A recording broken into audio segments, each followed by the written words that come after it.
And we are live. What's going on, YouTube, social media world? Welcome to another edition of the Oxide Station podcast, where I am joined with two starter panelists. All right, let's go ahead and get into it.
All right. Okay. Welcome to another edition of the Oxide Station podcast, again, where I'm joined with two starter panelists.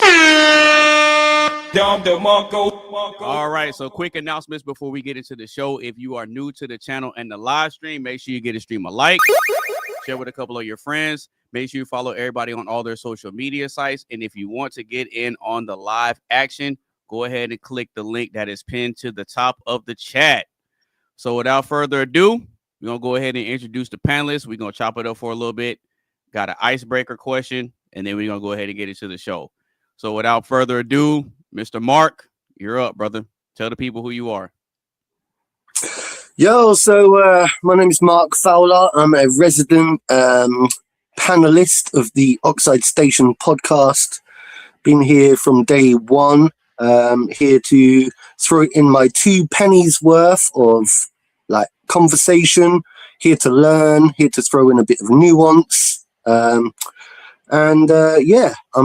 just an Englishman here to represent. Let's go. All right. Okay.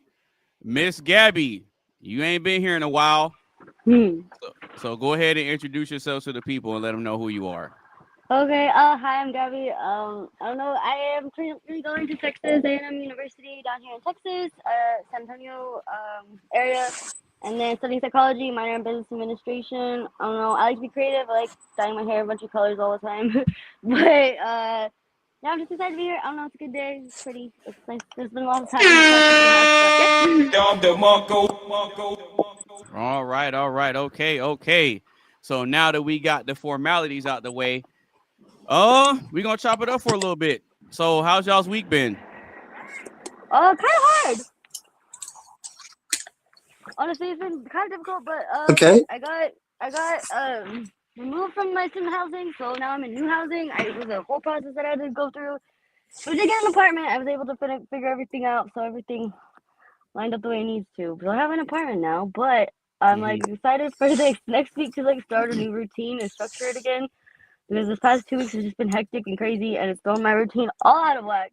And it's been stressing me out, so I'm really excited to start a new one so I can actually set things up the way I need to. Because I'm when my routine's all out of whack, I don't feel okay. I'm all the time. Okay. But, yeah. Okay, cool. Hey man, shout out to you. Oh, so you're not staying over there all the way down. You're not staying on campus anymore? No, not anymore. After you came and saw me, kind of since things happened or whatever, it's no longer the best situation. So I found another place, and that's where I'm at now. It's not too far from school though. It's like a 10-minute drive with that. Okay. Is it still kind of over on the? It's like I-35. Is it still kind of on the southeast side? Yeah, it's on the southeast side. It's down by like I-35 and fuck, what is this street? So it's past Southeast. you know what West Hutchins is?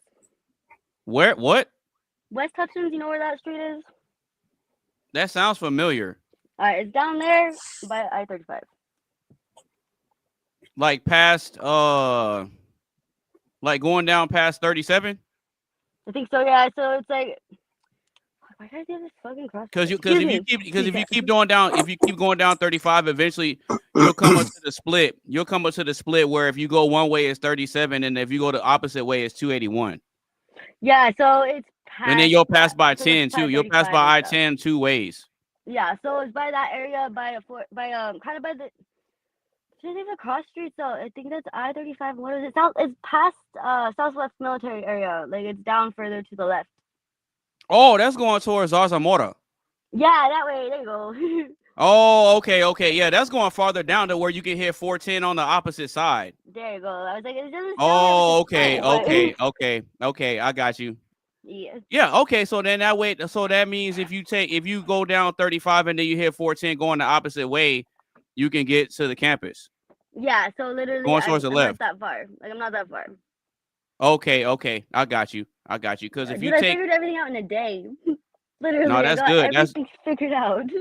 No, that's good because if you go down 35 and then you hit 410 going to the right, I believe, then that'll take you towards OPR where you can get to 1604. Okay. That makes more sense. Yeah, it's not going to 1604. It's the opposite. Yeah, exactly. Yeah, because 410 is inside of 1604. Gotcha. I never knew how you guys' little loops were, but there we go. Okay, there you go. Thank you. Now it look like you got a perfect angle. I know. I'm trying. Wait, I have a whole like setup thing that I'm supposed to utilize, and I haven't utilized it. Okay. It's like a camera thing. I'm gonna be quiet and figure it out. Okay, cool. All right, Mr. Mark, how's the week been treating you, man? Yeah, man, it's been good. Thank you. Hi, Gabby. By the way, nice to see you again. Yeah, no, it's been good. Thanks. It's been good. Pretty chill. I've been working, just doing my thing. You know, had a problem. I'm wearing my coat right now. You see, my gas meter had a problem this morning. I was like, really? So I've got no hot water at the moment. So I'm gonna have to go the weekend without hot water.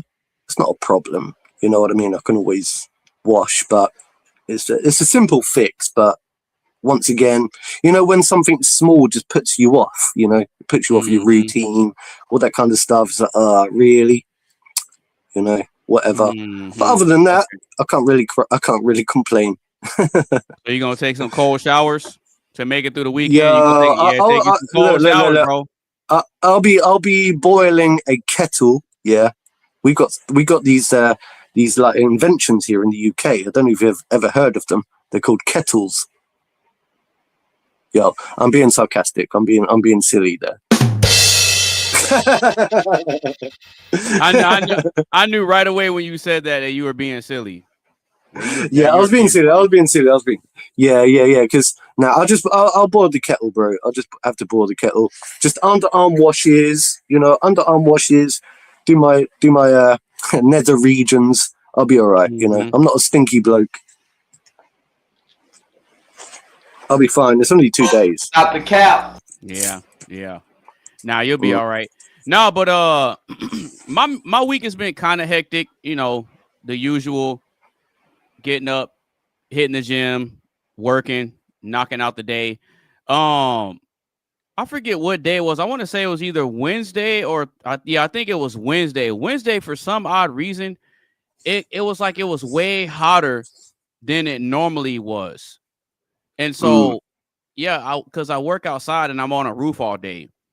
And so for some odd reason, when it got towards maybe between 2:30 and almost 4, for some reason, it felt like the heat was cranked up to where it was making my head hurt.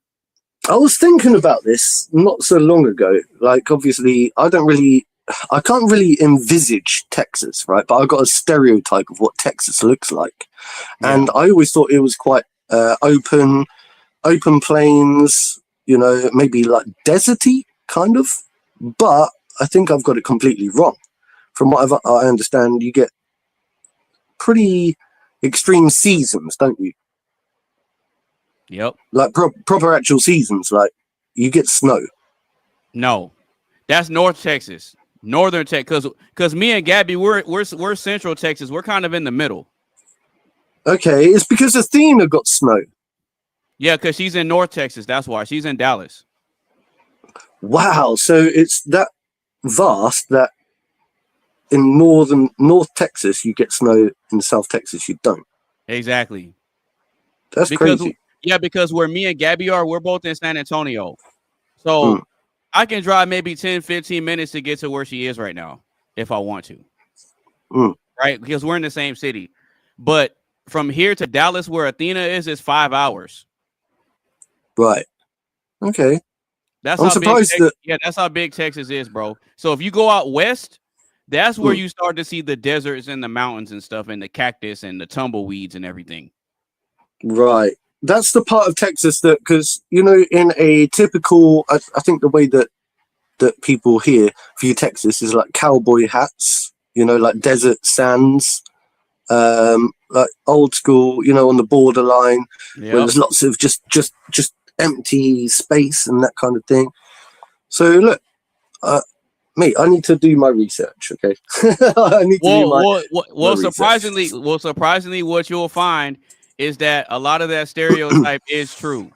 A lot of the stereotypes of what you've seen and heard are true. Because Gabby can tell you, we're in a major city and people will ride around on horses still. Yeah, but I've seen that like a couple of times. I'm like, this is Texas. This is weird, but this is Texas. Yeah. Literally. So we think of Texas also over here. We would think of that as being the most gun-yielding part of America. You know, the most gun-yielding.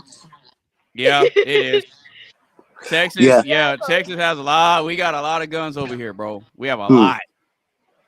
Yeah. But that's cool. Declaration of Independence or Constitution? I saw it. Yeah, you broke up for it. Right. Yeah, it's in my right. Yeah, but your audio is kind of going in and out. Hold on. Gabby. How's this sound? Is that better? Yeah, you don't have a phone holder or something where you can just prop it up? I tried and it's not staying in it, so I'm just holding my phone. Oh, okay, no, it's fine. It's fine. Nah, but yeah, what a lot of the stereotypes of what you've seen and heard about Texas, it is true. Yeah, from cowboy movies to like Red Dead Redemption, all that kind of stuff. Like when I play Red Dead Redemption, it feels like American, but I think like it's all Texan like style in a way. And also like, did you ever watch Super Ted? There was the villain from called Texas Peoples. No, I haven't seen that. Oh, you need to watch it. You need to watch Super Ted. Okay. Yeah. Anyway, right. Let's not digress too much, right? All right. So now that we got all that out the way, so I got a bit of an icebreaker question because you know we're on the topic of the show is the psychology of cheating. So I got an icebreaker question for you guys. So when it comes to a relationship between a man and a woman, a heterosexual relationship, what do you guys think the dynamic needs to be in order for it to work? The dynamic needs to be? Yeah, the dynamic. Honestly, for it to work at all, I think that both partners have to be able to put in an even amount, right? Not every single day, but overall, right? Everyone needs to be able to carry their own. Everyone needs to be able to communicate, be able to have enough safety within each other to communicate, but also not get intimidated or, you know, overshadowed by one another, right? Everyone has their strengths, everyone has their weaknesses. So I think that the dynamics need to be able to be kind of like versatile, right? Because I don't want someone who's only good at one thing or only good at wants to only focus on one thing forever. Like I want someone that can be able to kind of look at things in the future, look at things on the outside perspective, come up with new ideas. But the way that I think, I'm a very, I wouldn't say I'm a type A. Like I don't think I'm very like. I might be. Would you think type A? Maybe. No, you're not. But, No, you're not. No, I you're don't not. think Well, are so, you? like, Is she? What was that I don't question? think so, Are you a but what? okay, good. I was like, I don't think so. No, because she A was type saying A that personality, I think she I'm might more have like a a type A B, personality. honestly. No, you don't. You don't have a type A personality, Gabby. I can tell you right now. I don't know. I don't. Right. So can we break that down, Yeah. like for my understanding and anyone else who's watching, because I don't know what that means. So basically, what So a a type, type what, A what? personality. Now, go ahead. Go ahead. Go for it. Go for it. Okay, so basically, what having a type A personality means is you possess very strong and dominant traits Okay. in a general sense. Okay. Assertive, like an assertive Right. type. Yeah. Okay. Well, hang on. So because we've got like what we would call somebody who is assertive and somebody who is what's the opposite? But there are people that fake it through life. You know, they put on a positive demeanor, but driven by anxiety. So maybe they are introverted. So we've got the introverted type, Okay. but you can be an extroverted introvert at the same time. So you can be introverted by nature to the point where you want to spend time by yourself and enjoy your own quality time. And you don't really want to be the center of attention. But at the same time, when you're out there and you get out there, like some people are driven by nervous type of energy, which makes them seem to be very assertive. Anyway, sorry, but that's just something I've been looking at recently. But without intervening, I want to hear what Gabby was trying to get to. Yeah, go ahead, Gabby. Sorry, I didn't hear anything, but can you repeat that? Wait, what? I didn't hear anything. I was asking if you could repeat what he said. Yeah, she wants you to repeat what you said, Mark. I mean, could you hear me okay, Charles, yourself? Is my sound quality? Yeah, I can hear you just fine. Yeah, so I was just talking about different personality types, and you know, some people can be very assertive by nature. Some people are more introvert, and I'm just saying that some people can be driven by nerves and nervous energy. But at the end of the day, it doesn't really matter so long as you turn up and you do your thing. That's, I think, what matters more than anything. I was trying to give a positive message, but I didn't want to interrupt what you were trying to say. No, you're good. No, I was just trying to say, like, in the sense of how I'm working, the way I maneuver, I have very assertive traits, but I'm not an overall assertive person, right?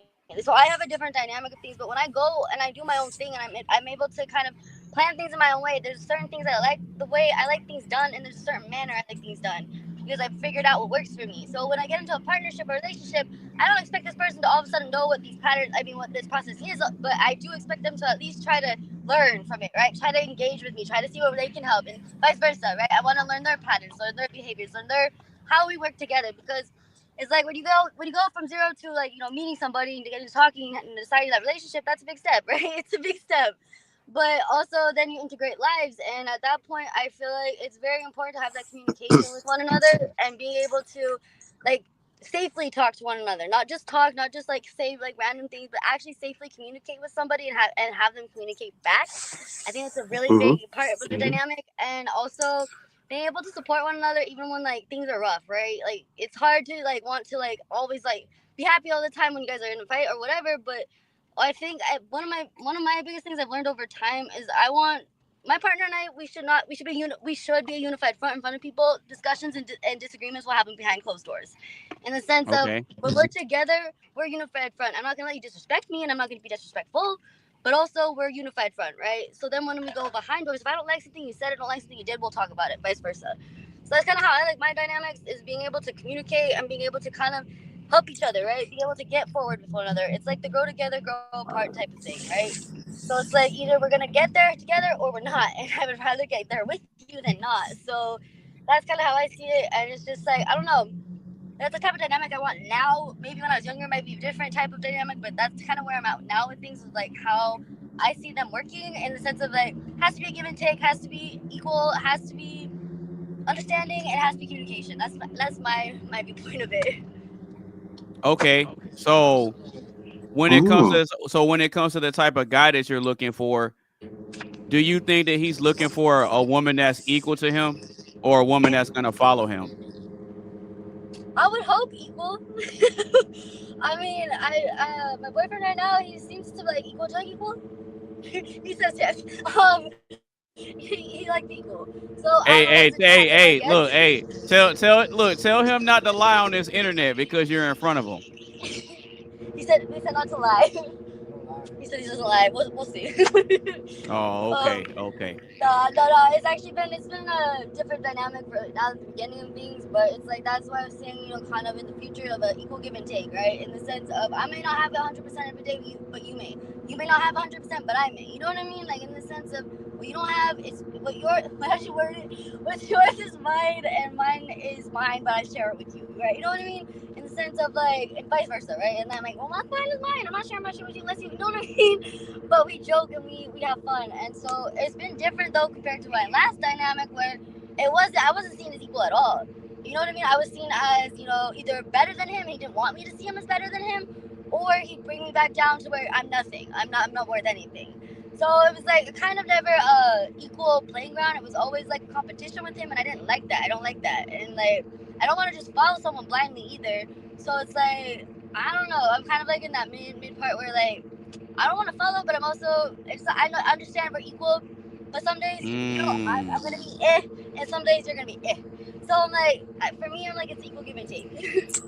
That's interesting. That's interesting. That last part you said was very interesting, because this is what I got from that. I was in agreement with everything, right? Everything. I was like, look, I believe in communication. Communication, I think, is key to a relationship. I think like camaraderie, working together, working as a partnership, working as a team, and actually like utilizing each other's strengths and weaknesses and understanding each other, right? It's that bit where you got to the power struggle at the end that then I started realizing, hang on a sec, because when it becomes like a state of people are trying to fight a power dynamic, I think that's when, look, I'm not an expert, by the way, disclaimer, okay? I'm just saying, these are my own thoughts. I believe in the concept of communication, camaraderie, partnership, and all of that kind of stuff. But I don't like it when a relationship falls into a power struggle type dynamic, where... Do you get what I'm saying? No, I agree with you completely. That's why I was like, that's kind of why I think it's important to see each other as equal and not as like a competition, right? And I think that it's important to kind of lean on that communication if there is a feel of tension and feel of like a competition or a power struggle. Because like you said, it's a unified front, right? We're a team. We're teamwork. We're not supposed to be competing against one another. We're supposed to be competing together. You know what I mean? So it's like I can completely agree with you. I don't think it should be a power struggle. Unfortunately, there are situations I found where I've had to fight for a power struggle within a relationship dynamic that I don't want that, right?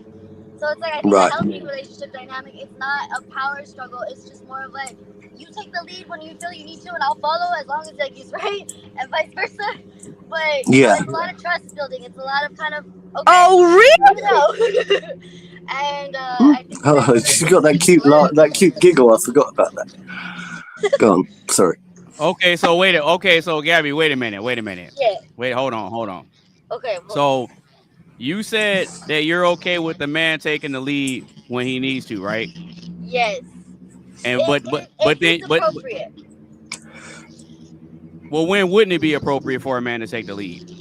Well, let's say it's like a situation that doesn't need that, right? Where it's like we're in a cool situation or whatever. But if he feels like he needs to take the lead, take the lead. I'm not gonna I'm not gonna argue with you about it. I might question about you later, but like I'm not gonna argue with you when you're doing it in front of people. You get what I mean? Where I'll pull you to the side later and be like, what the fuck was that? Or like, what are we doing? But at the end of the day, it's like you're taking the lead for some reason that you feel is needed. So okay, I'm gonna follow you. But also like explain it to me later or tell me like what's going on, so I'm not wondering like what the hell is happening. And I get that part, but you said it's okay for him to take the lead when it's appropriate. So I'm asking. I can give an example. When would there be a situation where it's not appropriate for a man to take the lead? That's what I'm trying to understand. maybe like when a woman is like handling her own business or is able to stand up for herself or doesn't need that help right then or isn't expressively or told him just wait, you know what I mean? Just let me handle it real quick. In the sense of where like it's bluntly clear that like she's got it, she's good, or she knows what to do. However, I'm not saying that's true in all cases, right? So I don't know. It kind of is situational, I guess. I would say. That's kind of interesting because you also said vice versa, right? So then what would be a situation where you would leave your boyfriend? Well, in the example of like kind of this past week, dude, I've been the one that's found the apartment. I've been the one that's paid for everything. I've set up plans. I've laid everything out. I've said this is what we're gonna do. I've laid the ground for everything. So for me, that was me taking the lead, but also allowing him to like, hey, this is what I need your help with. This is how I need you to do this, and you know this, and this. So I laid out a plan. I laid out a maneuver. I laid out a foundation. For me, that's me taking the lead, but also showing them like, hey, I need help with this, so you can do this, right? So it's like, for me, that was taking the lead in situations. Now, is it always appropriate for me to? Probably not. I don't need to. But also, it's like, I don't really feel it. I feel like for our dynamic, at least, it's been so far so good of like, if he feels the need to do something, he'll do it, and then, you know, talk about it, or just not talk about it. You know what I mean? If we don't have to talk about it. But if in a situation where so far it's been to where he'll do something or I'll do something, I'll let him know beforehand, or like, hey, this is what I'm going to do, this is what I'm going to do, just go with it, or this is why. And I don't know, but I think that's what the communication part is for me, because like, if I didn't tell him anything, he didn't tell me anything, and we just kind of did this, there would be no way this is going to work. No way. So for me, yes, taking the lead on certain situations, yes, but do I want to do that all the time? No. Do I want him to have to do everything all the time? No. And so it's like, for me, it's just an equal give and take. And I know a lot of people don't see my perspective of things when I say that. But for me, I'm like, I like it. I like it. Right. So like I should have to rely on you for anything, right? I feel like I should be able to maintain my own independence while being with you, but also be able to help you, and vice versa. He can help me. Well, I help him grow. But also, it's like, I don't know. It's just learning things and learning each other. It's different, but in a healthy way. It's nice. So it's kind of been weird too, because I'm like, you know my history, you know, kind of the background of things. I'm like, you want to healthily talk to me and actually listen to me? What is this? I'm like, it's kind of scary, but it's nice to have somebody actually validate that and actually like validate, my thought process, and it's not just me alone this time. So it kind of feels nice to have somebody who's like, oh, that, like, that is a good idea, or no, we shouldn't do that. Kind of be able to be that voice of reason. And I'm like, that's kind of been my hard part of balance, figuring out, I'm a very impulsive but very quick thinker, and sometimes I do think things through very quickly, but sometimes I don't always land on the best option, right? And so it's like I've had to back for a minute and be like, you're right, that's not the best idea. Okay, let's do it this way, and then we'll go from there. But there's been different areas where he takes charge of different things. Okay, we're gonna do this, we're gonna go here. Okay, cool. Let's just so things like that. I don't know. That's why I'm like, it's such an importance to me personally to have an equal give and take, because I don't want him to feel less than me, and I don't want to feel less than him. So I'm like, there's no need for that. Yeah, but how do you think that's gonna hold up long term though? Hopefully, I don't know. We're gonna see. I know there's gonna be days where I'm not 100%. Hang on, Charles. I know there's days like where he's gonna, we're gonna get arguments, we're gonna get fights, we're gonna, kind of get into disagreements over things. And this is gonna sound weird, but I kind of look forward to that, just so we can see how we can handle it, right? In the sense of we can see how to get through it, we can see how to like maneuver through that, because we had little disagreements, but nothing big. Mm-hmm. Yeah, I mean, because it happens to everybody. Right, it does, and it's like that's kind of those points where you learn in your relationship where y'all stand. You know what I mean? How to maneuver. Are you guys willing to go through things? And it's like, it's not that I wish ill upon us or nothing like that, but like when the challenges come, I would like to be able to face them in a healthy manner and be able to talk about it to where we can actually get through it. Okay, I got you. Yeah, Mark, you can go ahead and respond and ask whatever you want. I'm gonna go get me a bottle of water real quick. A bottle of water.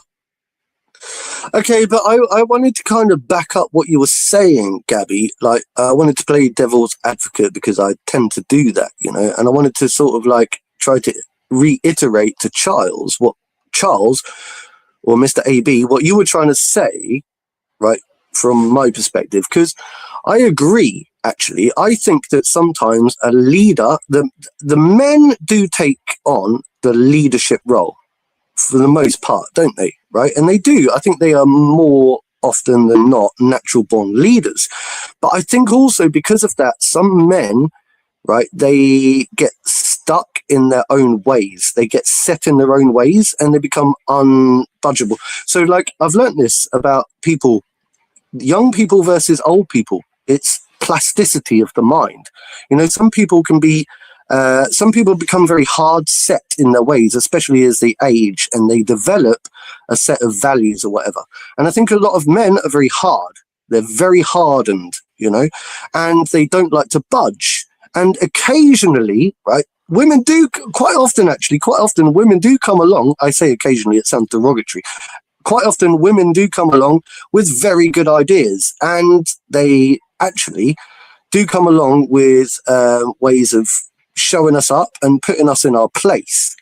And some men are just so stubborn, I think, and so, let's say, intent on being... Yeah, I do think there is a problem. Not every man, I think most men, good men are able to identify that actually. So it's about humility, you know. Not all men have developed the concept or the skill of humility to be able to swallow a bit of humble pride and say, do you know what, love, my darling, my little sweet buttercup, you know, I'm not going to keep pushing against you because you're right, you know? And I think, like I said on the last week's episode, quite often, do you know what? A lot of people, they just want to be heard, listened to, and appreciated, right, before they're dismissed, right? Because if I have a partner right here with me right now, and they come up with an idea, and they say, I suggest we do this, I'm not just going to turn around and go, no, because I'm the leader, I disagree with everything you said. I'm going to say, what is your idea? You know, and I want to hear what she has to say. I want to listen to what she has to say. And then I'm going to push back on her idea and see if she actually comes back and says, oh, because, And in the end, I might turn around and say, do you know what? You're a natural born leader. And I love that, even though you're a woman. And I love that about you. And so do you get what I'm saying? There are natural born leaders out there. No, I get you completely, and I agree with you. I mean, I think, I don't know, growing up, I've had a lot of men be intimidated by how I maneuver, who I am as a person, and what I have to say. And so I do agree with you. You know, it does take a certain level of humility to just listen, right? Just listen, even simply just listen. And hear me out, and just like put aside your own thoughts for a minute. Just put aside, you know, your own biases, your own, you know, whatever you choose to see, and just listen. So I do agree that it's important to just have to hear somebody out, right? And especially your partner, especially a prospective partner, right? And just it makes them, I don't want people to just listen to me. It makes me feel a little bit better. But then, you know, I try to ask people too, well, do you want me to hear you, or are you just trying to vent, or do you need like a solution? Because my go-to is to find a solution. And so I'm like, I try to ask people, you know, what do you need? But it's back to the humility aspect of things. It's like, with men specifically, I don't know, some men are very willing and able to listen to me from the get-go. Some men aren't. Some men, I don't know, I think that when you're able to just hear someone out and be able to put your differences aside, or your own perspective aside, back to what that person's saying, I think that does a great deal of things. And I think that, I don't know, but Yeah, you kind of glitched out. I glitched out. Oh no. Okay. I was just a little bit. I was just saying it's important to have that aspect of humility in the sense of like for any relationship, right? But specifically men with women, because you are right. A lot of men do like to have their spotlight, right? And it's like as soon as a woman comes along, oh no, we can't do that. I'm not saying every man. There are great men out there. There really are there, and I think there's amazing men. But unfortunately, there's so many negative men that it does put a kind of not a big stigma, but a stigma around men not listening to women. So it's like, I think that is important to just hear people out or whatever, and vice versa. But I don't know. I like what you're saying, and I don't have anything further on that. Yeah, that's kind of interesting. Well, to add to that, right? As a caveat, I would say that there are lots of people out there that aren't heard, or a lot of people aren't heard, right? Whether you're man or woman, okay? Just to add the caveat, right? I do think, though, predominantly women struggle to get their voices across. They always have done, you know. But there are very strong women out there, you know, with good values and good morals that still keep that traditional sense of womanhood and femininity about them. But we can still listen to them and appreciate everything that they've got to say. You know what I mean? So Yes, I do. anyway, that was my caveat. I do like that. I agree with you 100% because men or women, right? It's nice to be appreciated. It's nice to be valued. It's nice to be heard, and I'm reminded that you're valued, appreciated, and heard, right? So I think that that's important. And I don't know. I'm very outspoken sometimes, but I'm thankful for that at this point because Gabby, I your feel like I internet's have, like, bad. well, I feel like I have not an obligation, but just like a little bit of an obligation to speak for those who don't have a voice, right? Who have been through similar situations, who have been things that I have been. And so I'm like, that's why I write. That's why I like, you know, doing all these things and just creatively speaking myself because I'm like, so many people or so many women specifically do not get the opportunity to do so or are unable to do so. So I'm like, I feel kind of like an obligation in a way to like say something if I see something or say something if I feel something or just do the right thing, really is what it is. I feel like, you know what I mean? Like, I'm not going to get on people's business if it's between them, but if I see something that's wrong, I'm going to say something. So... So do you think that there are too many some sticky situations going to help a girl that looks like she's in distress, and yeah, kind of more often than not she's good, but also I don't know, I've been in those situations where they just aren't. So I double check, and it's gotten me kind of in situations that are, you know, questionable. but I'm like those situations are kind of what I have to look at the two aspects of truth, right? The truth and kind of what's being seen. So I kind of had to look at everything from everyone's perspective that's happening at the moment, but all I'm seeing is one perspective.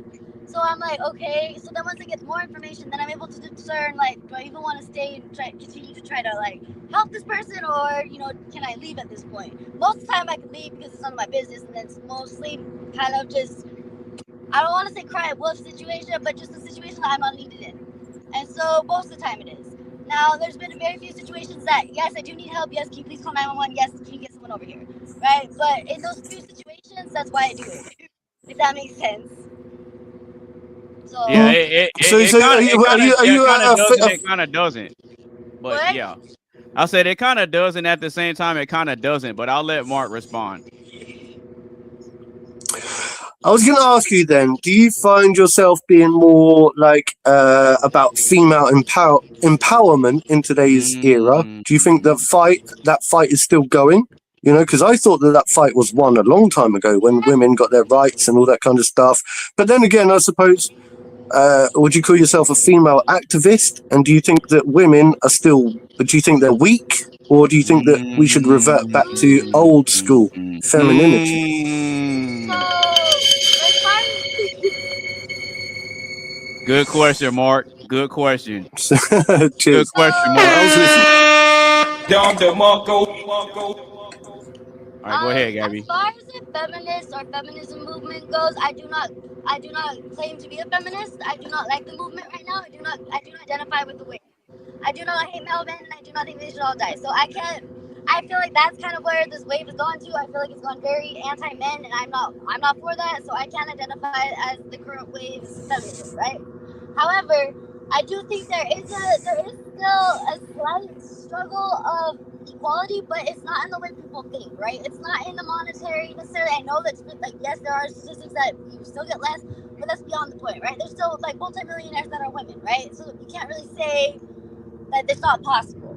So for me, I don't know. I feel like women empowerment, we're not taught how to empower other women naturally growing up, right? We're always taught to be friends with people as another woman, but we're not taught how. So I think that the empowerment is honestly gonna take a while. I think that we have risen a lot, but I still see bitches being bitches for no reason, right? And it ain't gonna happen. It ain't gonna happen. Like, I'm just like, why, girl? Like, why? Because I'm like, you know, I don't have to like you to still, you know, not. I mean. She's got bad internet. Sounds like she's in an aeroplane at the moment. Right. Shout out to Gabby. Yeah.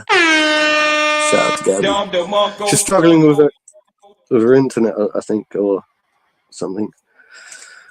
Yeah, it booted her out. She'll probably come back.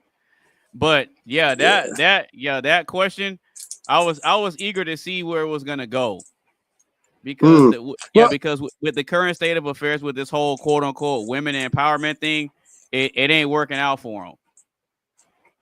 It's really not. I mean, I think we have to have a balance. I think it's nice, like I said last week, it's nice to give people a sense of empowerment, yeah, or give people certain rights or whatever, you know, like in the world. I think that, you know, rights are given at the end of the day, or earned, or whatever like that, you know what I mean?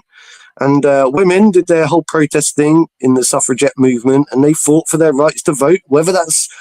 Whether you agree with it or not is kind of irrelevant, you know? They earned and they fought for that right. And it's like, okay, great. Problems, of course, arise from it. But then again, you know, it's obviously vindicated a lot of women and makes them feel good and so on and so forth. And I don't have a problem with people feeling okay with certain things, so long as it doesn't become majorly detrimental to security and to the longevity of the human race as a whole. You know what I mean?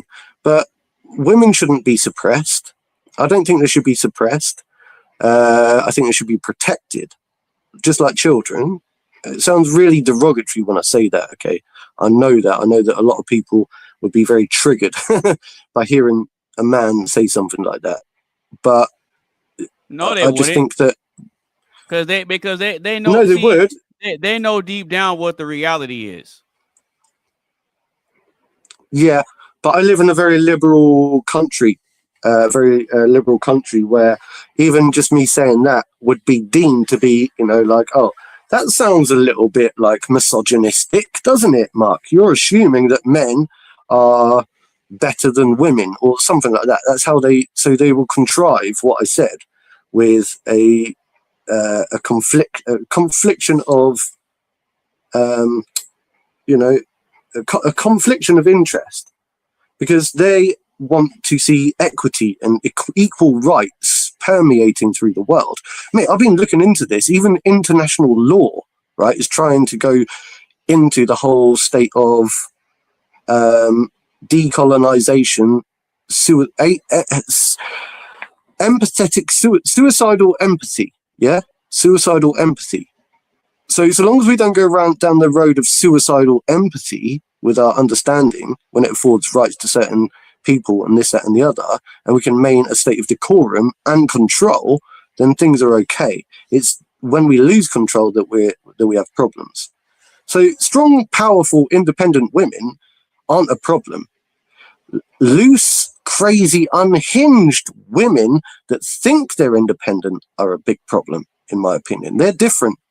They're completely different to strong, independent women. You know what I mean? I've met lots of strong, independent women on this panel. They're not crazy and they're not unhinged. You know, they're not idiots. So that's what I'm trying to get at.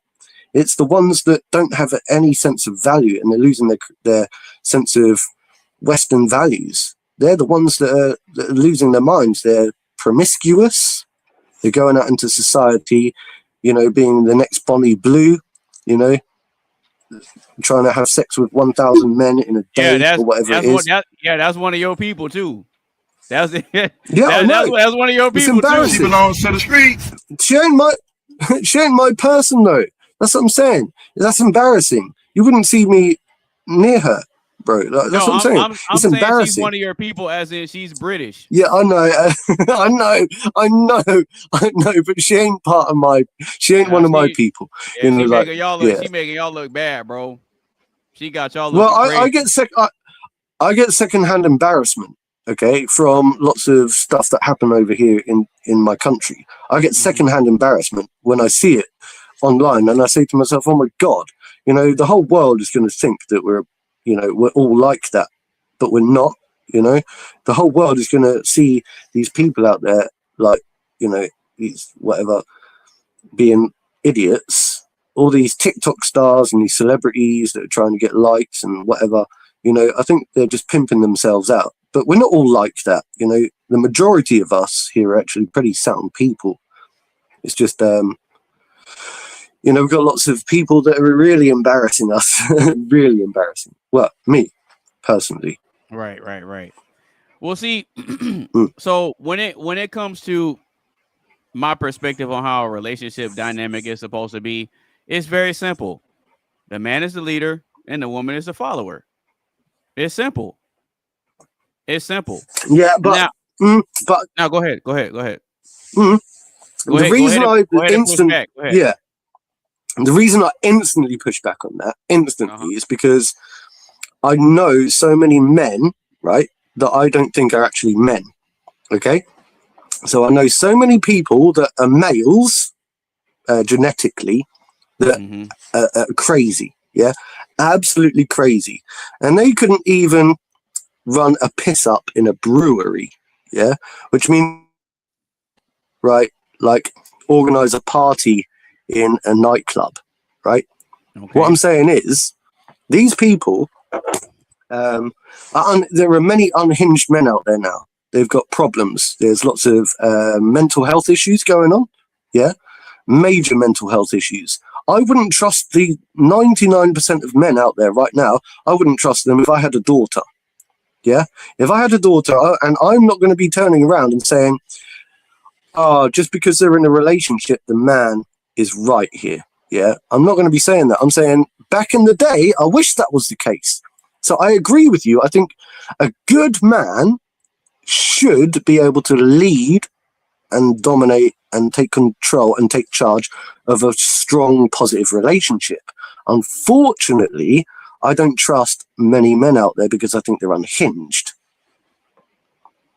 So it becomes a conundrum, because by rights, I wish that we could take them by the collar, shake them, put them into boot camp, say, look, you're a bit of an idiot, go sort yourself out, learn to make your bed, learn to straighten your life out, and then you can become, the next best thing, and you can lead a relationship. But people need to go through that school of hard knocks to be able to get there in the first place, and that's the problem. Right.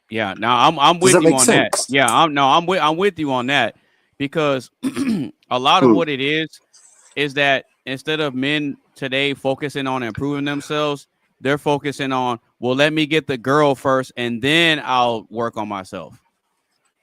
Because you have some guys that have bought into the Disney fairy tale too. Like, oh, I have a woman that'll stay with me through thick and thin and she'll help me build it up. Well, that ain't the reality, champ. That ain't the reality, champ. A lot of these chicks, they want a man that already got it together. They want a finished product. They don't want to stick around and put in the work with you, but then they expect the benefits that come with a woman that put in the work with you, and that's not how it goes. It's just that simple. Yeah, absolutely. Oh, mate, you're breaking up a bit as well now. I think there's an internet problem, maybe. Can you hear me okay? Yeah, I can hear you just fine. Yeah, cool. Yeah, I can hear you just fine. I got top speed internet over here. Oh, okay.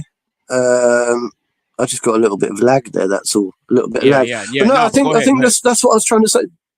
Yeah, I think that's what I was trying to say. You're right. There's a lot of so by rights. Okay, in the ideal world, the man would be. I would say, because you're very traditional in your way of thinking, right? And that's the thing. So yeah, and but there are lots of people now that are live and let live sort of thing. And like you say, they're thinking about going out there, having kids, whatever, dealing with it. They don't live, they don't forward think. They do, and then they react. Where there are other people that look ahead to the future. They see or foresee the potential consequences that may or may not arise, and they say, I'll tell you what, let me put some plans in place to prevent this or prevent that, and so on and so forth. It's cautionary. So, but I even had a friend, okay, I'm not going to say any names, but he came round to me the other day going, oh, yeah, me and my wife have split up. And I'm like, oh, yeah, because I know what you're like, mate. And he's like, oh, yeah, I got with this new woman. And I'm like, okay, right. So he's like, yeah, but now she's treating me like a mug and rah. And she's telling me if I don't do this and I don't do that. I'm like, look, mate. I said, like, you need to take a break from it, yeah? He's like, oh, no, I can't. And then he was just sat there all night on his phone. And I realised, right, no matter what I say, no matter how much rationality or logic I add to the conversation, he's already in that mindset. He's already there. He's already like obsessed. He's got that obsessive compulsive disorder where he can't stop, you know? Sometimes no matter what you say, no matter what you do, it doesn't get through to anyone. It just doesn't get through to them. So it doesn't really matter. You can only say what you, or be there for them. I just said to him, I said, look, mate, at the end of the day, I said, you're here with me and the blokes and the lads now, tonight, yeah? So I said, you can either carry on being a bitch on the phone, right, and annoy us all night, or, right, you can actually put your phone down, relax and chill and have a beer. I said, here you go, have a beer. And you know what? At the end of the night, he said, do you know what? I missed this. I really needed this. I said, what? He goes, I miss being with the lads, the guys. I'm like, well, you made that choice to stick your head down that rabbit hole, and you're getting so obsessed with it, and you can't, you know what I mean? So it's hard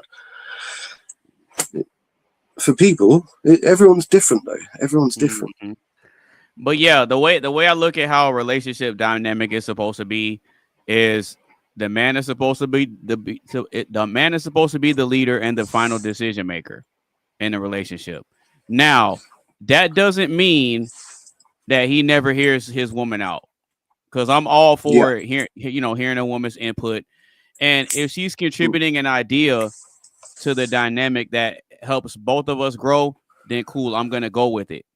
But if you're just saying a bunch of nonsense because you think it sounds good, then no, I'll tell you, no, we're not gonna do that. I guess that's simple. Yeah, and do you know what? I agree with you, because you're, like I said a minute ago, like very traditional. And I'm a traditionalist in that way as well. You know, when I think of the ideal relationship, I think that the man, by right, should be the predominant decision maker overall. You know, the head of the household, right, the king of the castle, so to speak, yeah? Now, it sounds in today's era old-fashioned saying that, okay? Especially over here in the UK, to have that kind of way of thinking now is deemed to be very old-fashioned. You know, they go, oh, what, do you live in the 60s again? Or do you live in the Victorian era? No, we live in more progressive society nowadays. And I get that. And I agree, we should be able to, but I think what you're talking about is the concept of a healthy relationship. Because I do believe that there is a difference between a modern day relationship and a traditional relationship. And I think that a traditional relationship is just simply healthier than a modern day relationship. But like I said with the caveat a minute ago, the problem is the mental health the epidemic that we've got in the modern age. I wouldn't trust many men out there to be able to lead a relationship. So it's become a bit of a problem, isn't it? Like, we can't now quite blanketly state that a man should be the head of. It's not their fault.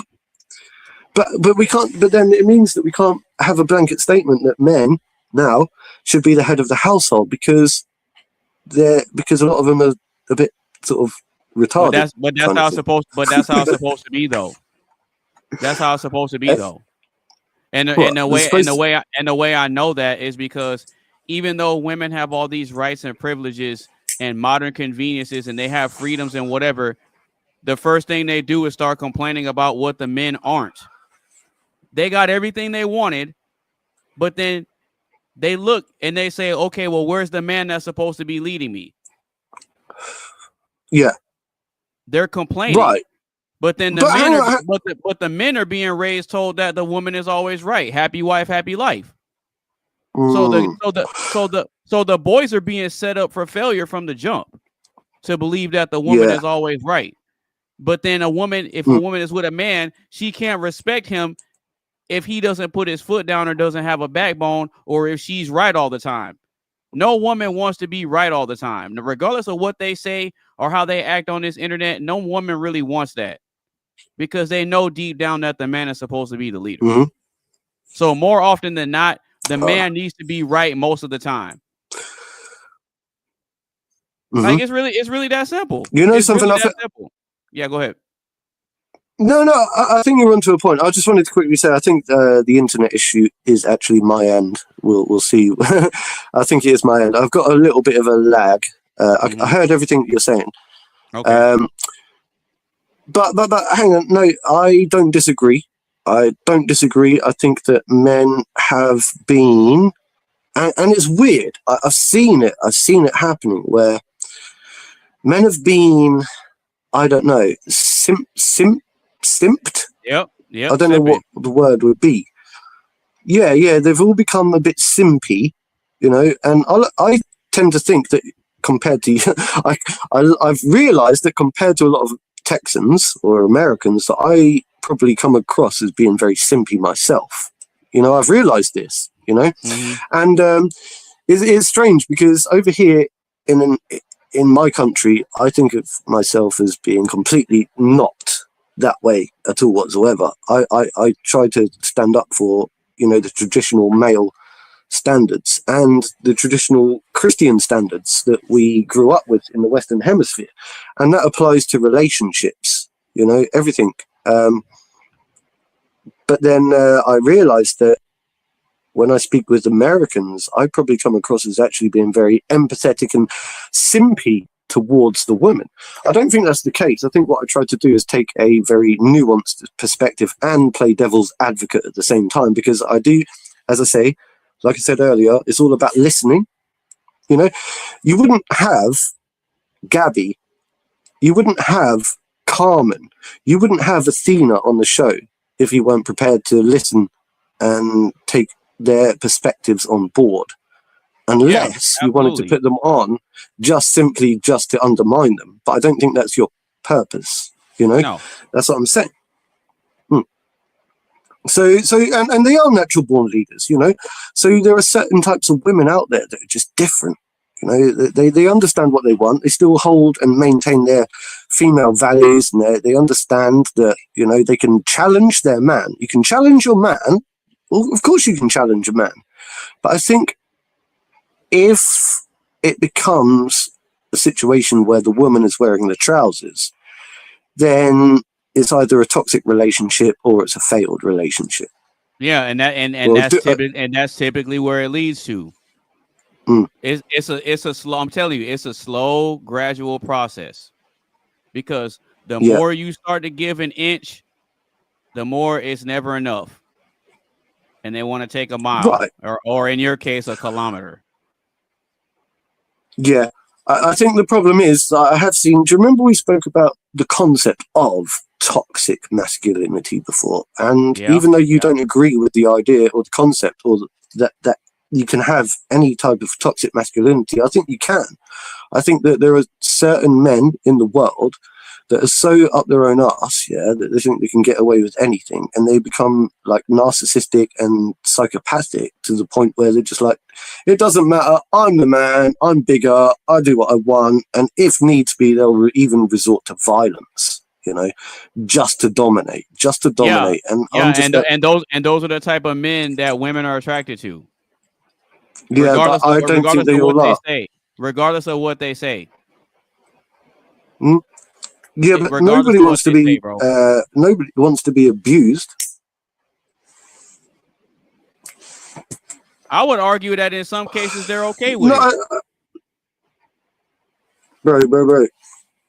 I didn't hear you. Say that again. I said I would argue in some cases they're okay with it. Yeah, well, look, I think you're onto something, because I don't pay attention to their words. I look at their actions.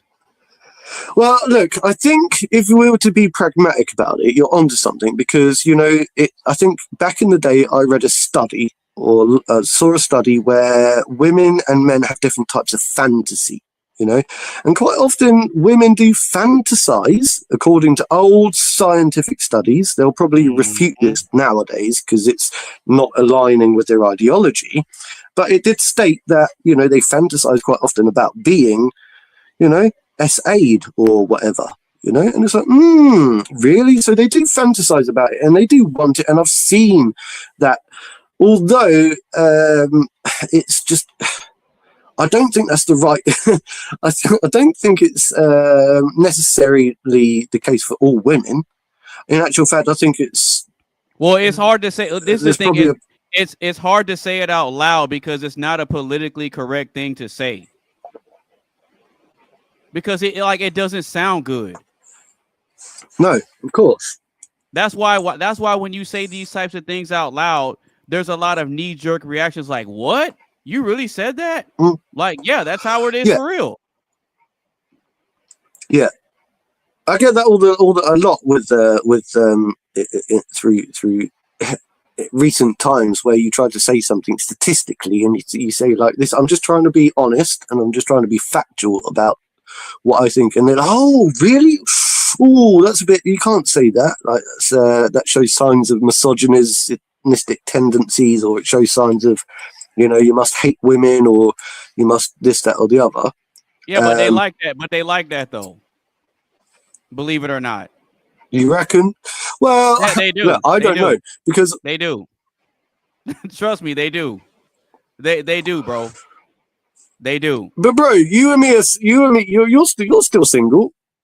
Yeah. Right. So, without being like really rude, I'm not trying to be rude, Yeah. But with all due respect, my friend, with all due respect, like it's great for you to tell me that women like this, that, or the other. But like you're kind of single.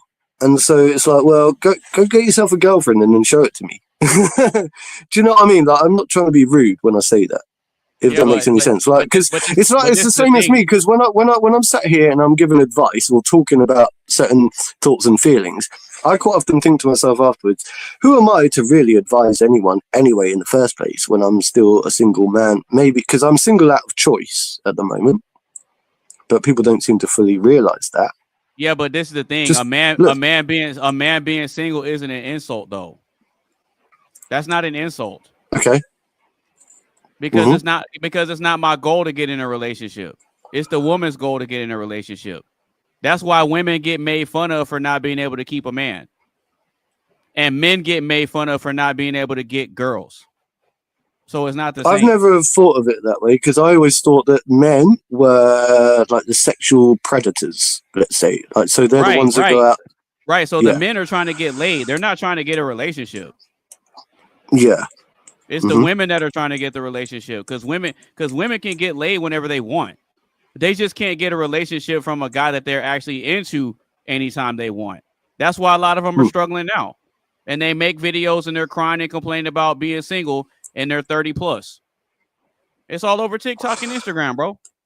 You don't see videos of men. You don't see videos of men crying and complaining about being single. You don't. What? No, you do. Hang on. No, you don't. Bro, this is crazy. No. Hang on, mate. No, I had a guy, right? And I kid you not, right? And I don't want to say names either. Like this guy that I used to work with, right? I bumped into him recently in a shop near my local store, and I said, "Oh, hello," and I added him on Facebook, and he came back to me, right. Hello, mate. Why did you add me on Facebook? I said, oh, because we used to work together. He goes, oh, okay. And the next thing you know, he started sending me all these messages going, oh, me and my girlfriend, we broke up and she's treating me this way. And I went, don't worry about it. I said, don't worry about it, mate. You'll be fine. Right. Or something like that. Yeah. I don't know, like deal with it. And then he kept coming back. No, you don't understand because she's doing this and she's doing and she's doing that.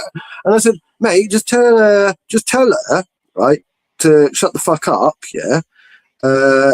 Tell her that you don't want to see her for a couple of days because she's pissing you off or something, and just take a chill pill. I said, go drink a beer or something and eat some food. Yeah. Hey, that sounds like a little bit of misogyny to me. I don't care. Right. He comes back and he's still going, oh, you don't understand because I always have these problems with women. He goes, because I'm so ugly. Right. Because he's very insecure about his looks. He was going, oh, because I'm so ugly and this, that, and the other. And I was like, mate, I just can't be. Right. I'm not here to pander to your looks, yeah. Yeah, but right? It's annoying hearing a man complain and it was weird. I was like, mate, it's annoying. Yeah, so I'm just saying there are men out there that are just like different, a bit weird. No, that's true. Right? That's They're a bit odd, that's absolutely true. That's absolutely strange. true. But see, a lot of times with guys like that, they've never really had any luck when it comes to getting women. So the time that they do get an opportunity, they hold on for dear life because they were barely able to get her. So they'll do anything. They'll give up their dignity. They'll give up their self-respect and everything about themselves just to try to keep that one. And we call that putting her on a pedestal. And when you put a woman on a pedestal, it never works out, bro. It never works out. And what your and these are the types of men. Well, he's not really my buddy, bro. I'm just saying. The guy that you know, Yeah. But this kind of proves my point that, right? I don't think that every man should take leadership in a relationship at the moment. Well, not people like that. Only the right type of man, I think, are deserving of a relationship. So they earn it through, I don't know, their accrements. Is that right? Is that the right word? Their credentials. They prove themselves. They, whatever. They become desirable to the woman. It's not a man's job to earn a relationship. It's not a man's job to earn a relationship. You know why? Because we're the ones that give the rings out. We're the ones that give out the ring. We decide whether we want to propose to a woman or not. We're not earning, like, you don't earn that. That's a decision that we make. So why is it then that people like that, the guy that came crying to me, wondering about how ugly he is, this, that, and the other, and I'm like, he's a weirdo. I like, in my mind, I think he's weird. But then you have to give him credit of the doubt. You have to give him benefit of the doubt. You have to say, well, at least he's got a woman that was with him in the first place. Now she's treating him like trash.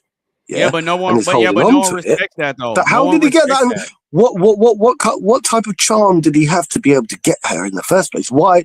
What made him attractive?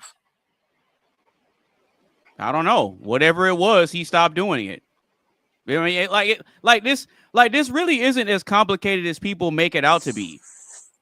No, because I'm just probing. Right. So it's like whatever character traits and personality you have, and a woman finds that attractive, you don't stop doing it. You just keep being whoever you are that she liked in the first place. You don't change up.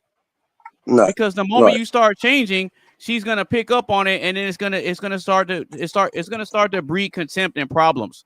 Like, oh, you're not the man I fell in love with. They start hitting you with stuff like that.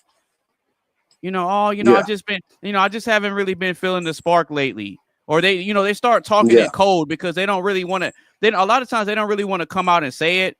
But if you're not picking up on the hints and making changes and focusing on improving yourself, eventually the women get angry and they get fed up, and that's when they just start going off on you. Well, because you're not doing what you're supposed to do. You're not leading. That's why they get like that, because you're not leading. You're supposed to be the leader. It's not supposed to be this 50-50 equal whatever. It's not supposed to be that way. That's why when men build themselves up, they don't turn around and say, you know what? Let me find a woman that's equal to me and settle down with her. No one says that. No, of course. No one says that. No. It's, of course. Only women that say that. But let me just like, let's say, for example, right? Let's say like Katy Perry, Okay. I don't know. She, you met her randomly. Okay. I don't know. You attended an event. Hypothetically, you met her randomly. You got chatting with her. Okay. She crushed on you as a person, right?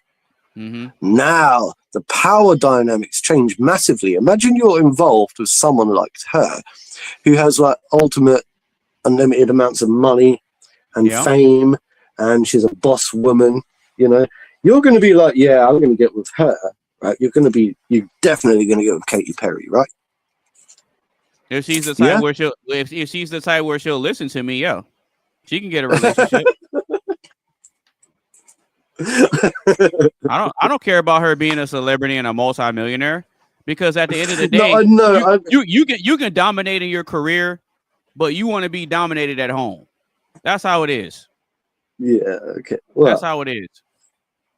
So all that boss babe, whatever stuff, that doesn't fly over here. It just doesn't, bro. I mean, she got with what's his name, Russell Brand. He's an English dude. Yeah. Obviously, their dynamic was different, and they were both celebrity types. I'm just saying, like, a lot of men would simp over a celebrity woman, you know, a Taylor Swift or whatever they call it, you know, whatever, you know, because they've got reputation. Mm-hmm. And I even wonder that a lot of these celebrity women, I think that a lot of their boyfriends are simps. I think they are a lot of them are. But real quick, we got Cleaner 409 in the chat. Shout out to him. Oh, sweet. We got Cleaner back. He says the best setup I have had is having 3 women. If 1 or 2 get pissy, guaranteed the third will want my attention. They all know this is true, so they conform to the rules to get my attention. I couldn't agree with you more, Cleaner. Couldn't agree with that more. Bang, bang, I couldn't agree with that Shit more. like that. See, I like the way Cleaner thinks. I like the way Cleaner. I kind of do, but I find it very, like, I don't know, very provocative. I know. Yeah, I know you do. I know you do.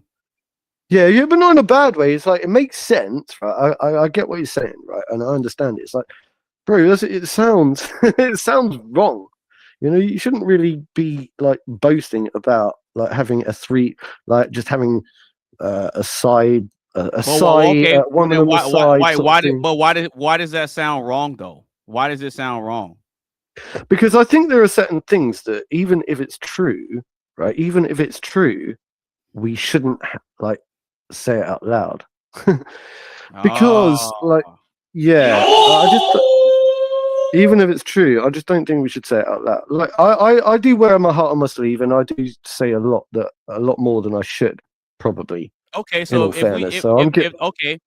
there's certain things that we quote unquote shouldn't say out loud, then what does that say to honesty and being transparent? No, you don't say something unless you're asked, right? Directly, unless you have to say it. Like, so if you're asking me to give you honest answers, then I'll give you an honest answer. But I don't know. So let's talk about the concept that let's respond. Let's respond to Mr. Cleaner. And it'd be cool if Mr. Cleaner actually comes in and joins us. He'll probably pull up. Pull up. So let's talk about that. Right? Let's talk about keeping your options open. It's the whole thing about, like, when you're dating. Let's say, for example, it depends how committed you are. Obviously, there are going to be lots of different scenarios that come into play.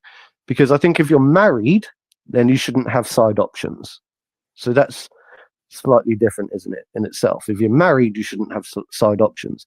If you're dating and you're playing the field, right, you should definitely have side options, 100%. I've been there, done it, got the T-shirt, had my side options. So, well, I think in my opinion, I think a man can have options regardless. Of course, but then so can women. But I think that when you wed, I think so. I agree with the whole concept. It doesn't work out the same way for them that it does for us. No, I think what I'm referring to is like the concept of trust and maintaining a good relationship. I think that if you want to play the field, right, you can do so, right, but you have to be prepared for the ramifications, and you have to be prepared that, you know, you could lose a very good thing, right? Because let me say, the reason I don't promote playing the field is because that's how I lost one of the most dearest people I ever fell in love with, is because I did that. And you know what? It didn't work out very well for me, and I regret it, and I would never do it again, because I realized that you should value what you've got right in front of you. And if you don't value it, you should just be honest. And then you should just say, do you know what? I don't need to play you. I'll just leave you and I'll just go and do something else. You don't need to play the field unless you're desperate. I don't think that a man playing the field is an act of desperation. But real quick, we got Mr. Marte in the chat. He says, I wish I wasn't at work. I'd be in this convo. Shout out to you, bro. Yeah, he hasn't been here in a while because because Marte he works hard, man. He works a lot. He works a lot. I mean, dude's been killing it with these debates. I've been seeing clips and things here and there. Yeah, Marte's definitely been focusing on his grind. And it's crazy that he's watching right now. A big shout out to you, bro. You're always welcome to pull up, man. Always welcome to pull up. And fair play to Marte. I've actually been watching a lot of his. I do watch his debates. Marte does his thing, bro. Marte does his thing. If I were you, I'd keep those eyes closed, because I'm gonna play Monster Reborn. You what? Now I'll bring back a monster. It's the same one I just sent to your graveyard. My blue eyes! Yeah, man, I knew you could do it. Now that was impressive. All right, look who decided to pull up. I knew you could do it. How you guys doing? Oh, we're doing great, man. We're doing great. So what's going on, brother? Well, I get what Mark is saying. That there's this propaganda that's gone around for a very long time about you can only be in a monogamous relationship and anything else is cheating and anything else is this and all of that, right? Facts. And the thing is, like, that's propaganda that's created this bias in your mind. If you look at things on a naturalistic level, just the nature of men and the nature of women, right? Men build things, and when we're done, we typically want to either just sit at home and relax by ourselves with our lady or ladies, right? Or maybe with a brother or two, but not in a huge social setting, right? Like typically once we're done working, we want to go home, we want to relax. Women are kind of different though. Women are built to socialize our world. Men are built to build it and maintain it, and women are built to make it worth building and maintaining. You know, so they're social creatures. They need socialization all through the day to make them have that feeling of being accepted within their pack or their community. And so if they're social creatures and they want that, nowadays in society we don't have communities like we used to, where we'll have like 20 or 30 people in like a small township and everybody. So it's more ideal now that under one roof, under one rule set, you have multiple women, because those women can socialize, maintain each other's psychology to some degree, and be there for you when you get home.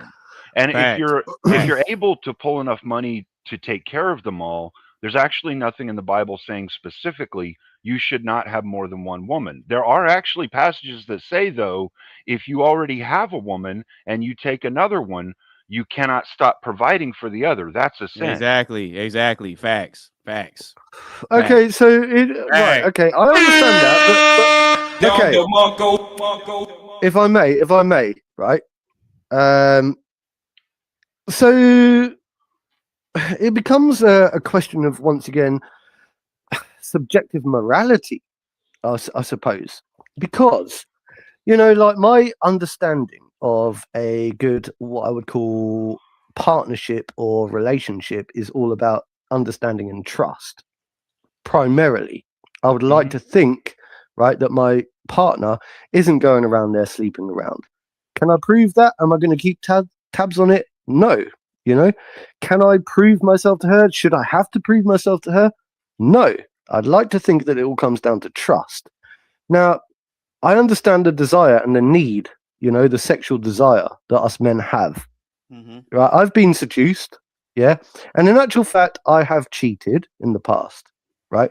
Which is something that I wanted to get onto, and I don't want to be disclaimer, please disclaimer, right? Because I want to know that it's something that ate me up inside, actually, as an individual. I did it because I had a big bravado back in the day. And, you know, I needed to prove to myself, actually, more than anyone else, you know, that I still had it. I still had what it took. I proved that I had what it took. I got what I needed. I got my 5 minutes of instant gratification. Yeah. But do you know what I lost? I lost probably 20 years of gratification.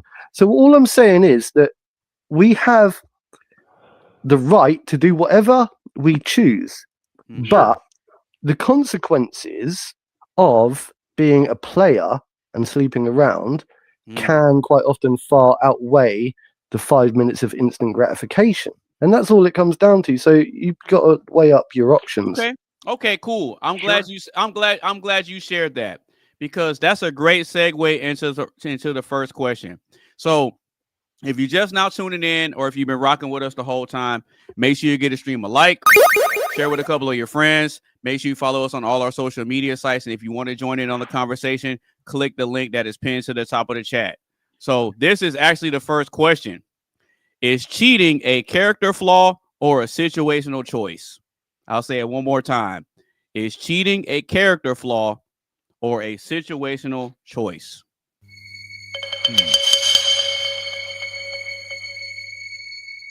You segued us into the first question. No, it's fine. Bro. I want to give our guest an opportunity, because I speak a lot, so I think it's only fair that and I've had enough speaking time. I think it's only fair that we let Mr. Anybody can chime in. I don't care. Y'all go. Y'all got it. Well, I really think it's possibly a bit of both. It kind of depends on what you mean when you say a character flaw. When I hear character flaw, I would think of, like, you know, how someone has built themselves, like their choices they've made in life that have brought them to who they are. But I think everything comes down to the choices we make. So personally, I would say it's more about you making a choice of one kind or another. Kind of like Mark was explaining how he at one point did the cheat. Well, if at that point in time he had sat down with the woman he was with and explained to her what was going on or whatnot, you know, or had aggregated multiple women as opposed to a single monogamous relationship, it wouldn't have been a cheat. He would have had multiple partners. And so it's all about choices. You see what I'm saying? It's like he chose to be monogamous and have one woman, but then did the cheat out of a choice. And it may have been based off of situational things that were going on, but he still made the choice. But he could have made a choice earlier on before he started that relationship he was monogamous in to have more than one woman and explain that to them going into it so they would know that would be and so it's all about choices, in my opinion, I think. Okay. Fair take. Mark, is cheating a character flaw or a situational choice? What do you think, bro?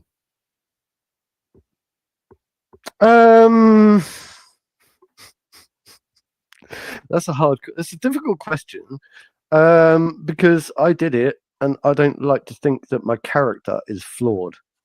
You know, I don't like to think that I have a flawed character. I think that my character was flawed back when I did it. Actually, my character was flawed. I'm a different person today. I wouldn't do it again. You know, I learned the hard way. And what was the second, character flaw or situational choice? Choice? Is cheating a character flaw or a situational choice? I didn't do it out of choice. I did it out of bravado. I did it out of just being flamboyant, just drinking too much, hanging around with the wrong influences, influencing people, hanging around with the wrong types of people. Everyone else was doing it, you know. All my mates were doing it. Yeah, all my mates were doing it. My friend, you know, who has about 5 or 6 children, probably 7 by now, you know, who's married. Probably all his kids come from different women, you know, and like he did it, he does it all the time. Why shouldn't I do it? Why shouldn't I do it? I realized why I don't want to do it. It's because I've just got my own set of values, and that's all it comes down to. I did it. I was influenced by the wrong people, and it wasn't situational. It was it was because I was drunk as well. I got drunk, met a hot bird, You know, of Yeah, course. we can't blame it on alcohol, man. We can't, No, we can't blame it on I don't alcohol, brother. I don't want to blame it on alcohol. I don't want to blame it on alcohol. I'm just telling you that I was drunk Yeah, at the time. yeah. Okay.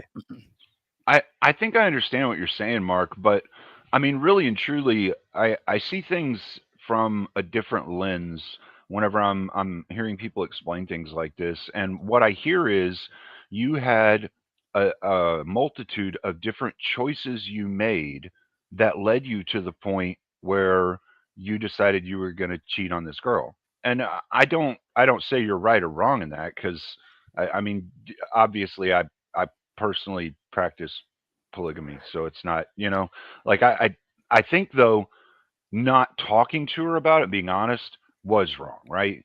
Like Yeah. not letting her know Yeah. ahead of time that you kind of had these desires Mhm. and things, because maybe things would have been very different had you expressed to her you had those desires. She may have worked to try and achieve those, Yeah, if you say it in the So- beginning, just say it in the beginning, and right. because it's one of those things where it's like, if you're open and honest about it up front, at least you're letting her know what she could possibly be getting into. So now she can make an informed decision to say, you know what, I don't think this is for me.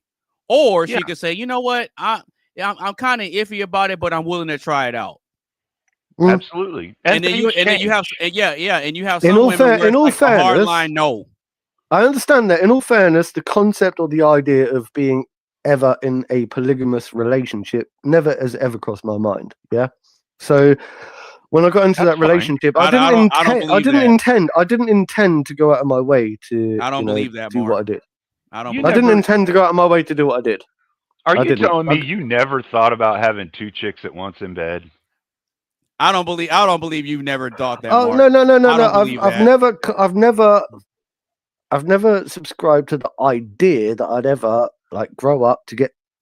So look, I see what you mean. Yeah. I wouldn't grow up to go, oh, that's all right.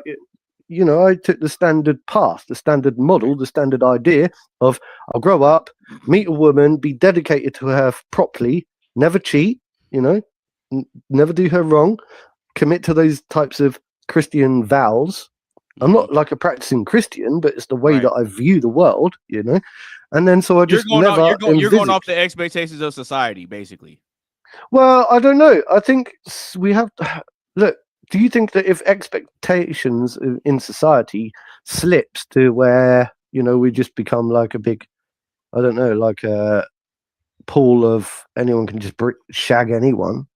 No. I mean, is that good? No, there's rules. There's rules to how we behave, and a lot of our rules come down from the main two drivers of life, like reproduction and survival. Like, we as men want to survive. If we run around doing horrible things to women without their consent, other men will unalive us and we won't survive. Right. Mm-hmm. So I mean, we came up with a rule set that kind of adheres to those two main drivers of life for society. And that's what societies tend to do, is come up with rule sets that keep people within their group achieving those two main drivers in their society, as long as they're playing by those rules and doing those things, right? Mm-hmm. Okay. I mean, look, it's just not something I've ever actually considered or ever really looked into the concept of the polygamous. I understand what a polygamous relationship is. Something that I've always pushed to one side as, oh, that's what I would call stigmatized. It is stigmatized, isn't it? It's a stigmatized thing within society. I don't want to be stigmatized as that type of person. That is, because look, we understand the concept of the slut, or the, what is it, the 403 or 304? What do you call it over there? Yeah. The 304. What is it? 304. Right, I got it. Right, 304. Now, obviously, that doesn't really apply to men. Men don't get called 304s often, do they? They get, because it's almost like it's socially accepted. I mean, if one of my bros is cheating on his girlfriend, who he's professed to be monogamous to, yeah, I definitely call him out on that shit. So hang on, bro. That sounds like you're trying to. That sounds like a dig, man. That sounds like a dig. No, it's not a dick thing. Listen, that sounds like a dig. Hang on. How about if it's naive? How about if he was naive to the? Right. Do you know the reason I did that as well? is because the person I was with her for 2 years, right? And she, because of her religious reasons, was no sex before marriage. Oh, here we go. Here we go. Right. Okay. So, because she was no sex before marriage, I held on for 2 years, and eventually, right? Eventually, I went, do you know what? And then I was seduced. A situation came up, and it happened. I whatever. I did it. Natural urges took over. I'd been with this woman for 2 years, and she was no sex before marriage. And I tried so hard to do her proud. I tried so hard to do her proud, But you And made that's what it choices came that to. put you in a bad situation, and you did what you would consider the wrong Well, thing. I folded because of my natural human urges. Sure. Mm. And So do you think, looking back, that you may have kind of set yourself up for that? Yeah, in a way. Yeah, I set because myself up for failure. Yeah, because if she was honest and open and let you know up front, like, hey, I'm practicing this set of values, and because of those values, I'm choosing not to participate in XYZ. Like, if she was open and honest with you, and you said, okay, I'll try it out. Well, anything that happens after that, that's kind of on you. You can't really blame her for that. No, I don't blame her. I blame myself 100%. I blame myself. I don't blame her. I never have done. I never blamed her. Never put the blame on her at all. Now, a possibility of a conversation that might have happened that, may have kind of had it work out a little bit differently is if you, and like, again, this is like 2020 hindsight type stuff. So do you think that the relationship could have possibly went a different direction had you responded with, okay, well, if you don't believe in sex before marriage, do you expect me to be monogamous to you? Because it's like you can't. In hindsight, you can't be monogamous to someone who doesn't believe in sex before marriage. That doesn't make sense. You two are very on point. You two are very on point, right? You're very on point. I made a mistake. I got into a relationship. I should have had that discussion from the very beginning. Okay, and I think that what you're trying to emphasize here is that, had all of these complexities been hashed out early on in the relationship, then perhaps it would have avoided these complications from happening later on down the line. You're right, of course. In hindsight, I wish that I was a bit more emotionally intact back then, or emotionally able to understand all that kind of stuff. I think we learn from our mistakes. Next time I get into a relationship, I shall learn to hash as much out right from the very beginning as possible, so that we understand. Because it makes everything easier. See, because for me personally, I always frame it to women like this: you're free to explore your options just like I am. That's how I frame it. Mm-hmm. So that way, when I'm communicating with them, I'm not giving them this false sense of, oh, it's going to be this way, and then it doesn't work out like that. I never tell them that. Right. I'll always let them know, hey, you're free to explore your options just like I am. I think that when I was younger, I was more what's the brazen, or what? Mm-hmm. I had a bigger bravado, so I was more like ego driven. I was very ego driven. Yeah, so I wasn't as honest and grown up as I am today.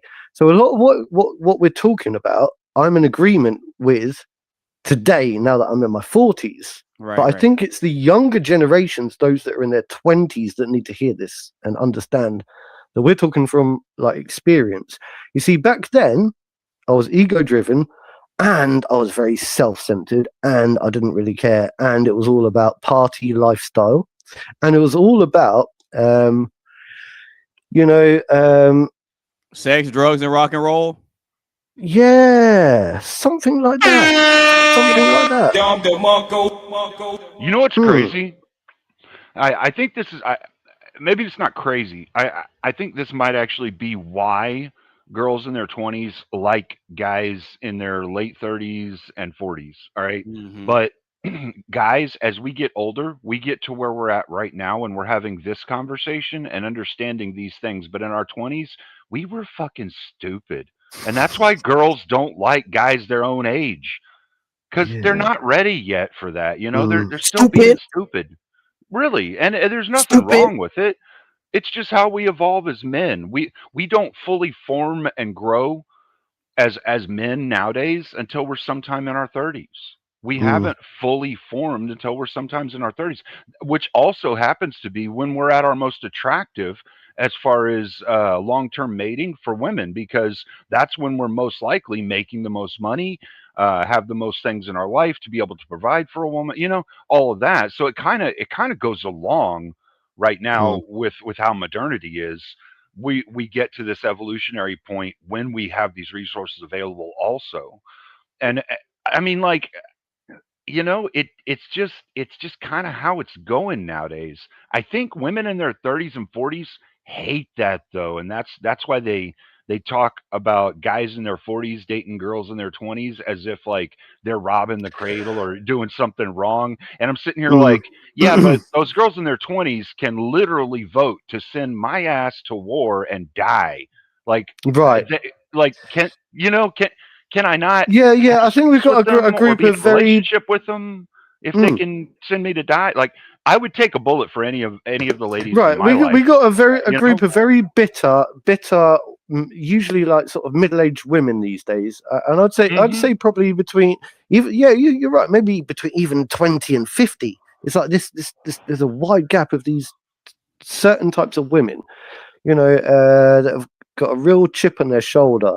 I think they really want to take down the patriarchal system, and that's what their main goal is. But they don't really have any plan, any goal, any end game. And I think what they're doing is out of bitterness and resentfulness. But you know, there's a certain type of woman that are doing that.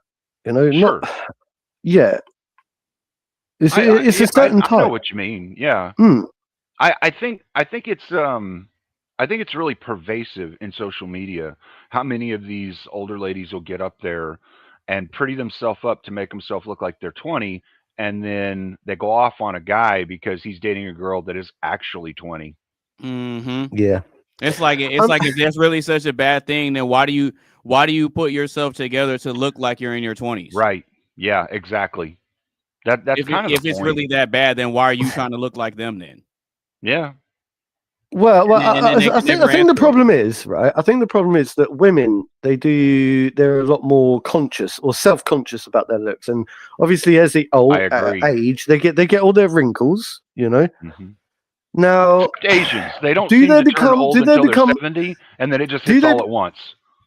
Hang on. Does your woman become less desirable as she ages, right? And her boobs start to sag, and she starts to gain wrinkles, right? No. If you're, I Uh, get what you're saying. If you're in a relationship with a woman, and y'all enter into the relationship, and she's in her 20s, and y'all are together for a long term, and she gets older, she may get less attractive physically while you're with her, but there are other qualities that have made her more attractive. But the thing that glad you these said that. women the thing that these women in the 30s and 40s and wherever else they're at are speaking out against isn't necessarily people in long-term relationships. They're talking about the initial attraction. And the problem is initial attraction is what gets us to the point where we start talking to begin with. So what they're trying to do is subvert women, the younger women, into believing it's wrong for them to be in a relationship with somebody who's in their 30s or 40s when they're in their 20s, right? And the thing is, historically, it's actually almost always been the case where women who are in their 20s went with guys in their 30s, even during the endowment times where, you know, there were like paired couplings and whatnot. It was typically a guy in his 30s because he had his shit together, he could provide for her. The dad wouldn't let any no good fucking guy get with his daughter. He wanted a guy that could provide for her, and so Mr. Cleaner, proof. Exactly. Mr. Cleaner, if I may, right, just so that I can, I don't know, sort of psycho understand you a little bit more. I mean, just roughly, like, what sort of age range are you in? Like, I'm do you have 45 on the any? dot. Okay, so you're actually 3 years older than me, Hmm. which is odd because I'm usually the oldest person in the room. Yeah, we've Okay. had this conversation before, Mark. No, yeah, but I'm always drunk, mate. I'm always drunk. I'm always drunk. Okay. Well, not Right. always, but yeah, you like to drink. No, I am Nothing always wrong with drunk. that. Nothing wrong with that, man. You're Okay. a good drunk. You're not an aggressive or a crazy drunk. So, Yeah. Thank you. I'm a happy-go-lucky drunk, a merry drunk. So, and if you may remind me, because you said I've asked you before, sure. whereabouts are you located, and what is your like religious type or belief system in the world? Because you're talking about polygamy, Right. I'm in an area where, much like most of the world, most people don't support polygamy. So I'm in Texas. I wouldn't say I have the means to run around and do whatever the hell I want. Like I'm not a high six-figure earner or any crap like that, you know. Yeah. Average blue collar retirement, that kind of thing. Are you a lefty? No. I would say I follow what I like Orthodox Christianity's prescription for how the world should live, because I think it gives us the best metric for survival as a human race. Like if everyone on the planet went by Orthodox Christianity's rule set, I actually think the world would be a good place. We would be prospering like fucking crazy right now. We'd probably be out in space inhabiting other planets already. Like I really do actually believe that, but I'm not a member of the church. I know I won't be accepted into the church. No, but the reason I ask if you're a whole lefty, relationship thing, because it seems to me weird, right? Because I always felt in my heart that Orthodox Christianity in your region, the idea and the concept of polygamy, whatever polygamy, it seems odd, right? Because I always felt like Orthodox Christianity was all about holy matrimony between man and woman, keeping as they should be one person, this, that, and the other, this, that, and the other. So everything that you've said, I kind of agree with. I do think that if we were all to follow Christian teachings, then we would have got into space and all that kind of stuff by now. It's the polygamy bit that, because you just quite happily admitted that not everyone in your area agrees with that. So it can't be a very popular opinion. No, propaganda has been a powerful tool to control the masses. Well, what makes you think it's propaganda? Because that's what everyone says. When you start arguing with someone these days or debating, yeah, but where'd you get your research from?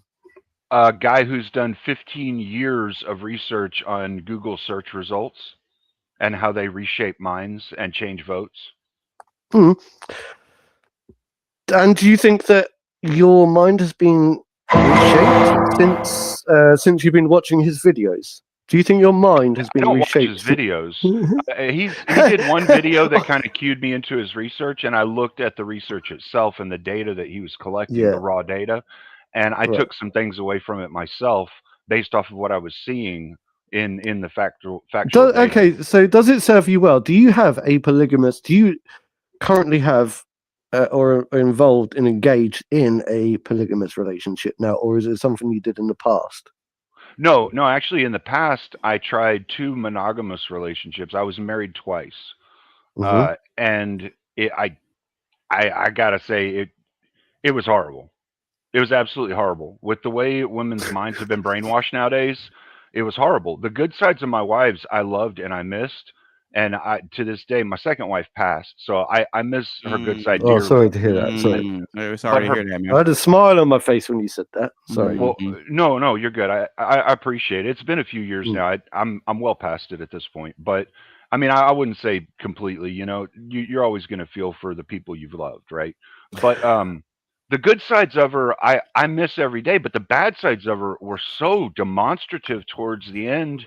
Like, she had a friend that was a hardcore feminist that was literally helping in the brainwashing and making her not trust me. I tried to warn her that someone was going to off her, and she didn't listen to me because she didn't trust me, and she got offed in the exact way I predicted months ahead of time. And I couldn't do anything about it because society tells us nowadays, just because you know someone's evil doesn't mean you can go and off them before they kill your family. So I couldn't do a damn thing about it. I got two real quick fire questions. Sorry. Sure. Right, and then I'll back off because Charles has got his shit to do. Yeah. No, go ahead. Go ahead. Right, I'm saying. Sure. Right. So the first question is, right, with this whole concept of polygamy, I mentioned a minute ago, are you a lefty? Are you a lefty? Mm-hmm. The reason I say that is because it seems to me that left-wing ideology is more about like freedom of sexual, just do whatever you want, and that's all very much of a left wing in today's era, like freedom of sexual expression and all that kind of stuff, right? So it doesn't feel like a very right-wing stance, right? So that was my first quick fire bit, and then I've forgotten my second one. So yeah, so that'll do. Well, if you remember while we're talking, just ask it. I'm fine with answering, and I understand. I get this when we're out in public and we all go out in public together. I get this from time to time. People asking me if I'm some kind of weird lefty. I've been accused of being in line with the lefty hootenanny a couple of times. But no. The thing is, I mean, I've looked at like I know what that is. Every reference I can find in the King James Bible on marriage and how it should work and things like that. And I'm not saying I'm an expert in any way, shape, or form on the Bible. I'm definitely not. But I've just tried to find all the references I can. And I've talked to some. I talked to a deacon. I talked to a couple of fathers in the church, and they can't give me an answer saying God specifically states it's a sin to have more than one woman. What they can tell me is it is a sin to mistreat more than one woman if you have more than one in a relationship. It's a sin to mistreat the first one and give all the resources to the second one. Right. But there's nothing that says you specifically cannot have more than one wife. And so, I mean, if I don't have something telling me I'm not allowed to do that, when every other sin is clearly identified, don't do this, right? Like that means to me that it must be something that's all right. If it wasn't all right, we'd have something saying clearly that it's a sin. God's pretty straightforward on sins. Thou shalt not steal. Don't steal. It's not right. Right? Like don't murder. It's not right. Like, I mean, he's pretty straightforward when he's giving us a rule that something's a sin. Interesting. I'm gonna have to just take 2 minutes. I need to go to the water closet. Water closet. This is not what you call it. I don't know about that. Oh, yeah, we got more rebuttal in the chat. Shout out to him. He says, "What? Can't be serious. Can't be serious." Right. This is interesting. I'll be back in a minute. No. Go ahead and handle your scandal, bro. Mo's a good dude. I've had a lot of really good conversations with Mo. Well, I don't know. I say a lot, but I would say 5 to 10 is a lot in my book. Oh yeah. No, every time Mo pulls up, it's always a good time, because the majority of the time when he pulls up, sometimes he'll pull up just to kind of chop it up and just kind of hang out a little bit. But the majority of times whenever Mo pulls up, it's usually to push back on something that some other people are saying when they try to argue morality, because I don't necessarily argue morality because the world itself is amoral. Now, just because I may follow a certain set of morals, values, and principles doesn't necessarily mean that the world around me is going to adhere to it, because, we have the freedom to choose and do what we want to do. You see what I'm saying? So it's like to try to place morality on everything, you're trying to, that puts you in this position where you're trying to dictate right and wrong, and then you're expecting other people to honor your system when you do that. Does that make sense? Right. Pushing it on them in some way, or I get what you mean. Yeah. Right. So what I tend to do is I always like to argue the logic of things. I always like to go off of what makes logical sense. Now, I can dive into the pros of what makes sense, and then I can dive into the cons of what of it too. You see what I'm saying? Like, so I know how to look at the good aspects of it, and also acknowledge the drawbacks and the downsides, because there's pros and cons to everything. Absolutely. We have There, to do that with everything we do. Yeah. yeah. So when you're weighing out the pros and cons of things, I don't think morality fits into that. Right. I think it can for some people, but I think if you're really approaching it from a pros and cons list, it probably, you should probably take the morality and the emotion of things out of it if it's just a pure pros and cons list and it's all fact based.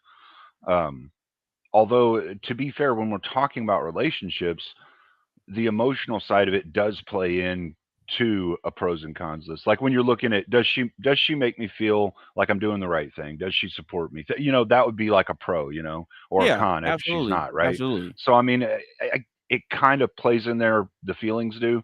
The morals can play in there depending on how hardcore of a person you are in finding moral people in your life. So like, Mhm. does she achieve the same morals I do? Does she value those? Think that can. But I get, like, in general, when we're doing things, we don't necessarily always think about the moralities of things or the feelings of things, more so the pros and cons, like, will this be a good thing for my life? Will it be a bad thing for my life? Things like that. I understand that. And so when it comes to the question, is cheating a character flaw or a situational choice? I think it's 100% a situational choice. Yeah. I I'm think pretty much on the same boat there. Yeah. I think it's 100% a situational choice. And one of the main reasons I believe that is because a lot of us, we understand this phrase that says a man is only as faithful as his options. So if you have the option to go out and exercise, in a lot of cases, the men are going to take that opportunity.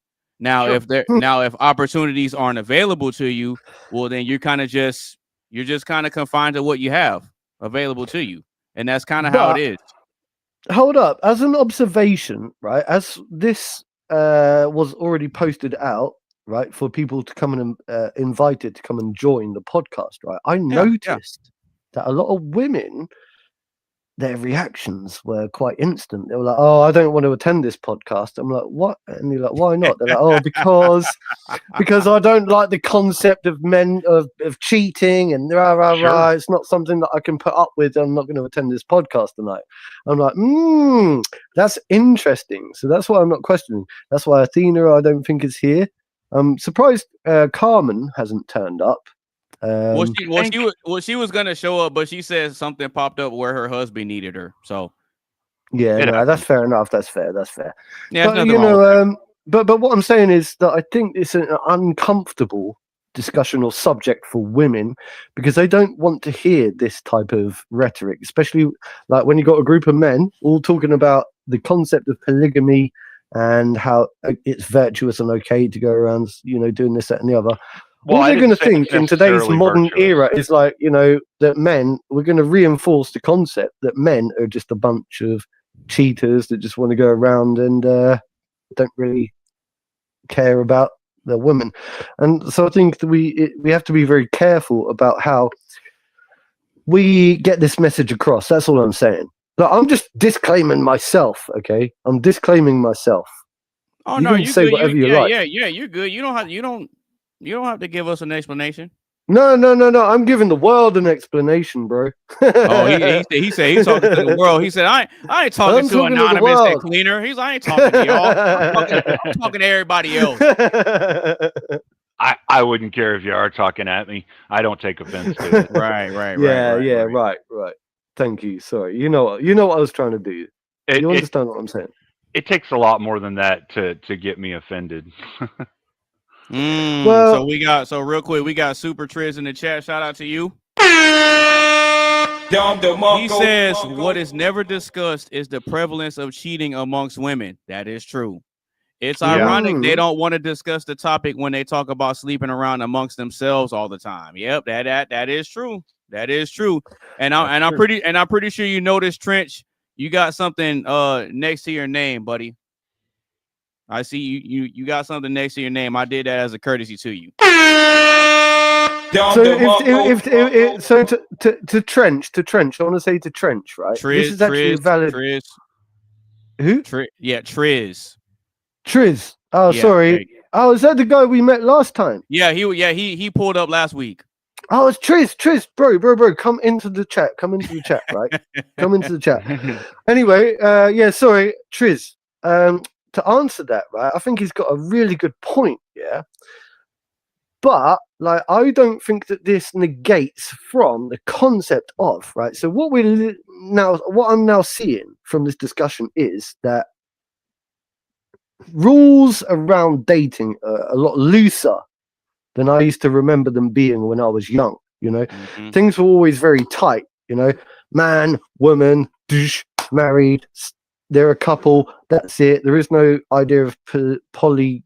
You know, sleeping around, doing this, that, and the other.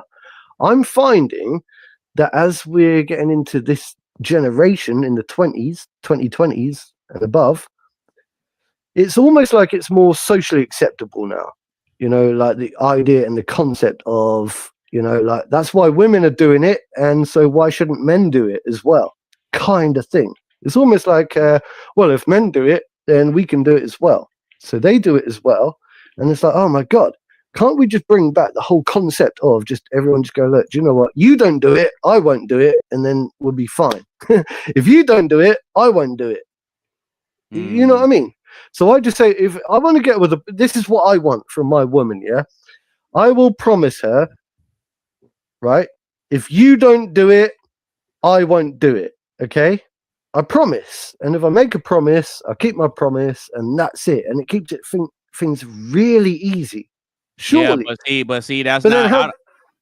Now go ahead. I'll let you finish. Go ahead. I was going to say, but then how do you ensure that she doesn't do it without keeping tabs? And then how does she ensure that you don't do it without keeping tabs?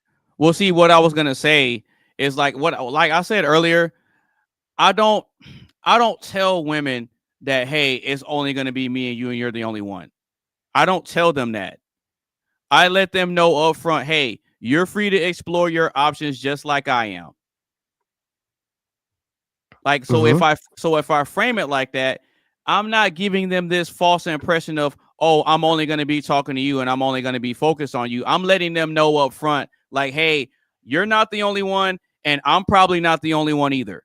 So I'm like, I'm keeping it open and honest and fair across the board, and I'm acknowledging the reality of it, because I don't interact with these women, especially the ones with how they think and how they move now. Come on. I'm not going to go into it thinking, oh man, she's only talking to me. Like that's not realistic, especially with today's climate and how things are now in the type of mindsets that a lot of these women have. Like, I know what's going on out here. So I just keep it open and honest up front. And so far I haven't had any issues. Now there have been a few where they're like, well, yeah, I don't know how I feel about you dealing with other people and this and that. And I say, okay, that's cool. I don't try to impose the way I move on women. I just don't. I've never really been like that. I'll always give them the freedom to choose what they want to do. And if they want to rock with me, cool. And if they don't, hey, it's cool. I hope you find what you're looking for, and I wish you the best. Now I have lost a few from being honest and open like that. And they say, oh, well, you know, I can't get down with that. Okay, cool. It is what it is. I hope you find what you're looking for, and I wish you the best. You know, there's never any ill feelings toward them, because I think that with the way things are now, you know, women have the freedom to choose what they want to do, who they want to do it with, how they want to do it, and so on and so forth. So at least I'm acknowledging that she has her choice just like I do. So we're both on that same playing field of, we both I understand that you have choices and you understand that I have choices. I think that's one of the best ways to just establish it up front. I always do it like that. Sure. Okay. I like that. I like the way that you articulate yourself. That is cool. But also, I was wondering, Mr. Cleaner, we still haven't seen your face. Do you stay deliberately, you know? No, he's shown his face. When he came when he came on the masculinity stream a while back, he showed his face. Yeah, okay. I can't right now. I'm moving I am in the process of moving from one room to another for my studio setup. And while I was moving, I smashed that stupid Easy Cam I had. So Ooh. I have to get another camera. But Ooh. Oh man. Man. Anyway, I'm RIP gonna, to the shut Easy up. Cam. RIP to the Easy Cam. yeah, definitely. But that gives Yeah, me an RIP. excuse to get a better one now, you know? So Yeah, that's true. But Mark, you wanted to say something? No. I think I've got everything off my off all the questions off my chest. Okay. Yeah, let's go. All right. Okay. Cool. So, I mean, does anybody else have any other thoughts on this one? I think we've cleared this one. Okay. Yeah, because I already gave my answer. I think that it's a situational choice. I don't think it's a character flaw. Now, now, if you ask women, do they think it would be a character flaw? I think the women would come together and say that if a man does it, it's something wrong with him. He doesn't have good character or whatever else, right? But this is the thing. This is the thing that a lot of women don't understand, and I don't expect them to understand, is that a man's libido is a whole lot stronger than a woman's libido. So for us to even have the ability to try to practice some sort of control, it's a very intense fight, but it's doable. It's doable. It's just that a lot of women don't understand the amount of energy that goes into us suppressing it and controlling it. That's what I think they don't get.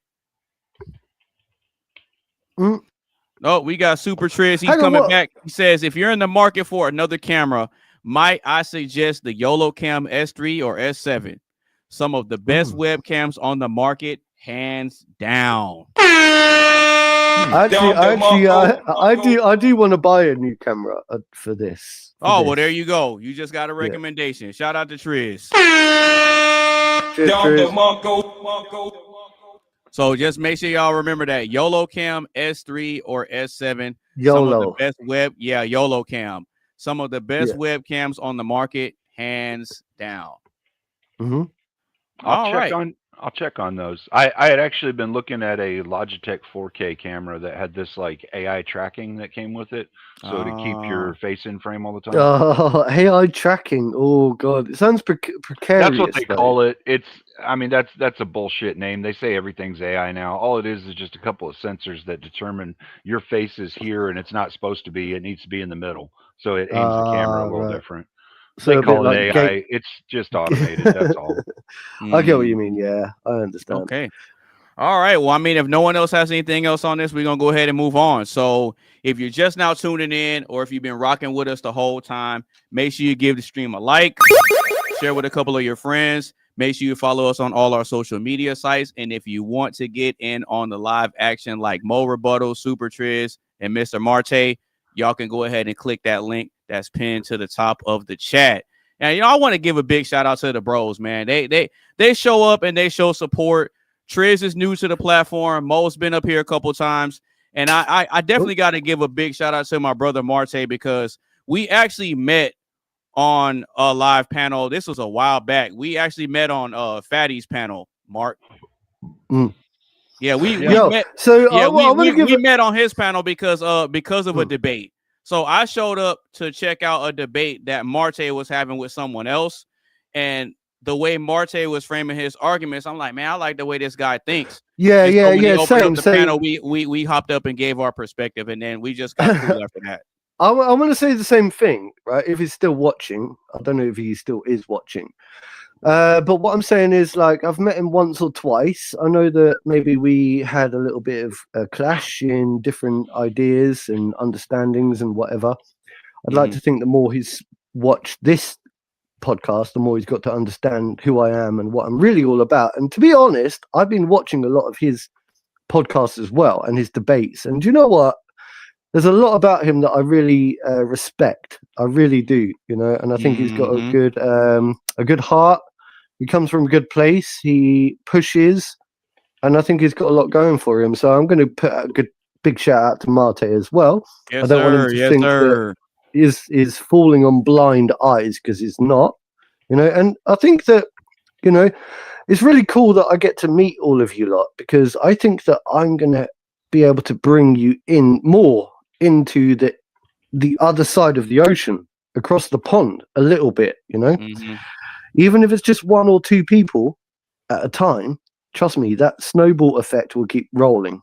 And I think that you're going to get more and more followers from across this side of the pond, because, you know, we need people like you, you know. Mhm. We actually need we need people like you. There's a lot going on, and people don't fully realize how much their voice is appreciated, you know. And that goes for everyone. Mo Rebuttal as well.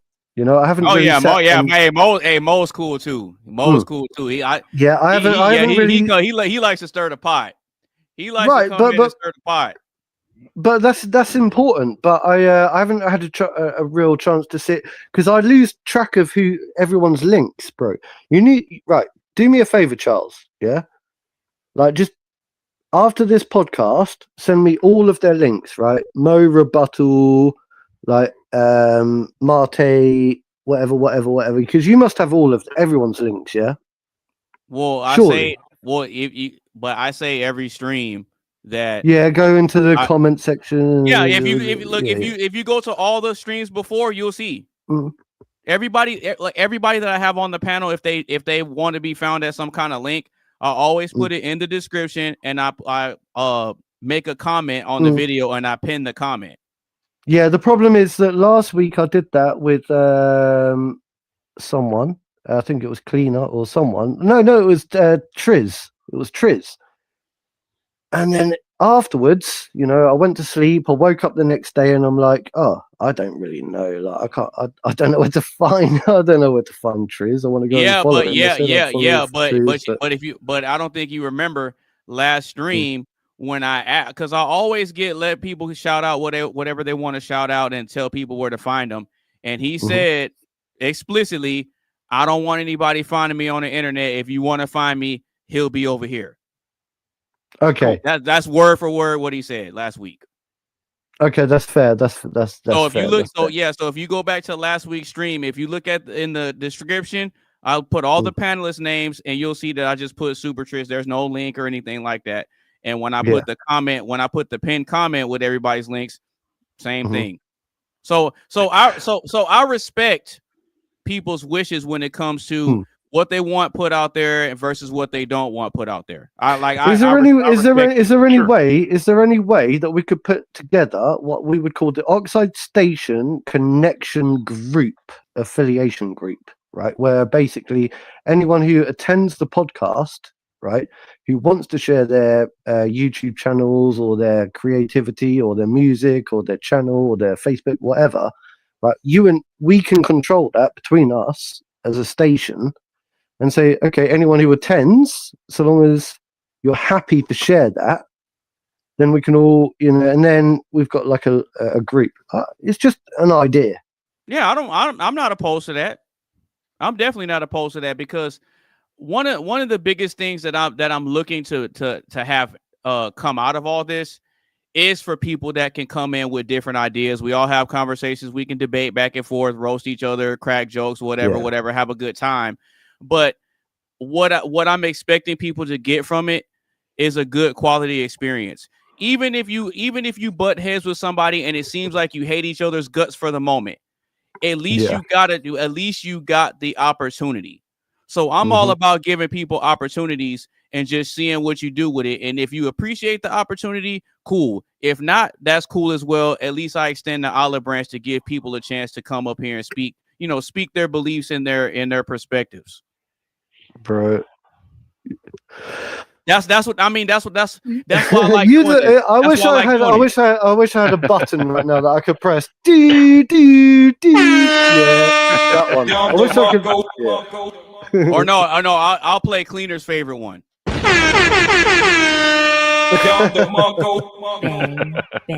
Bang. Shit like that. All right, so SuperTriz is back. He says the YOLO Cam S3 has a 1-inch sensor, and the YOLO Cam S7 has a micro 4/3 CMOS sensor for unparalleled low light performance. and subject separation, shallow depth of field, and interchangeable lenses. Hopefully, Mr. Cleaner, you'll take notes of all the specifications that SuperTriz has provided regarding the YOLO Cam series of webcams, and hopefully you'll be making that investment soon. Yeah, I pulled it up on a Google search so that I'll remember to look at it after we're done. Gotcha. Okay, so Mo Rebuttal says he's down to do a debate. Cleaner says, hey, he's good with whatever. My name is still the same on Discord. Let's get it. Sweet. Let's go. We also got SuperTriz saying, yep. See, he's confirming what I said earlier. Yep. Don't look for me. LOL. See, he said it last week. Don't come looking for me. No, bro. I get that. I'll find you, bro. I'll find you. I'll look for you. I'm interested. Mo Rebuttal says my Discord link is on my channel. So I'm pretty sure that Mr. Clean is going to go over there and check out what he got going on. Mo Rebuttal also says, let's do it live. The claim was made live. Uh-oh. I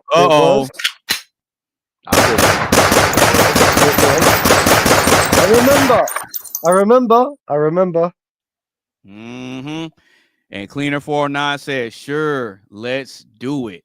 All right. Shout out to everybody that's in the chat. Shout out to everybody that's watching. And we're going to go ahead and move on to the next question. And the next question is, do men and women cheat for different psychological reasons? I'll say it one more time. Do men and women cheat for different psychological reasons?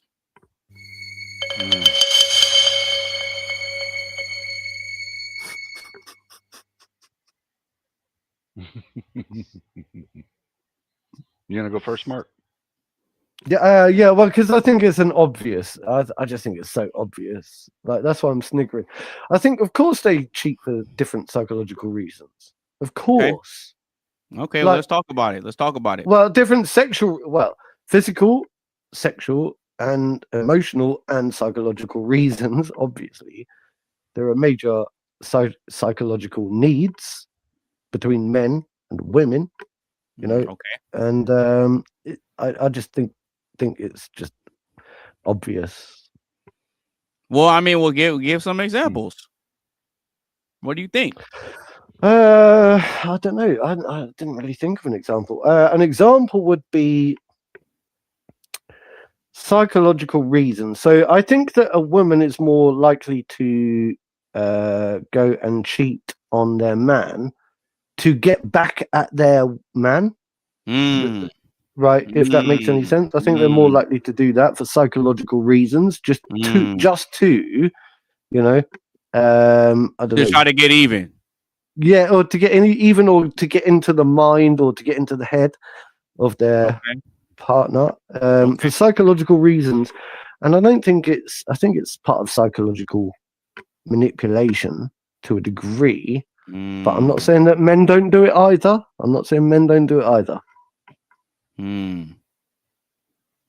So with that example, do you think that they're both cheating for the same psychological reason or different ones? No. Sometimes it can be for the same reason. Like, it depends on the vendetta or the reasoning.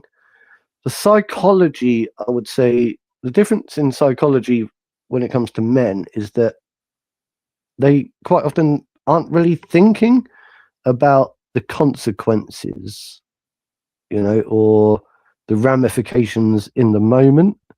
Whereas I think sometimes the woman does it deliberately with a vindictive mind, knowing.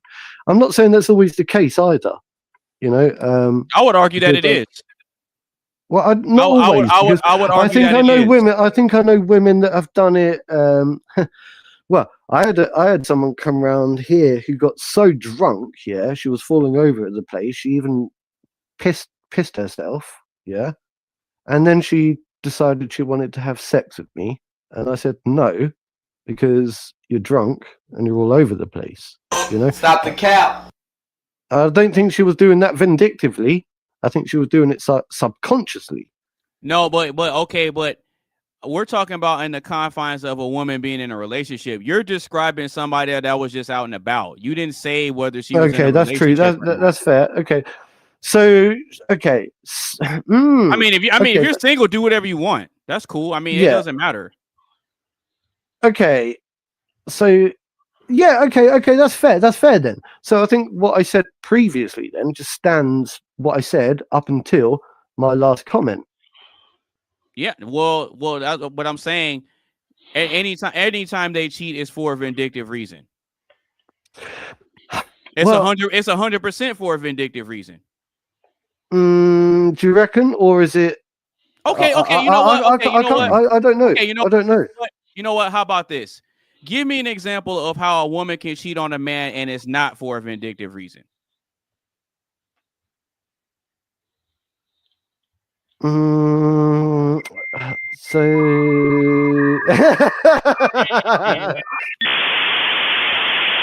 how should I start, bro? I don't know. I'm not a woman. I'm not a woman, so I can't. I couldn't tell you.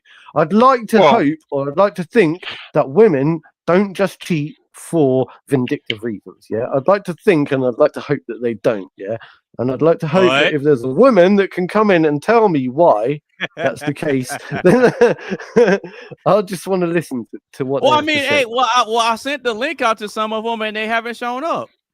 Yeah, because they can't. I think a good example. I think I could actually think of a good example that I've seen within society. So, where a woman doesn't cheat for a vindictive reason, right? Where it's not necessarily vindictive, it's something else, and I'm not sure exactly what it is, but it doesn't seem to be vindictive, right? Like, it may very well be at the core of it. It may very well be vindictive, but it just doesn't look that way. But so the situation I would propose would be like, there's a man and a woman. They've been married for a few years. The guy has a job where he has to go away from home to another state, to another country, whatever, for long periods of time. And there's another dude that periodically checks in, and the woman develops feelings for the other dude. And it's not necessarily like, it doesn't look vindictive, but it's just that guy. I get what you mean.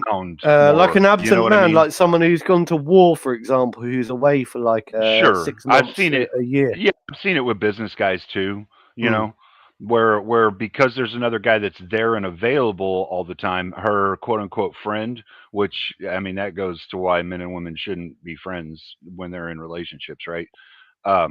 Like that friend is around all the time, and she develops more intimate feelings for him over time, right?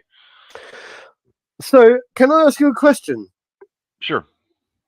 I received a message a week or so ago, and it said quote something like this. I don't think I can be verbatim.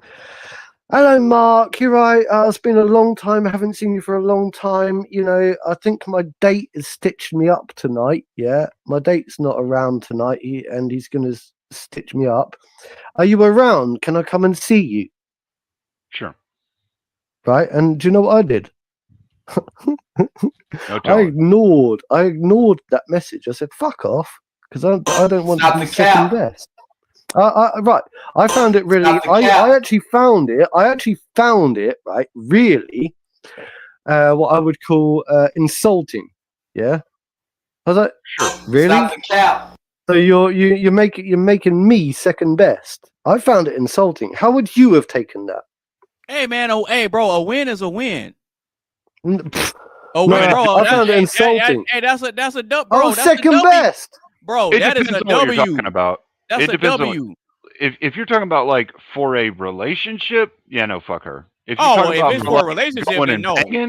Going and smashing, like, yeah, all right, whatever. Yeah. But only if I'm not in an act, like, you know, if I'm not dating somebody already, I'm not with somebody, I'm not like, you know, I'm not going to cheat on the girls that I'm with right now. I wouldn't be doing that right now. But when I'm single, right? Like, yeah, I get that.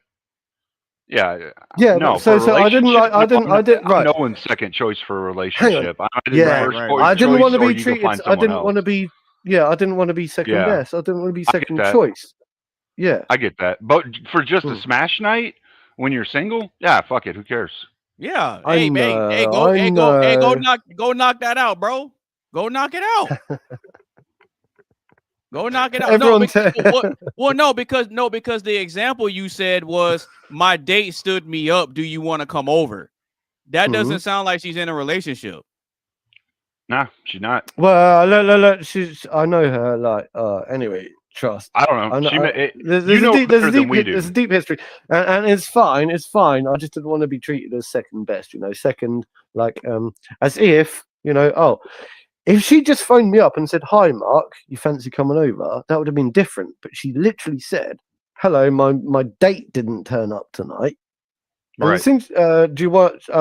You up for meeting up, or can I come over? Mark, I get what you're saying. I understood what she's saying, and I'm like, yeah, why did you do it? Say it that way. Look.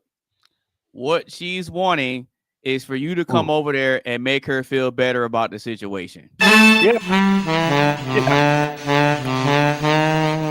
You're right. You're right. She just wanted some New England sausage. There you go. There you go. What? She wanted some spotted dick. That's what she wanted. That's really what she wanted. Gotcha, bitch. And cream, we put cream in our spotted dick. Hey, look, there you go. I don't know about that, but I'm gonna just take your word for it. Yeah, I'll just take your word for that. Getting some Van Wilder vibes from that guy. for real. No, but to Cleaner's example, that still would be for a vindictive reason. And the reason it would be for a vindictive reason is because when women cheat, they always have some sort of justification that they blame the man for. It's every single time, dude. Every single time. Because what they do is they'll do it and they know it's wrong. But then when the guy finds out, they say, "Oh, well, you don't pay enough attention to me and this and that. You're always gone." Da da da da da da da. They always blame it on the man. So it's almost like I did this to prove a point to you that you don't pay enough attention to me and you need to be around me more. If not, I'm going to do this. Yeah, I think that could be. Like I said, you can really only look at it from the outside whenever we're talking about that kind of situation, unless you're the woman that's been in it or the man that's, you know what I mean? Yeah. So, I mean, I see how after the fact and she's caught and she's explaining and justifying she could try and do that. I don't think during the act she's necessarily thinking about that. I do think that the friend zone guy is able to charm his way into her panties. To be fair, yeah. I don't think she's always thinking bad about her husband. If Chad shows up at 9 o'clock at night and the kids are asleep and husband's gone on a business trip the past 2 months, and Chad shows up and is like, "Hey, baby, here's my 1.5 foot long dong," or whatever the case. You know what I mean? Like, I don't necessarily think that she is thinking vengeful thoughts in that moment. Now later she may justify it with vengeance in some way, but I'm just specifically talking about the act and the creation of the act itself. I don't think it's always necessarily vindictive when they're doing it. I would agree with you though that they do lash out afterwards and say it's someone else's fault. Well, because they know they weren't supposed to do it. So they have to make up a reason for why it happened in the first place. And so and a lot of times what they do, they like to do this thing called plausible deniability. Oh, yeah. They do this whole plausible deniability thing to where it's like there's always some sort of justification to where they can make it seem like it was a good idea or they didn't know better. Sure. So the fact that there's even a degree of manipulation that's tied into that's what makes it a vengeful thing. It makes it vengeful. Yeah. I see when you're talking about like the total act, including consequential downfall afterwards. Yeah, I get what you mean. Yeah. And then plausible deniability, it's a strange concept. It's a bullshit concept. Is it really? Yes, is it no, really it a is. bullshit? No, It is a bullshit concept because I think it's a anytime you valid tell someone, concept. I'm giving you plausible deniability, you're letting them know you're going to do something that's fucked up that if they know about, then they could get in trouble too. So you're necessarily creating a Oh, I see bullshit what you mean. reason. Yeah, You see yeah. what I mean? So Yeah. like plausible deniability is flat out bullshit. Yeah. Sorry, I thought you were. I was use saying that. plausible deniability as a concept is a real concept, and you're just saying what you're saying is the concept of it is Performative, stupid. right? Yeah, right. Yeah, I the understand. performative of it is stupid because It's it almost yeah. always ends up Right. being where both sides knew something bad was going to happen. Yeah. It's just one of them didn't know the exactness of what it was that was going to happen. But that doesn't make them any less complacent if they knew the other person was going to do something bad. You know what I mean? But this brings me back to this whole thing because do you remember we were talking about like concepts and ideas and like new terminology and words that people are using? Do you remember we going back to, I think it was you and me that were debating about the word manifestation. Yeah, and it took a long time. And I was right? laughing at you. Yeah, and I was yeah, laughing right. about It's fine, Yeah. but it was But I realized I had a lot of deep thinking after that. I realized it took us a long time to really fully understand what we were trying to express or explain through a particular word. And Okay. I think, or a concept or an idea, right? If that makes any know why sense. that And it is? takes a long time to get to the bottom of what we really are trying to emphasize. Do you know why that is, though? Well, you tell me. Go on. I'm interested to hear. Well, what I was pointing out when we were having the conversation wasn't so much the details of the word itself. I was trying to point out to everybody that words over time have been redefined so that they mean something different. And within the social setting that we've got in the world right now, people decide this word, like the word grooming, means something horrible and demonstrative. However, for the longest time throughout almost all of human history, the word grooming meant raising a little boy into a young man or a gentleman, raising a little girl into a young lady or a lady, right? And so this is something that we've now turned into this horrible term, but it never used to be, right? And so I kind of pointed out, the words have been rearranged, and all the good words that we used to use to describe things and bad words and all that stuff, they've been kind of rearranged. Well, this is funny because this is one thing that I keep trying to explain to other people as well, and I fully agree with you. I think for the sake of conversation at some points, I think as a disclaimer moving forward, if we're gonna if we have a misunderstanding on any word that we're discussing, I think we need to just be able to get straight to the point of what do you mean by that? What do you mean? Like, what definition are you referring to? Are you referring to old definition or like the new modern definition? Well, and that's what I was getting at when we were talking about that before, was that we're not using proper communication when we use words that other people don't understand, and we're not willing to explain what it is that we mean. That was what I was trying to get at then when we were talking about that, because it was being used in a different way by you and someone else than what I understood it meant. Friend. And so I needed an explanation so I understood what it was that you really meant. Yeah. And that's all I was trying to get people to understand, was like, it's okay that you, the person talking about an idea to other people who are learning and listening, it's okay for you to explain what it is you mean, and therefore get your point across so that other people can understand it. And it's also, I would say, if you're the person talking to someone and trying to get your idea to them, it's actually your responsibility in the conversation to try and clearly explain your idea to them so they can understand it. But it's also their responsibility to not perceive it in some way other than what it is you're saying, so that you can understand, so there's responsibility on both sides to having proper communication. And see, and that's exactly why Mark said earlier, see, when I break things down about like how I think and stuff like that, that's exactly why Mark said earlier, hey, I like the way you articulated that and you broke that down, because it helps create a better level of understanding. So that way, if you are confused, I'm still able to answer questions further to help break it down even more if needed. You see what I'm Sure. saying? Yeah, Yeah. and I understand not everybody's going to explain things when not everyone's going to understand things when I explain them the first time. And I'm Mhm. fine with people asking more questions or probing or trying to understand something. Internal critiques are fine by me. I'm good with explaining. Mm-hmm. All right. So what did you say that your answer was about the question, Cleaner? Do men and women cheat for different psychological reasons? Personally, I think that yes, the total of it.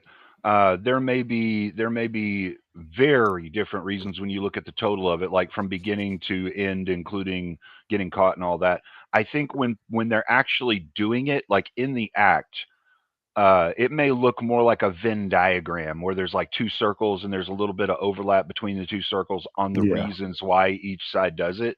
Because I think there are some women that are like stuck in the physical. They see Chad and they're like, he makes me horny. Much like men are like, I see chick with huge tits and look pretty face, and she makes me horny. You know, so I mean, fairly enough. Like we're creatures of attraction. It's part of what makes us come together and mate and produce more creatures, right? I So, love I that. mean, it makes sense that there would be some overlap, but I do think mostly and more majoritively when we're talking about people as a whole, there are very different reasons. I do think for men, most of the time it is more situational. It's like I'm at work, I'm sitting here, this girl walks in, her snatch is open, she's naked, she's like right there, like, here, let's do it. And it's like, oh my God, how could I say no? Right? Like there's some guys Right. that think that way. And there are a Right. few guys that would be like, get the fuck out of my office. I'm busy working. Right. Right. And for chicks, So they see a guy that walks into their office naked and they're like, HR, where are you? So I mean, there's obviously different reasons. okay, but hang Exactly. on. Do you remember the whole thing, the trials and tribulations? Right, the trials and they smashed the tribulations vase in that video. that, Why did they that smash Donald the Trump vase had in to that go video? through. Donald Trump had to go through trials and tribulations because he wanted to grab some woman by the pussy. He said, "Yeah." Well, he Right? was explaining a concept when he was talking about that. No, And it was no. This isn't. This it is meant relevant. more. Well, the thing is, when Trump said that, it meant more than just the exact words. Right? No, He was I'm not. explaining I'm that agreeing when you with you. have I'm money agreeing and with you, by the power, way. you can just Right. grab just about any girl that's out there. I'm agreeing with you, by the way, because what I'm talking about is the concept of like what we'd call male what do you call it? Locker changing room banter. Male banter that happens in the changing room.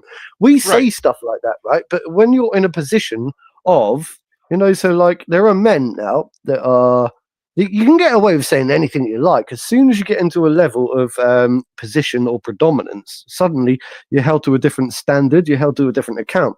Like Andrew Tate, for example, was questioned by lots of social media or media because they didn't like the way that he was speaking. It's not because they didn't like what he was saying, it's because he's influential. It's because he was influential, But there are many people that get. So do you see what I'm saying? Like you can get away with having playground banter. You can get away with saying, I'm going to grab a bird by the pussy. It depends on your level of prominence in the world and how you're going to be treated as a result of what you had to say. Sure, and well, I agree that that's part of it. I think there's also relationship stuff that goes into it and all kinds of other things. Like if I grab one of my girlfriends by the vagina The right pussy. now, I just stick my hand right down there. They'd know what's going on. They'd be like, "Oh, hey, how's it going?"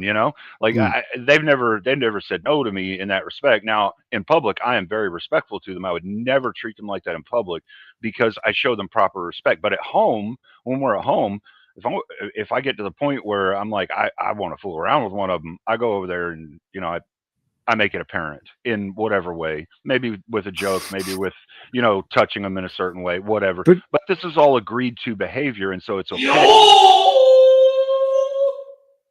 Right. This is all agreed to behavior. Now, when you're talking about people who don't know each other, I don't think you're generally just going to walk up to some chick and grab her camel toe. Like, I'm pretty sure if she doesn't hit you, Yeah, no shit. The FBI is going to get somebody's going to beat your ass. No shit, Sherlock.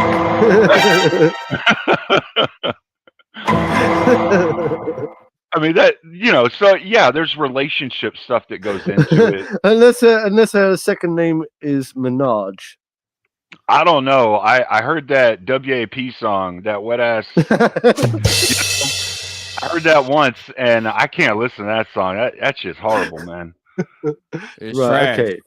Basura.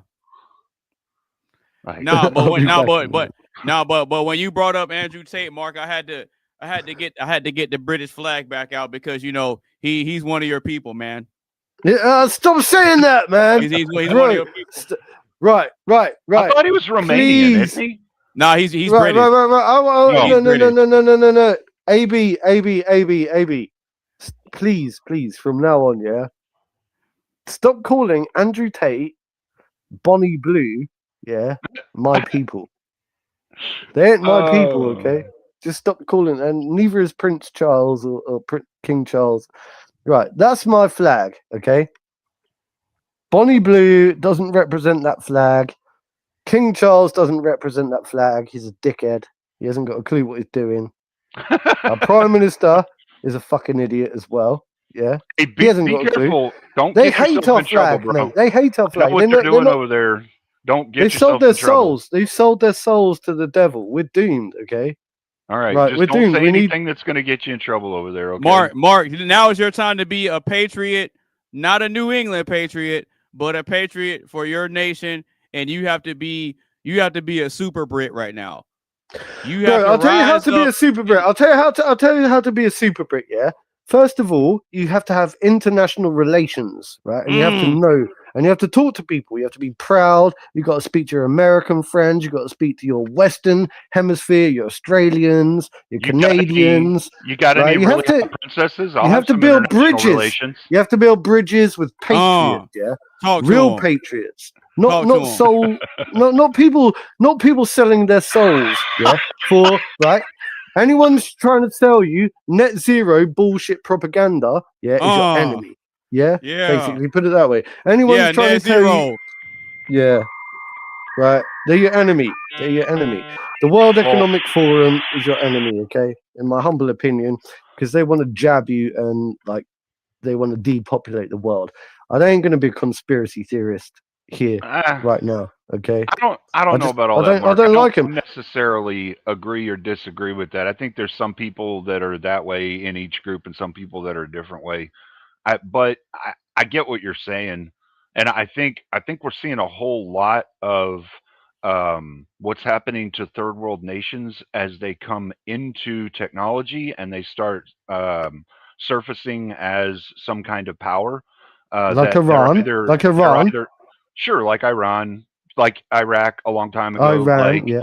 I mean, a number of third world countries, right? You're either going to come to the table with the one world government sort of mentality and get with it as far as, you know what I mean? Like we're seeing this happen more and more. And I think right now we're at that point where they'll give the excuse of this person's a bad person, they're hurting their people. But in reality, the thing is, they're not coming to the table for the one world government that we have going on.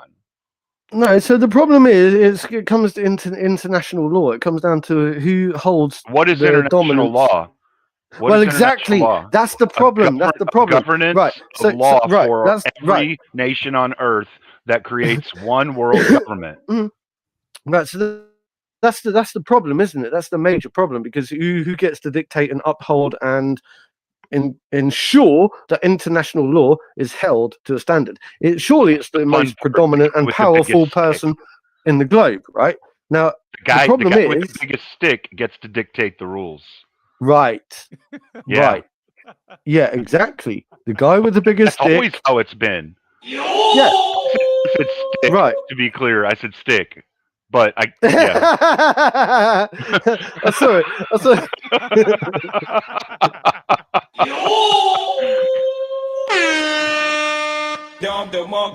Right. Yeah. Anyway, look, we're drifting off on one. I'm in agreement. But look, I'm more about like the old standards where I think that Western values predominate. So I think that our cousins across the pond because I see America and Australia as our Western closest allies. Unfortunately, I'm really worried about what's happening in the world at the moment with the European Union side of things.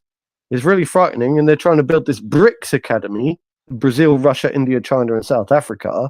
I've heard And I about think that. that, Yeah. yeah. Anyway, I don't want to go too much on that because we might lose some. Well, We might so lose some I mean, listeners. we can actually circle this right back to the question though, because this does affect romantic relationships between people right now. There are some people that are so deep into their ideological understanding, they will cheat on someone if that person does not have their same ideological understanding, or they're in a relationship for a long time and suddenly the woman or the man starts to change their political understandings because they've been watching a whole lot of that stuff and they start to believe in it, right? Whatever it is they do, right? And so one of them cheats on the other out of vengeance, or because they're not attracted anymore, or whatever. So this does actually kind of play into the interpersonal and romantic relationships and what we're talking about here. It does I'm give glad you brought people that some full reasons for circle. that. I'm glad you brought that full circle, because actually you're right. And I've seen a lot of relationships break down in recent years over so much political division. Right. It's almost like they were together like for 20 years of their life, and then something big major happened that caused this big political divide, and all of a sudden they can't see eye to eye anymore. I saw a really horrible video actually the other week where a couple of parents belittled their own child, for having a political opinion online. Well, they I were do calling that at home all the time to my kids. well, but it was nasty the way they did it, and it was right. Okay, it's fine to do that, but the way they did it was very obnoxious, and I'm like, that's not a way to keep a family intact. No, you're It's a right. shame. Yeah, I get what you mean in the public forum. Yeah, shaming in public. But I mean, the thing is, you have to approach where someone is making much like how Mo Rebuttal said earlier. Like I made the claim online, so let's do the debate online, right?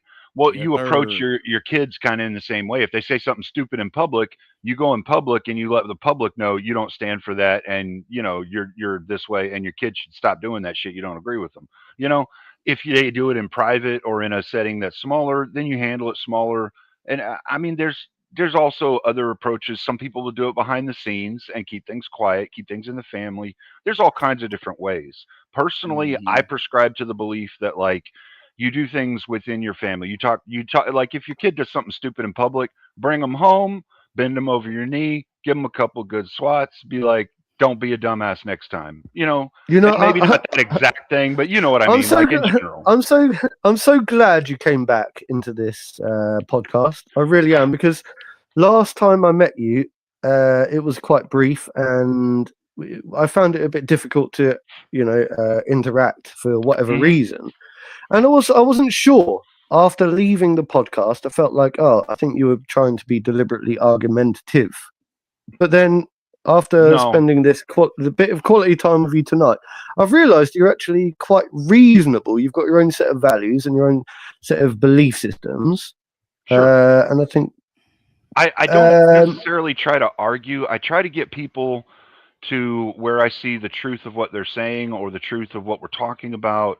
I try to get to what I see is true, right? And I am pretty reasonable. I mean, people are able to convince me that other things are true if they've got solid evidence or whatever.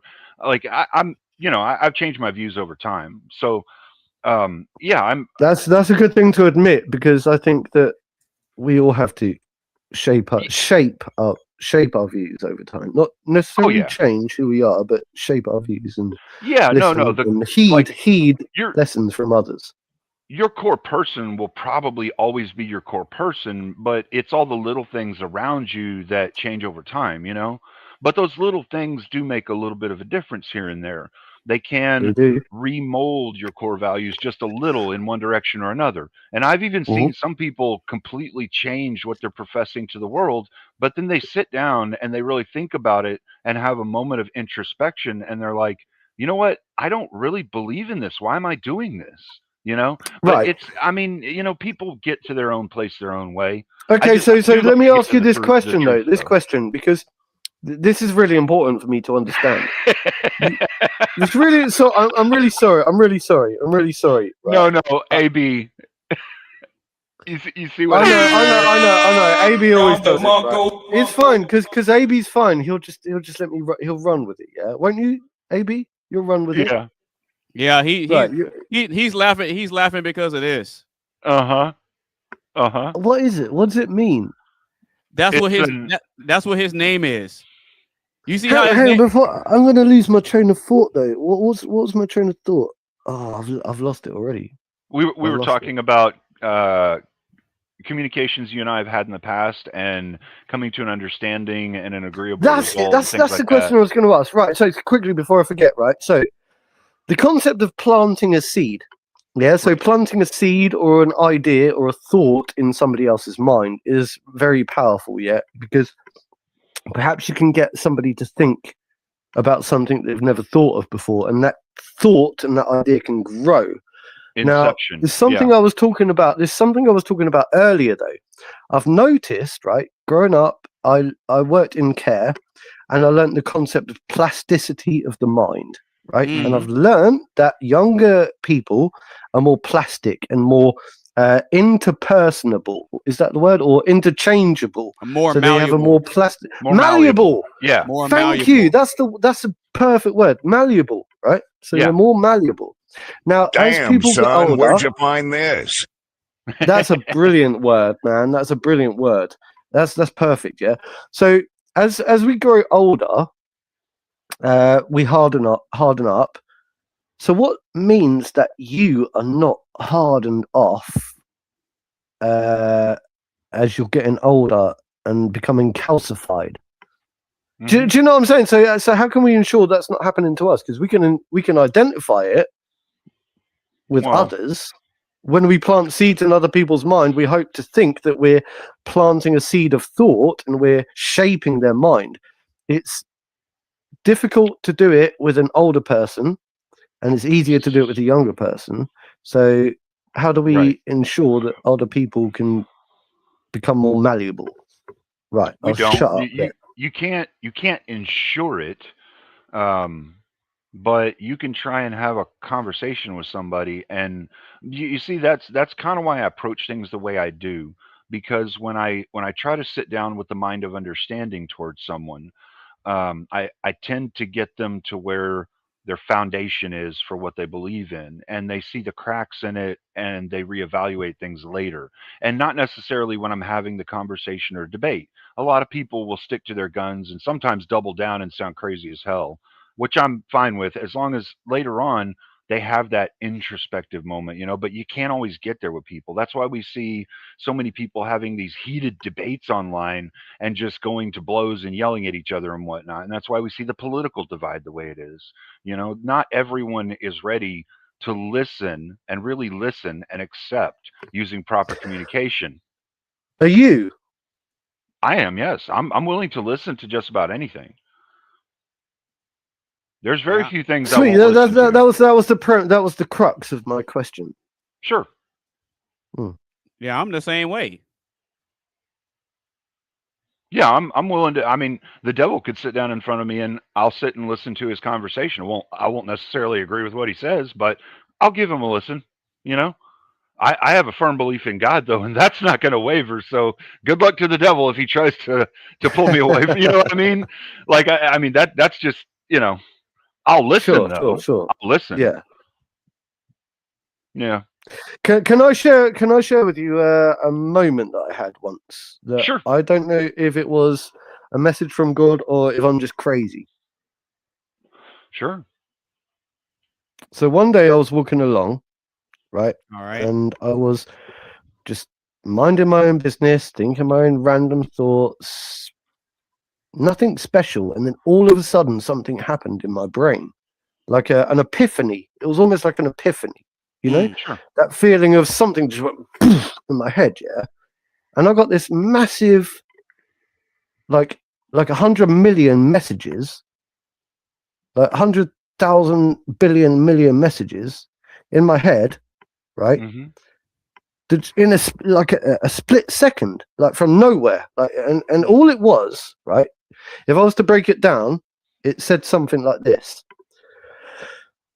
"Don't worry, Mark, you're doing okay. Okay, I've got you. I've got your back. You're cloaked. You're okay. You're doing the right thing. Keep doing and walking down the same garden path. Don't stop," or something like that. But it was like 100 million of them, like all that came to me at once, right? And I found it to be a very reassuring message, right? And I never believed in God, right? Until that day, okay? Until that day, right? Okay? And I never speak to anyone about it ever. Until now. Because he even said to me, right, even in this message, you can speak about it if you like. You don't have to, but it's a personal message. It doesn't matter, right? So it doesn't matter whether I share this message with you or not. But I don't have to, because it's like it was like someone saying to me, "It doesn't matter what you do anymore. I've got your back." And it was a weird thing because I felt like my brain cracked. I felt like I was crazy and mad. Like, why am I hearing voices in my head? Yeah. I don't hear voices in my head. It's not like it's a regular thing. You just had that moment, and yeah, I get you. Yeah. W Epiphany. I don't really know what to make of it because if I were you, I'd keep those eyes closed. Cause I'm gonna play Monster Reborn. You what? Now I'll bring back a monster. It's the same one I just sent to your graveyard. My blue eyes! Yeah, man, I knew you could do it. Now that was impressive. Shout out to Mo Rebuttal. Bucket will do it live. Shit like that. Yes, sir. All right, Mark, go ahead and finish what you were saying. Yeah, Mark, go ahead and finish what you were saying. we got Mo Rebuttal in the house. Yeah, go ahead and finish what you were saying, and then we'll let Mo have the floor for a little bit. I think Mark might have locked up. Oh. Uh-oh. His video's been kind of... Oh, there he is. There he is. Yeah, he's on McDonald's Wi-Fi. Yeah, for real. He's on that Buckingham broadband. That's what he's on. Buckingham broadband internet. I got AT&T, and that shit ain't much better, man. AT&T's fucking horrible. Upload rates suck. Yo. So anyway, just quickly, just to finalize then, whilst he's connecting, because it might just be taking time to connect. Yeah. I'm just saying. So I've been trying to reach out to lots of Christian people, or people actually are more religious than I am, right? To try and make sense of it. I'm like, am I just crazy because I heard got a weird message in my head, right? Or does God really exist? Because I feel like after that thing that happened in my head, I was like, he has to exist. He said that to me. He told me, he's like, I've got you, blah, blah, blah. Someone said to me, right? They said, have you ever read The Road to Damascus? So apparently there's something to do with this thing called The Road to Damascus or something like that, yeah, where it happened to someone. And I was like, okay, I don't fully understand it, but either I'm crazy or God really exists. So basically, I don't really know. Okay. All right. So Mo Rebuttal, want to welcome you back to another edition of the Oxide Station podcast, brother. Yeah, thanks for having me up. Oh, yeah, absolutely, man. You're always welcome. So we have a question at hand, but at the same time, you did openly accept a challenge from Cleaner 409. So do you want to? Yeah, I like to flesh this out. Okay, Sure. Yeah. Go ahead, y'all got it. So okay, so Cleaner, let's just take the statement or the premise. Are you saying that polygamy is not a sin? No, what I specifically said was I have not been able to find anything in the KJV Bible that specifically states that it's a sin. And when I've asked fathers and figureheads in the church, the Which answer church? that I've gotten, I'm not gonna. I'll say an Orthodox church that I've gone. Okay, to. so I'm not that's gonna the specify which reason. one, but Yeah, what that's they the tell reason me- why I came up here. Because what they tell me if you just is say that about any other it's domination, I against wouldn't the give a shit. tradition. Like they say, it's against the tradition of the church, right? And like they never tell me specifically, yes, it's a sin, or no, it's not. It is, right? yeah. Well, I find that hard to believe that they didn't specify that's a sin. So that's Well, where I take issue with. So let's just take now. I'm not a representative of Orthodox. So not that's either. first I'm not off. either. Yeah. So take all this. I'm not a very big theologian. So most of my points here will be more of a logical stand. We can get into the weeds a little bit if you have something Sure. specific. But so let's first define what sin is. What do you think the definition of sin is? When you're doing something that God has professed you shouldn't do. Would you say it's not? It's well, that okay. But would you say my definition of sin would be missing the mark of God's intended order for human life? Would you say that's falls in line with what you just said, or do you have to get close different? enough. Yeah, Okay. that's close enough. Yeah. Okay, I'll go with so if that's the case, then God, and we have to accept a lot of things here to even have discussion. Christianity is, the standard we're going by. Blah blah Right, blah. right. I get that. But if that's the case, in the Garden of Eden, he's the author of the first marriage. Why was it just one man and one woman? From a strictly we could say pragmatic or numbers standpoint, it would have been way more effective if he wanted them to procreate as much as possible to give him 20.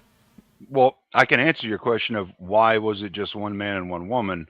I don't know God's intent or God's why. I could look at it and I could give a reason why it kind of looked like it only made it to one woman, because the first woman he made fucked up and they got booted out before he had a chance to make another. Well, that's presupposing the destination, the end it's point. not necessarily presupposing the destination. It's looking at the story that's Well, there that- and Well, seeing that the would story in that full would be context. that would be a predestination take on the story. That would imply that they had no free will. No, it's not implying they have no free will.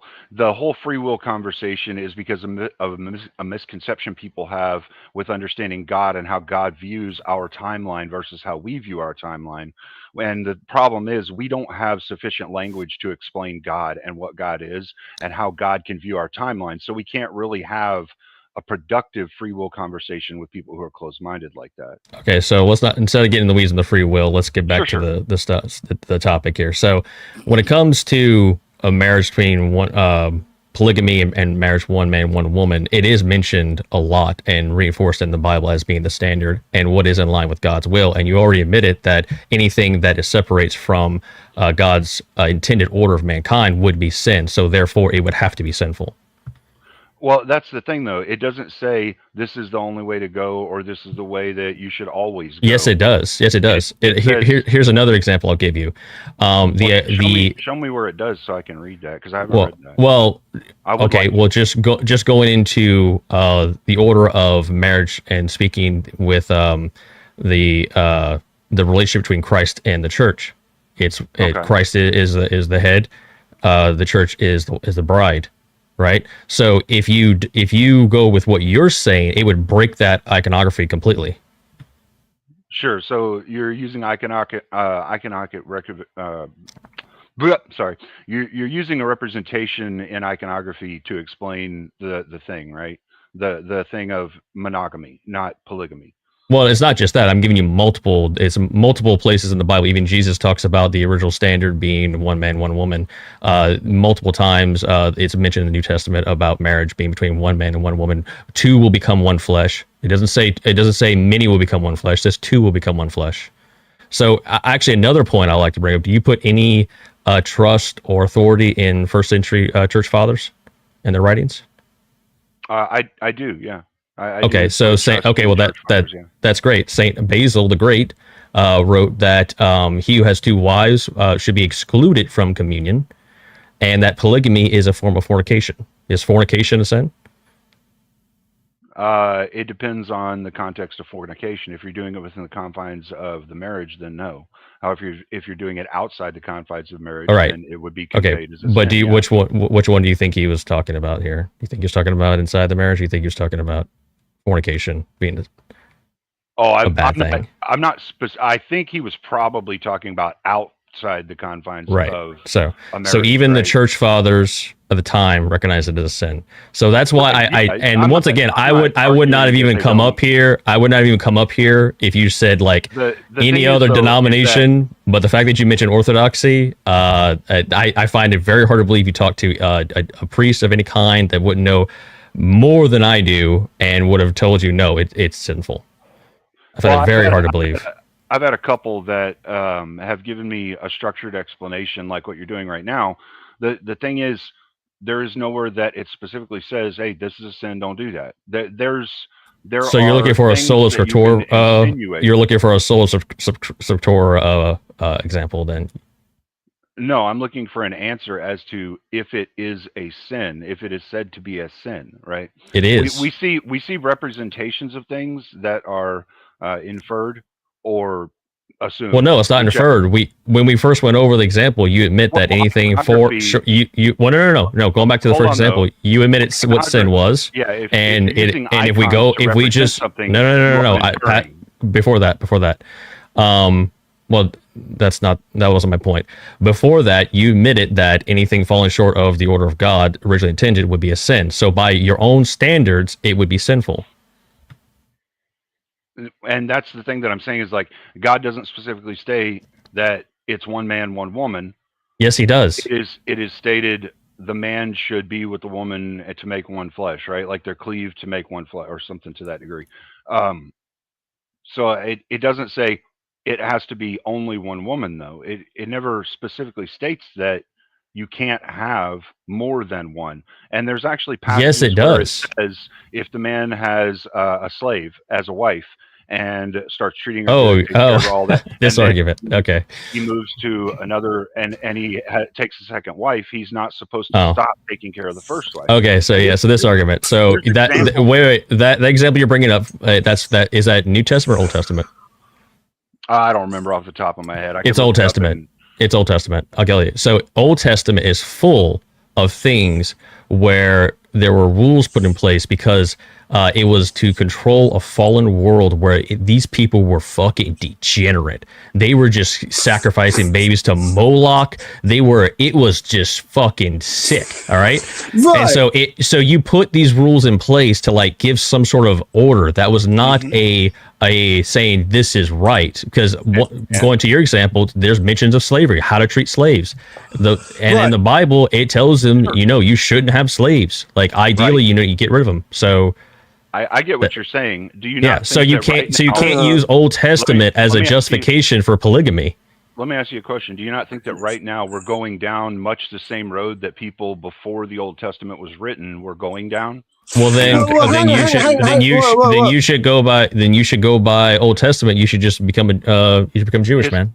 History. So this is where the muddy the waters become muddied. Yeah, because now we start arguing about different sects of certain religions, and we find he already agreed to the parameters we were discussing. So that's okay. Yeah, so I missed some of that. That's fine. But this is the question I was asking earlier, because I kind of understood what Mr. Cleaner was trying to say, and I never thought I'd find myself agreeing with Mo rebuttal right now. But that's what I was trying to say earlier. Don't you think that like we can apply the concept of perversion of certain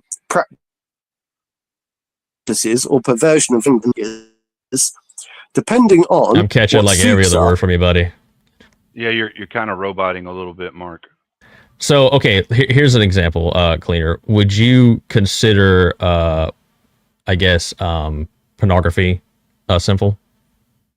Yeah, because it is. Yeah, I mean, now wait a minute. Okay, so under the same logic, it's not specifically mentioned in the Bible, so AI porn would be fine because it doesn't have a person, right?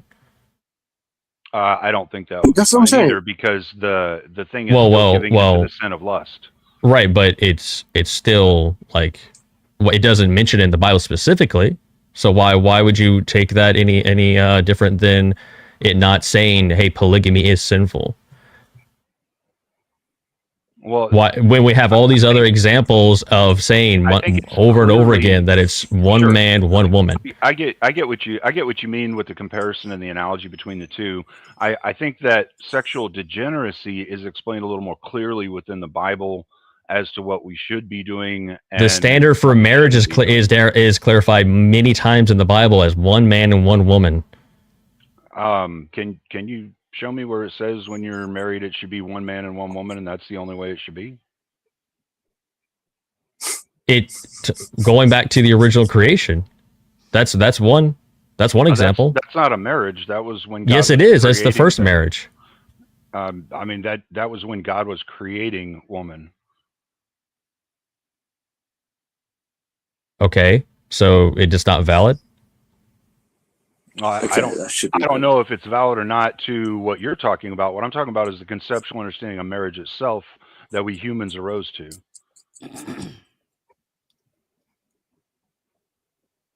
I don't see how you. It feels like a logical leap that you're making here. The differentiation I'm referring to is between whether you're just talking about the unique intrinsic bond between a man and a woman that makes them bound for life, so to speak, or are you talking about like the conceptual of marriage that we human beings have come to call marriage and what the rules and confines are?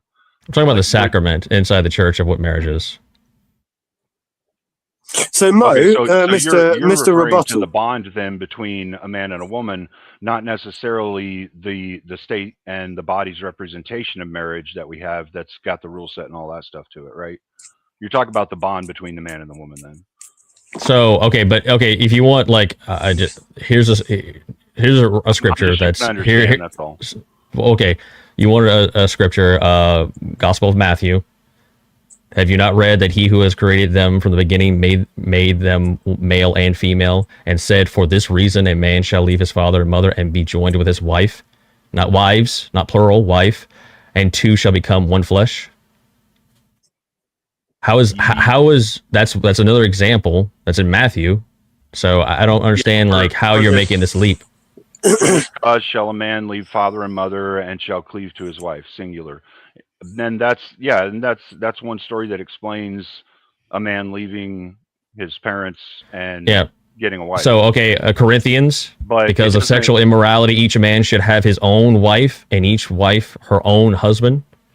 Sure. I get that. Like, it explains how that should be going. Like, a woman should have one man, and a man should, be okay. And by your own standards of sin, anything past this would be sinful. Well, here's the thing. You're in a P not P contradiction here.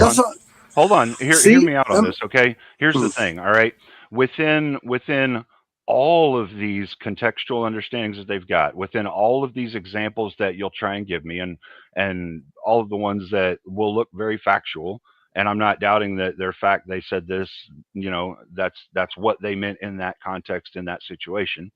The thing is, all of these examples, there are so many examples that you've got, but never in all those examples do they actually say you should only have one wife.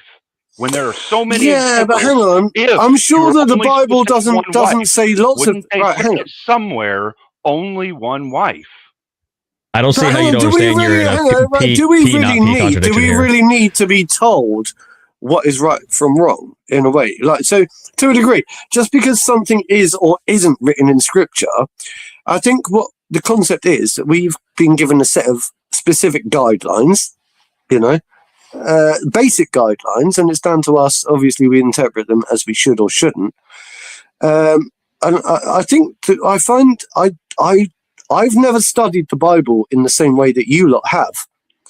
So I see lots of different interpretations coming from the Bible, in the same way that I see different interpretations coming from lots of different types of scripture.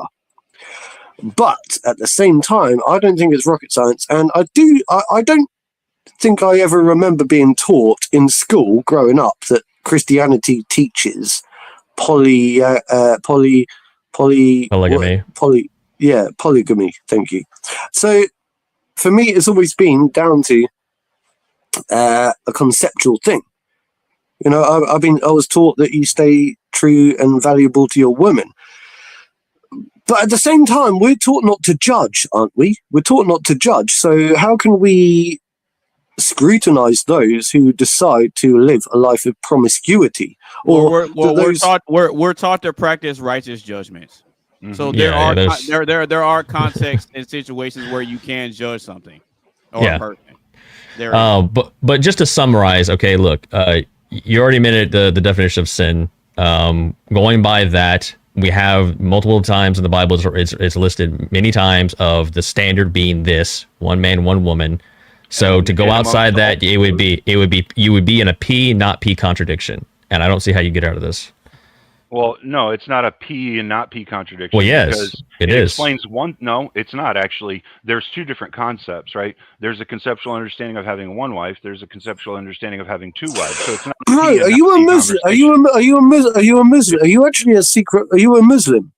No, it's where you're having. You sound like you're a Muslim in a way, because I think that's what Muslims believe, that type of stuff as well. Right? I think they believe that type of stuff. So there's probably other denominations. To be fair, there's probably other denominations of Christianity that would claim something like this. But that's once again, that's the only reason why I come up here, because he specifically mentioned orthodoxy, which that's what I took a issue with, because he was very specific about that. Right. I know, but you can claim to be one thing and preach something else. So I could tell you that I'm Christian, and then I can preach Muslim or Islamic teachings. You know? Yeah, no, I can tell you I'm Christian, and I can preach on Christian teachings. So I'm asking. I think I can clarify your assumption with that by saying, fuck Islam. It's a religion that teaches people to kill people and to hurt people. So fuck that. All right, disclaimer. Anyone who's watching, I'm not trying to subvert people into Islam somehow. Okay. All right. Now back to what we were talking about, though.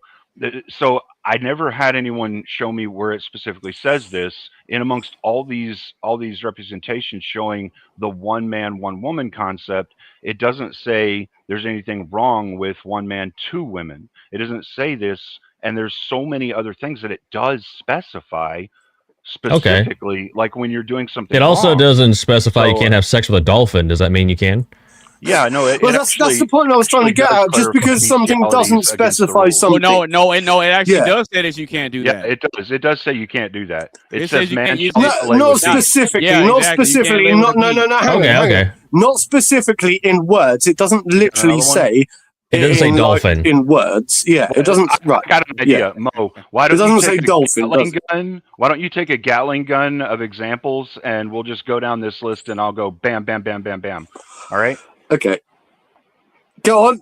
Well, I already did. What example are you looking? Why don't you explain to me how you can make this leap from having these examples in the Bible, where it going all the way back to the author of marriage being God when He created Adam and Eve, this being the standard for God's will, and by your own admission, anything outside of that or privation of His standards would be sin.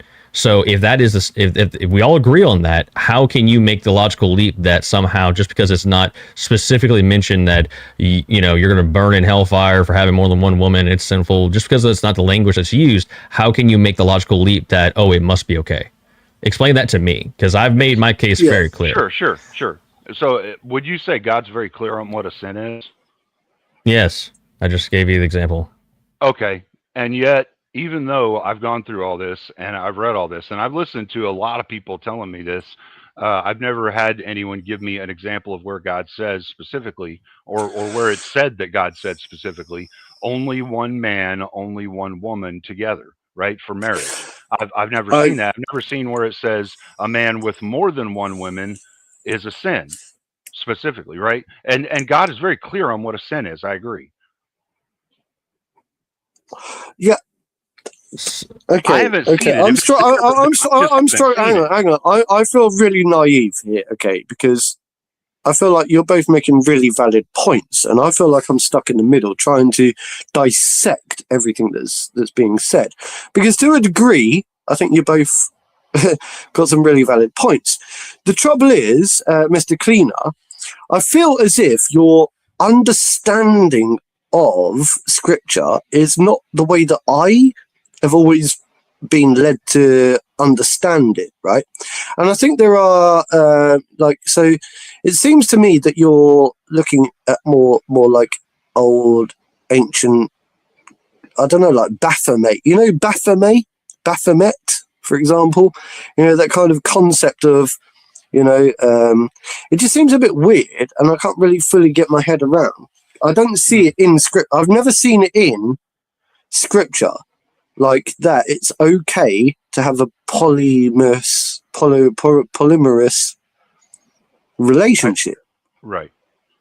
Polyamorous So, relationship. Here's another one I'll just throw right here. Here, in Timothy. Therefore, Bishop. Hang on. Let Cleaner answer that, I think, because Okay, go ahead. I think you had something you wanted to say. Well, no. All I was going to say is if you can find some place where it does clearly say this is a sin, like you. So wait, you're changing the goalpost a little bit. You said it. Okay, so you needed to say exactly a sin. So Titus, when it says a husband of one wife, Timothy talks about a husband of one wife. All these scriptures, you throw those out. Sure. Or what is your interpretation of that? Why would they mention this repeatedly over and over again if that wasn't the standard of God's will? Oh, I've got one. Do you think that gay marriage is okay? Do you accept homosexuality as in it's okay to be permitted within the church? You're asking me or Cleaner? Cleaner, obviously, Cleaner. It specifically states that as sodomy. You're not supposed to be doing that kind of thing. Homosexuality. Right. So it's funny that you take that stance. That stance. Well, it explicitly says that you are not to lay with a man the way you lay with a woman. That's right. That's the word. So what it's talking about is the act. It's okay. Look, if you're a homosexual, but you don't act on that, and you resist the temptation of lust that you have for men for whatever weird reason you got that shit, then you're not necessarily sinning because you're not doing that, right? It's the act that you do. Sure, but the reason I brought that into the conversation is because I was trying to figure out, right? You're trying to look at scripture and saying, look, it's not permitted within the Bible. I don't agree with promiscuity when it comes to sexual acts between man and man. Yet, for whatever reason, you're finding a way to find scripture within the Bible that allows a polyamorous relationship. And I'm trying to equate the two because I'm saying, look, that's how homosexual relationships and marriage was allowed to permeate through the Church of England, because they allowed it through the Church of England and the legal system, because people misinterpreted the Bible and said, nah, it's all about love and this, that, and the other. And now all of a sudden we've got gay marriage. Well, no, people rewrote the Bible into other Bibles that didn't have the same contextual representation of the understanding of homosexuality and God saying it's a sin, and that's how they got it allowed, right? It wasn't people misinterpreting the original works or the King James Bible that made them think that this was okay, because it's very clear in the King James Bible. The homosexuality is a sin. If the act of homosexuality is a sin, not necessarily the homosexual himself, but the act that he's doing is a sin. Just real quick. But you already said that you put some sort of authority in the first century church fathers in their writings. Yeah. So I gave you an example of that, and so St. John Chrysostom, he said, he did not say they shall be one flesh with many women, but the two shall become one flesh. Seems pretty clear. Right. He was talking about a specific situation in which two people become one flesh. And no. He said, no, he's commenting on the scripture in Matthew. He did not say they shall be one flesh with many women, but the two shall become one flesh. Can you give me the passage? Because I would like to read that. Listen, if I'm wrong, I'm wrong. I'm willing to accept that. But no. Something to be honest, right. I seem to have pivoted, like I'm taking sides. I'm not Cleaner. I'm really genuinely interested, and I don't want it to feel like like this is a battle of wits right now. I'm genuinely interested. And it's not about being right or wrong, even though some people may disagree with that. I don't think it's about being right or wrong. I think it's about getting your message across. It's talking about Matthew 19, verse 4 through 6 is what he's commenting on. That the church father I just gave you the example of. But here, I'll just say this: if you want to talk to an Orthodox apologetic or even priest, there is a Discord for that. It's called Orthodoxy Worldwide, and if you pop in there, you can ask any question you want. They'll talk to you. They'll even debate you on it if you want. But I would highly recommend going check out that Discord.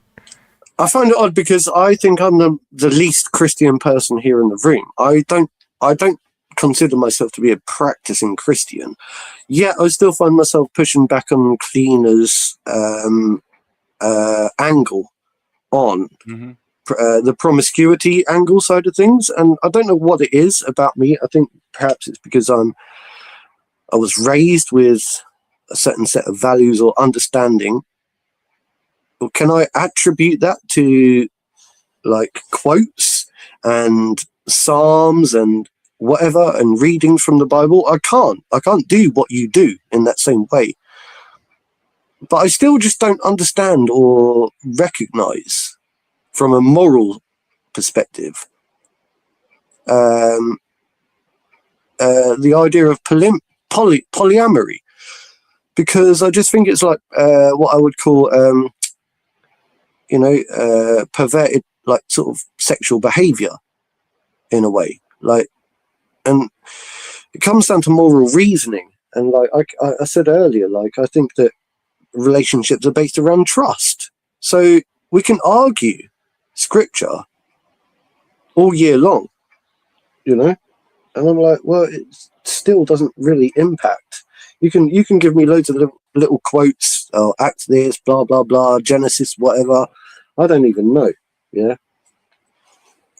But it's still not right, is it, to treat people like shit? Okay, so I got a question real quick.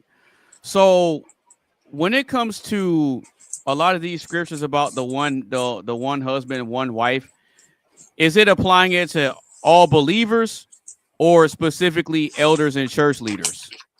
No, it's in all. There are many cases it's applying it to as God's standard for marriage. Well, the reason across the board. The reason I'm asking this is because when you brought up the Titus example, I have it pulled up, and the context behind the Titus example of one husband, one wife is Paul is instructing an elder or a pastor must be the husband of one wife.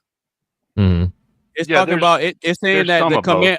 The command appears in a list of qualifications for elders and church leaders.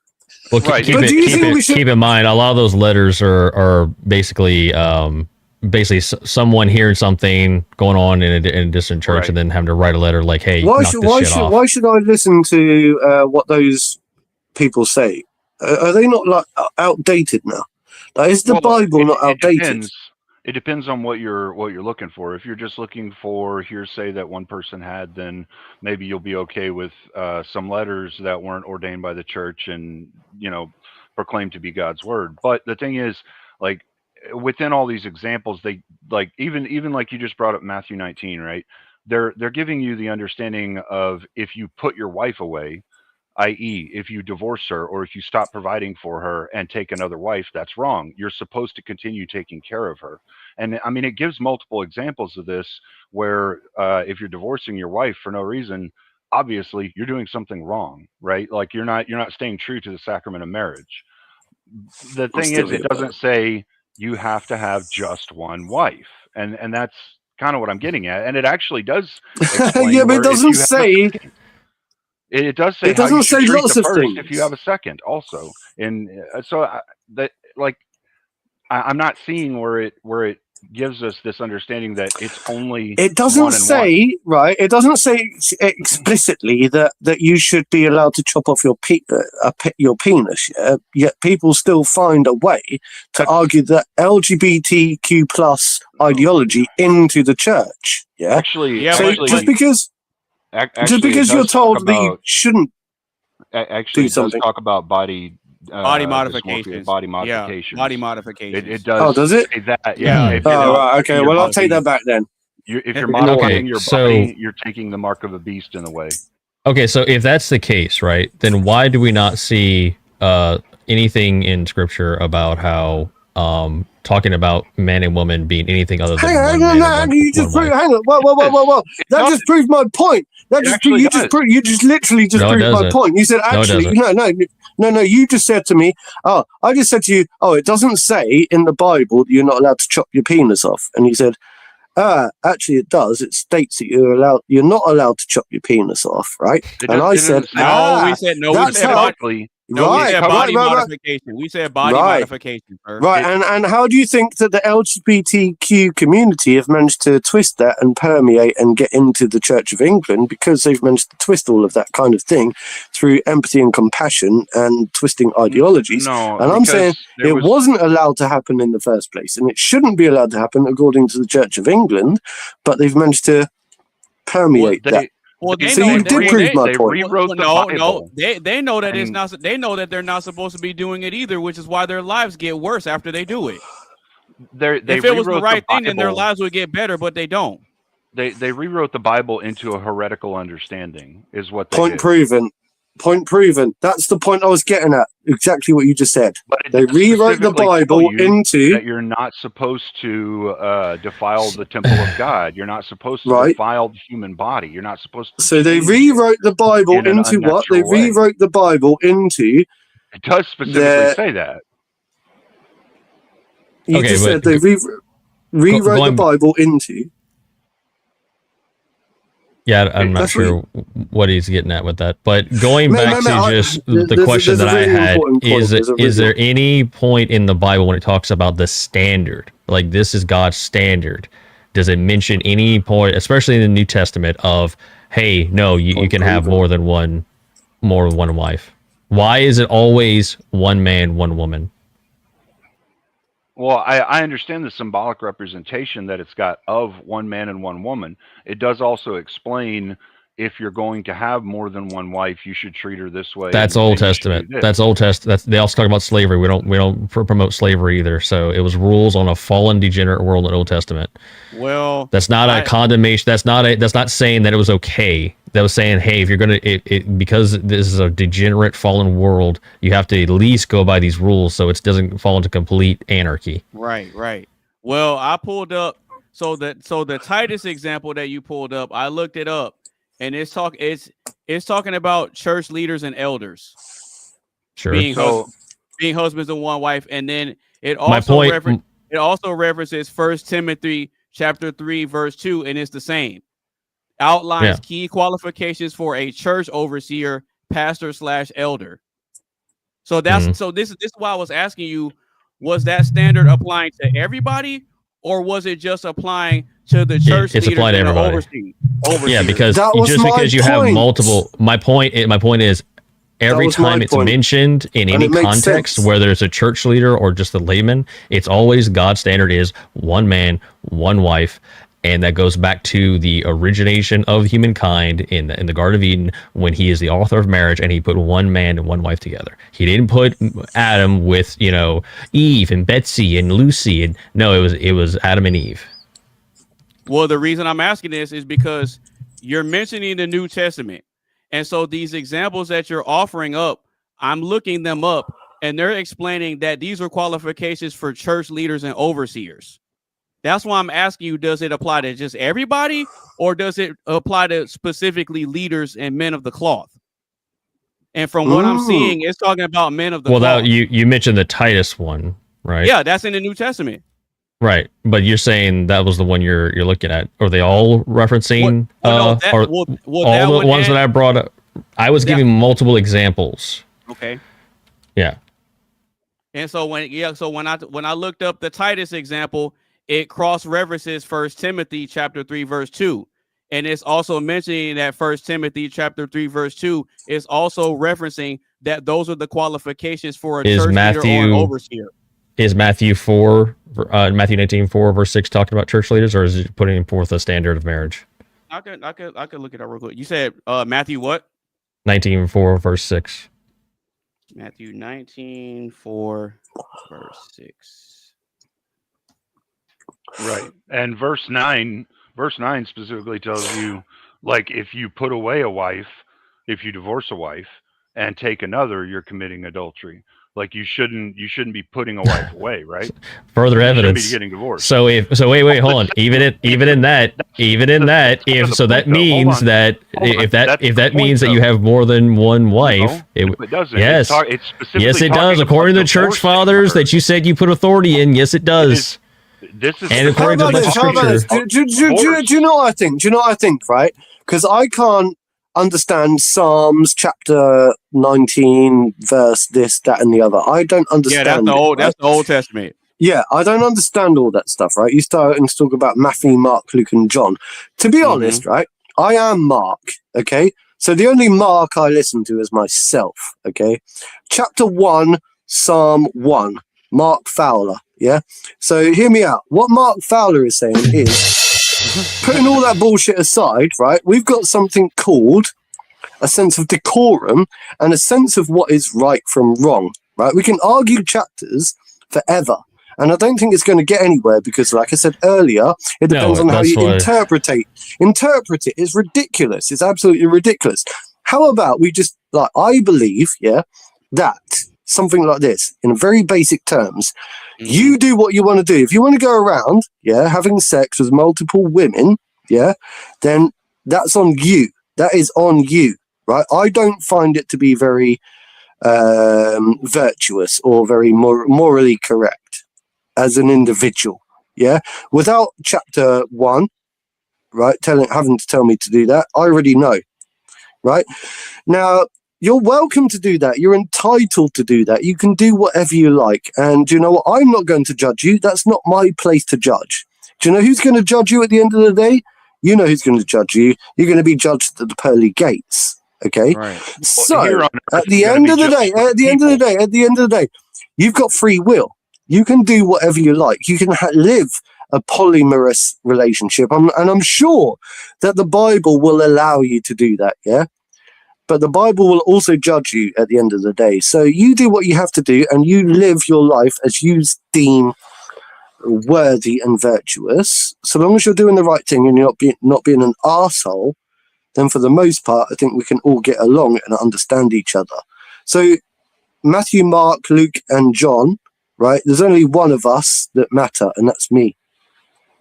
Okay, yeah, so I'm not looking to have a scripture battle either here, but so let's just you know, because I view scripture battle as like, you know, that's a Protestant thing I don't really like to do. But so I will just leave it as the logical example that I gave when I came in here. If you have a standard, if sin is the falling short of God's standard, which you agreed to in the beginning, and God has put the standard of one man and one woman in the Bible multiple times, and when he even created humankind, he made one man and one woman. Well, how can you say? Scripture. Well, I'm giving you the.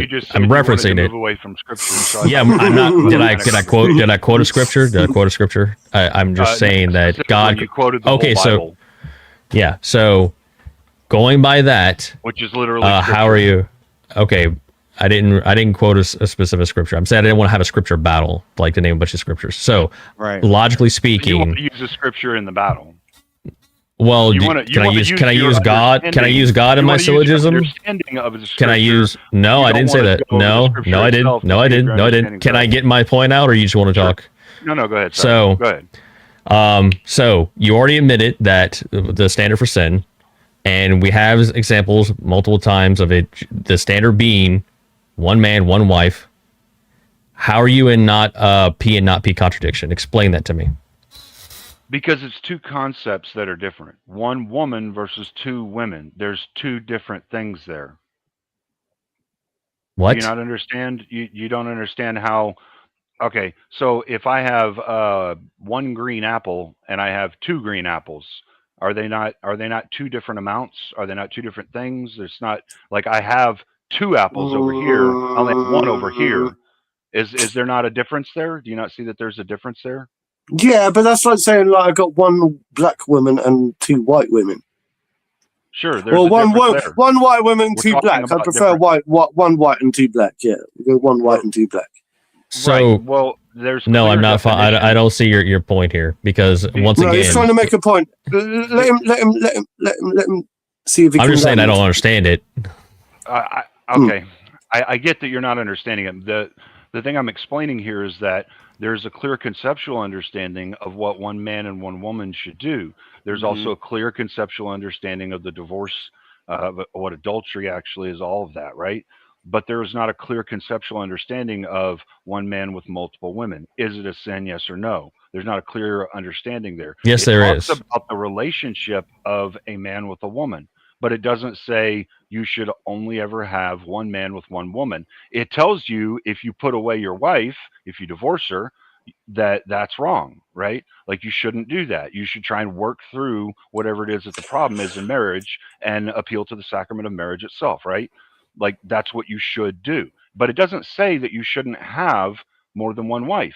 And it does actually explain to you that if you do have more than one wife, you should be treating them both fairly and providing them both with That's food, Old Testament. nourishment. So what? That's outside my question. That's outside. My question is very specific here. If we have a standard and anything outside that standard is a sin, how is not having more than one wife a sin?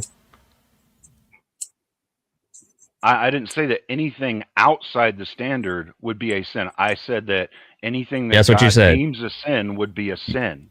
My understanding. No, of you how agreed God- you agreed to what I gave you as a definition. So if you're going to change the definition of sin, then yeah, sure, I guess you can make it whatever the fuck you want. Okay, maybe I don't understand exactly what it is that you're stating is a sin. Then maybe I had a misunderstanding on what you're stating. I think it comes down to. So I think my understanding what was like. I think what Mr. you're Rebuttal was saying saying. is This is what I gave. This is what I gave in the beginning. You agreed to. Sin is missing the mark of God's intended order for human life, and you said yes. Right, and I don't see that having more than one woman is ever clearly defined as Okay, outside so the mark of God's intended order. Just that it should be a man with a woman, not a man with a man, or a woman with a woman, or a man with a beast. Well, to be clear, the standard that is being described is explicitly marriage. Sure. That's Well, so yeah, we went off on a tangent. Well, no, because with the examples that Mo is presenting in terms of like marriage and actual union, yeah, the Bible does actually say that it's supposed to be one man and one wife. It does say that.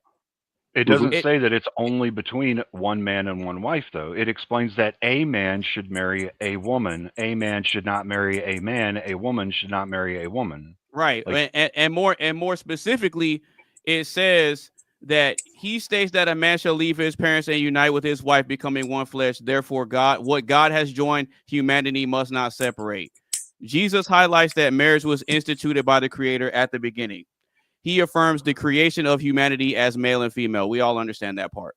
Marriage involves leaving parents, joining a spouse, and becoming one flesh. So it's specifically speaking to marriage, not relationship. It's speaking specifically to marriage. A man taking his first wife. This is how he should be behaving.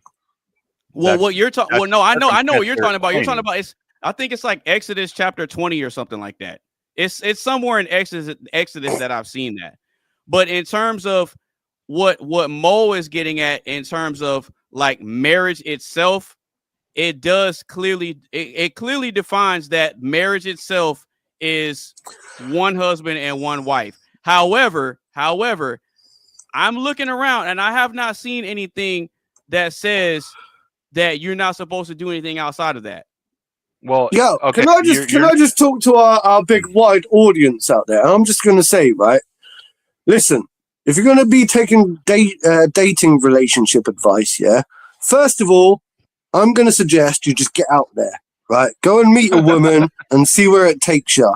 Just go from there. Live life to the max, yeah. Because you only live once, okay? Now, Matthew, Mark, Luke, and John can dictate your life and tell you how you should or shouldn't behave for whatever.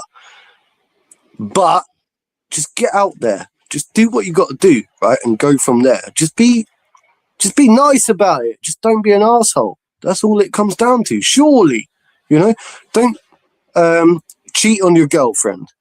Yeah. Don't cheat on your girlfriend. That's my advice. That's it. Done. Right. I'm getting off here in a minute because it's getting late as well. Okay, Well, so stay real safe. quick, Mr. Mo, do women or do men and women cheat for different psychological reasons? What you got for that? Yeah, I mean, men and women have different psychology, so the entailment of that would be that they do it for different reasons. I don't see how you get around that. Hey, there you go. I wouldn't disagree with that. Like Straight I said, to the point. I agree with him too. I'd give it that Is little everyone in Instagram agreement? Is everyone in agreement? Yeah, on that point. On that one, sure. Right. And see, Mark. Okay, so Hey, Mark, I understand. Like when some of these discussions take place, I understand you get antsy and stuff like that because you may or may not have a good, solid understanding of what's being talked about. But the reason that I don't step in and stop it is because conversations like this, they're supposed to happen, right? Bro, the conversation is supposed to flow, right? Because again, we don't know who's watching, and we don't know who could take something of value from these types of discussions, which is why I don't intervene with it. I'll just let it happen. Absolutely, mate. And you know what? Right, I took a step back and I enjoyed that conversation. And I agree, bro. I completely agree. I wasn't getting angsty with it at all. I just wanted to put. You kind of do sometimes. But that's do you think I get angsty? But that's who you are, though. No, I just sit back and let it happen. Hang on. Do you think I'm angsty? Do you think I'm angsty? No. I said antsy. Antsy. ANTSY. Antsy. What does that mean? Like you kind of get amped up, like you're kind of chomping at the bit a little bit. No. It's because, right, I always have something on the tip of my tongue. Right. No, I get it. Yeah. I just always I want to push back on everything that everyone has to say. I can push back on you and you all day long, right? I want to hold back, right? I try to hold back. I try. Well, I could too if I was trying to be contrarian, but I'm not trying to be contrarian. No, but see. Thank you for this too. I do appreciate it. And I'd like to do this again another time. Maybe sometime we can dive deeper into it or something, or this is kind of a topic that I haven't seen it being like a huge one going on, but there have been a number of people talking about it and trying to get to the factual understanding, or what we would say is what we can think is a factual understanding, right? And I'm open to being wrong, Mo. I mean, I really am. I'm not against it at all. Well, I mean, you said you put going. I mean, I said the point before, but church fathers have written about this. We've already gone over the logical standard. I don't see how you don't understand you're in a P not P contradiction. But I mean, I won't beat a dead horse. I do have to like jump off. I got some video editing to do. I will say I don't mean any of this. Personal attack. I don't take any of it personal. So it's just me. They're fun, and I going after the argument. I do take away some things from it. I learn a little bit more sometimes about different passages in the Bible, sometimes about people. So I do enjoy it, and I appreciate it, and thank you for it. Yeah, no worries. See, shout out to y'all. One thing I want to say quickly before Mo goes. Yes, sir. Actually, did you say that you felt some type of way? Some type of way about what? I don't. Just a minute ago. Right. Anyway, the point being is that I actually find your input very, very valuable, and it's definitely an important. Like you add so much value to the conversation. That's all I'm saying. So, I just go after arguments. I mean, that's basically what I've been reduced to. If you go after arguments, then you should come after me, bro, and we should do it because you promised me, that you would set up a debate on your YouTube channel. You promised you would do that, and you still haven't invited me over for an argument yet, right? Okay, I think he said when you're not drinking, though. Right, you did a long time ago. I? Well, look, I'm open to have a discussion, argument, whatever. So look. You said that you've got a YouTube channel all of the time. Yo, you got a YouTube channel, channel, and I want you to shout it out for the. By the way. I don't know. What's your YouTube channel? Same handle, Mo Rebuttal. Same. You'll find me on YouTube. Right. Yeah. Yeah. And what's it all about? What's He's it got all a lot about? of good videos. Check them out. It's a debate commentary, actual Exactly. debates. Right. And He's things yet of you the still sort. don't have. Debater. Yet you still don't He's have the actually a really guts. good debater on the things he's Well, knowledgeable about. He's really good. Oh, He yeah. still hasn't had the guts to invite me to his channel yet, so I don't know how good. I a haven't debater he is. streamed. I haven't streamed once yet. I don't have a stream ready. So once I get the stream, yeah, I don't care. Mark's trying to shoot shots right now. Mark's trying to shoot shots at you, Mo. I'm once I get my stream going, figure that all out, then yeah, you're more than welcome to come on the stream. All right, Sure, we'll see. Before you head out, Mr. Mo Rebuttal, go ahead and let the people know where they can find you, sir. Yep, on YouTube, Mo Rebuttal. You also find me on X as well, on the same handle. Sometimes I get on there and make snarky comments. So You started an X now. Cool. yeah, it's been going for a while. I just don't really pay much attention to it. But I've been gone for a couple months. I just recently came back. I had some work outside the electronics area that we love. So I've been missing some things for the past couple months. Mm-hmm. all right, guys. God bless. See you next time. Well, just know you're always welcome to pull up on the platform, sir. Just know you always got a Yes, home. sir. All right, you take it easy. Thank you, brother. bro. Yeah, that was fun. I enjoy having good debates and conversations. Well, I like it because he was and then- pushing yeah. back on you. He was actually Right. pushing back on you pretty good. Yeah, Yeah, I and appreciate it. Yeah, and see, whenever the debates start going, I just fall back and let it happen. I'll let people rock, because you never know what'll come out of it. You never know where the conversation is going to go, and you never know what's going to come out of it. And like I said earlier, you never know who's watching, and you never know who is looking to have their own personal questions answered. And if they're paying attention to the discourse and the back and forth, they may or may not get some of their questions answered. And because people are always curious about things, right? And so they may not know how to bring it up in a conversation, or they may not know how to articulate their thoughts about said thing in a conversation. So whenever these debates happen, like that's actually one of the things that I have on my rule card for the panel. Like debates are welcome, back and forth are welcome, roasting is cool, as long as it doesn't get disrespectful and stuff like that. Then hey, I let people rock. I let you be you. Yeah. Sure. So, No, I've always said that, bro. Why do you think I keep turning up? Why do you think I keep turning up? Why do you think I turn up every week? Yeah, because there have been weeks, mate. Right, honestly, where I say to myself, do you know what? I really can't be bothered turning up to this thing. I've got my own life to live. I've got my own problems to worry about. I don't really want to be arguing shit about stuff that I don't really care about. right. But I ask myself, I must care. It's not like, it's more about the subject matter, and it's more about getting to have the opportunity to have a voice. And that's what I'm all about. And I said that from the beginning. Charles knows that. That's why I keep turning up. And I think that there is no right or wrong. I've always said that. There is no right or wrong answer. And I think that anyone who wants to ever turn up to these discussions should always turn up, and not be afraid to speak their mind. Because we're not going, we might tease and we might, whatever. Right. I actually disagree with you on one small point, Mark. Just one small thing. Oh, about that there's no right or wrong? I do think there's a right and a wrong answer.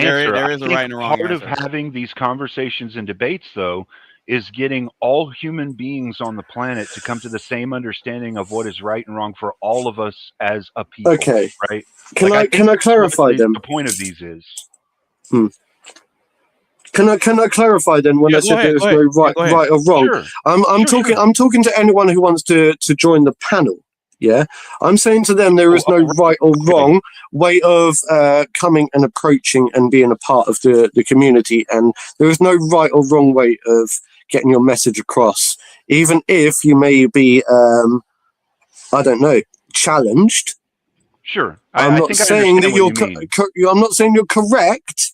I'm saying there is no right or wrong way of coming in and expressing yourself and getting your thoughts and feelings across. Okay. Well, I definitely think there is for sure a wrong way to approach people. But I understand what you're saying. It's okay for people to come and give whatever answer they give so we can have the conversation. I understand what you mean. Yeah, I didn't just articulate it a myself little well. differently. Yeah, that's fine though. But that's also part of why we do this stuff, is so that we can each engage with each other and try and say what it is we're saying, and then maybe get the point across. And maybe somebody else has a better way of articulating. Like you've said a couple of things that have made me think, oh, I need to articulate that in this way, not the way that I tried, because that Well, didn't make sense, I've had this issue a lot through my life, where I know what I'm trying to say, and sometimes I pick or choose the wrong word, right? And I realise that I'm trying to articulate a point, and it's only when somebody else comes along and goes, "Oh, you're trying to say this." Bro, Charles is very good at doing that. He does it to me all the time. And I rely on that because I'm like, you understand the premise of what I'm trying to say. So long as I can get that message across, I'll struggle for words at times, but I know the word I'm trying to find. So long as you are in a general sense of understanding of the word or the message I'm trying to articulate, then it doesn't really matter. Yeah. Oh, you talking about like when I brought up the word that's under your name right now? Malleable? Malleable. Yeah, you did that one earlier. So that malleable. But you did it last week as well with something. There was a word last week. But my friend does this with me as well, quite often. And you know the funny thing about that is that I was really good at English language in school. And my friend who's dyslexic, my friend who's dyslexic is the one who often fills in those words for me, and I'm like, wow, really? Like, yeah. And I'm like, do you know what? You're dyslexic, but you can still bring up those words. You know what I'm trying to say. Like, well, I'm like, Mark, good. Look, to be completely fair, we all misunderstand things. I know I'm a more articulate guy, but even I misunderstand things. And you can see a perfect representation of that with me and Mo having that back and forth. Right. I misunderstood the baseline of what he was saying, right? And that's obvious because of the way that we each were approaching it. We were actually talking past each other in a lot of ways, rather than me being able to understand what it was. So we probably should have sat down and fleshed out what it was he meant with the baseline a little better, so I actually understood it. See, we all misunderstand things, dude. I like your angle. I really like your angle. The more I've got to know you tonight, Cleaner, the more I don't agree with your views, on polyamorous relationships. I really don't. Sure. But one thing I do like about you is that you come from you don't get riled up. You don't seem to be easily provoked into engaging in an argument for the sake of winning. You're almost there, like just to hash things out, and I find that really good. I really like that, and I try to organize. I don't think there is any I don't think there's ever any winner. So every time I attend these podcasts, right, I always go to bed at the end of the night and I say, do you know what? I don't even think I actually engaged in an argument. I engaged in a discussion and a conversation. And there was no right or wrong. There was no winner at the end of the day. Sure. Other than those that like to... Just like a sharing of knowledge between two people to try and reach a better understanding. I will probably do the same thing. Actually, I'll probably go back and review me and Mo having our conversation back and forth and our debate back and forth, because I think I actually may have misunderstood some things that he might have been right about, Right. So I'm going to go back, and I know I'm going to think about it and give it some more thought and try to understand exactly where he was coming from. We're all very self-conscious, and I think, look, mate, if I was, I'm not going to lie to you, I watch back through every single one of these podcasts that I attend, and I look to see whether I have any flaws, whether I should do anything different. Every single week I say to myself, Mark looks like such a pisshead. He looks pale, he looks like he smokes too much, and he looks like he drinks too much. Right. And I say to myself, do you know what? Maybe next week he'll turn up sober. And guess what? Yeah. I never fucking do. I never do. You come close sometimes, though. Sometimes you're just a little tipsy. Well, you're a good dude, man. You know, you don't turn into an ass when you're drunk or drinking. Oh, You, that's right. you just have fun with people, you know? Mhm. Even when you push Yeah. back, you're not trying to be an ass. You're just trying to push back a little. And there's Right, nothing Yeah. wrong with that. Mm-hmm. All right. Oh. So with that being said, if you just now tuning in to the live stream, or if you've been rocking out with us since the beginning, make sure you give the stream a like, share with a couple of your friends. Make sure you follow everybody on all their social media sites. And if you want to join in on the action-packed discussion, just go ahead and click that link that's pinned to the top of the chat, and I will bring you up onto the panel. So with that being said, we're going to go ahead and move on to the third question. Y'all ready? Yes, sir. Yeah. All right. So the third question is this: is cheating the same or different on both sides, and why? Is cheating the same or different on both sides, and why? You and your silly questions, Charles. You and your questions, man. You and your questions. Okay. I'll go first. I think during the act itself, it can be like there are definitely different things that men and women can do that should be regarded as cheating, right? Okay. I Let's talk in about it. my opinion, Okay, talk about it. I think that for men, physically doing the act isn't necessarily something that's like, I'm going out to cheat, right? If they're emotionally connecting with someone else, that's where men are truly hitting that boundary of doing something horribly wrong to their spouse. If they're in a monogamous relationship, they should not be emotionally connecting with somebody else. The thing is, women shouldn't be doing that either, but it's more the physical for them because the physical doesn't typically come until after the emotional. So men, the way gate to men is the physical. The way gate to women is the emotional. So I would say for men, starting in the physical side of things would be horrible. And for women, starting in the emotional side of things, making friends with someone and developing an emotional connection, that would be fucking horrible because that's going to water down the relationship itself. They don't have as much emotional pool for their current spouse because they're spending some of that on their friend. You see what I'm saying? I kind of have to disagree with you just a little bit. Sure. I gotta disagree with you just a little bit. I got some pushback for that, but I'll go ahead. Yeah. I'll go ahead. I'll revisit that, but I'll let Mark give his perspective first. No. I don't want to. I want you, Charles. Right. I was just laughing because I feel like all of a sudden, okay. Mr. Cleaner has been the most pushed back person tonight. But it's fine. No, you say what you got to say, Charles, bro. You do your thing.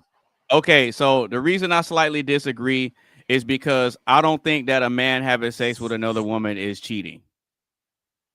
Well, I think it depends on the relationship definition. If two people are in a relationship and they say, we're not going to have sex with anybody else, it's just us two, and then the guy goes and does it, then that's cheating. No, I just think you just didn't keep your word. I don't think that's cheating, though. So you would look at the emotional, which I would agree the emotional is more damaging. Like if a guy devotes his emotions to another woman, that's definitely more damaging for the relationship. I would agree with that. Yeah, because if we take it back to before, where I made the argument that if a woman cheats, is 100% vindictive, I've never really heard of an example of a man, quote unquote, smashing another woman as a way of being vindictive. I think I've probably heard of it like once or twice, but it's normally in context of like, she broke up with me and I'm going to go bang this chick that's a fucking 10 to show her she's a dumbass. Right. I know some people that have done it. I know some men that have done it from vindictively. I really do. And I hate to be that guy. I just know you guys. It goes back to that. Yeah, well, the bigger reason why I say that a man having sex with another woman isn't cheating is because men don't decide when sex happens. If men get the opportunity, they may or may not take it. Well, I Right. mean, in But a America, woman, they don't, but if you go but to a an Arabic woman is nation, but a woman you is can the one who definitely presents decide. the opportunity. A woman is the one that presents the Okay. opportunity. Okay. The woman is the one that presents the opportunity to a man outside. The man is the one that's receiving an opportunity from outside. So it's not the same. I get what you mean, yeah. Like the whole dating thing, women advertise, men approach. Yeah, Yeah, it I can't be get, the same. yeah. I get what you mean. I do.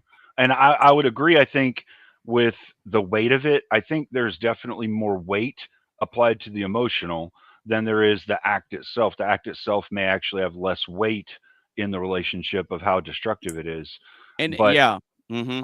I think there's also, if you have agreed to a thing, then doing something outside that would necessarily be bad. And like with the specifics of sex, we've determined that it's called cheating. We'll see. Well, because the way society is now, society caters more to the female way of thinking. So the things that women would be demonized for, we now demonize men for the same thing, as we're applying men's behavior to a female standard. If that makes sense. It does Yeah. make a lot of sense. The thing is, I think there can be a small application of the same standard on either side. Like for men, it's way more horrible for them to be emotionally attached, whereas we would say it's way more horrible for our woman to do something physical, because that means the emotional already achieved that level to where Right. she'll get physical, right? Right. So Exactly. I'd say though that there's still, like, much like how we say in general, it's not proper for men and women who are in monogamous relationships to be friends with other men and women, right? Like, because that emotional thing can start happening for the woman, that slightly is cheating as well. I would say that that's a form of cheating as well. While it may carry less weight initially, it will carry weight at some point. Much like a guy who's having sex with a girl may become emotionally attached to her, which would then give it more weight. It's kind of like the Waygate thing, you know? Mm-hmm. Well, So I agree on the weight part of it. That, like, And see, and another thing, there, right? yeah. And another reason why I say it's not the same on both sides is because if I, as a man, if my woman cheats on me, I get disrespected, and I get made fun of if my woman cheats on me. Right. Anytime a man gets cheated on by a woman, the man gets made fun of. Right. But then Yeah. when you flip it the other way around, if the woman gets cheated on, she doesn't get made fun of. no. Well, Well, I don't know. Well, No one knows. actually If she stays, if a woman gets, if a man steps out on his woman and she chooses to stay with him, no one loses respect for that woman. They respect her more for staying solid. But when you flip it the other way around, if the man gets cheated on and he stays, he never gets respected. I get what you're saying. And women don't respect him either. Within men's friend groups, if he gets cheated on, people don't respect him. But I'm going to tell you something, and I think you'll agree with me after I say this and you understand what it is I'm saying. Women will say supportive things to each other, but inside their head, they're like, oh, that bitch couldn't keep that dude. That dude was a good dude. She should have been able to keep him. That bitch is dumb. Or something like that. And you know that's true. That's if the relationship dissolves. I'm saying if she chooses to stay. Yeah, I don't really understand, because the way that I see it, just think about this. No one disrespects a woman who chooses to stay with her man after he stepped out. No one loses respect for her. We have to, so we don't demand respect, right? So there's a difference, right? And I spoke about this before. There's a difference between demanding respect and commanding respect, right? You command your respect through your actions and through your being there and through your virtues and through your actions, right? You command respect. Yeah. You become a commander, right? You don't demand respect. Damn. You don't simply say, because I'm a man, I demand that I am to be respected. Right. What you do is you command it, right? And you do that through, like I say, action. Okay. And I think that those who are, let's say, successful are the ones that can command that respect. And it's simple. So it doesn't matter how many rules and, trials and tribulations and whatever. Well, it doesn't matter how many rules or rule systems we put in place or ideologies we put in place. It comes down to the actions that we perform. If I were you, I'd keep those eyes closed.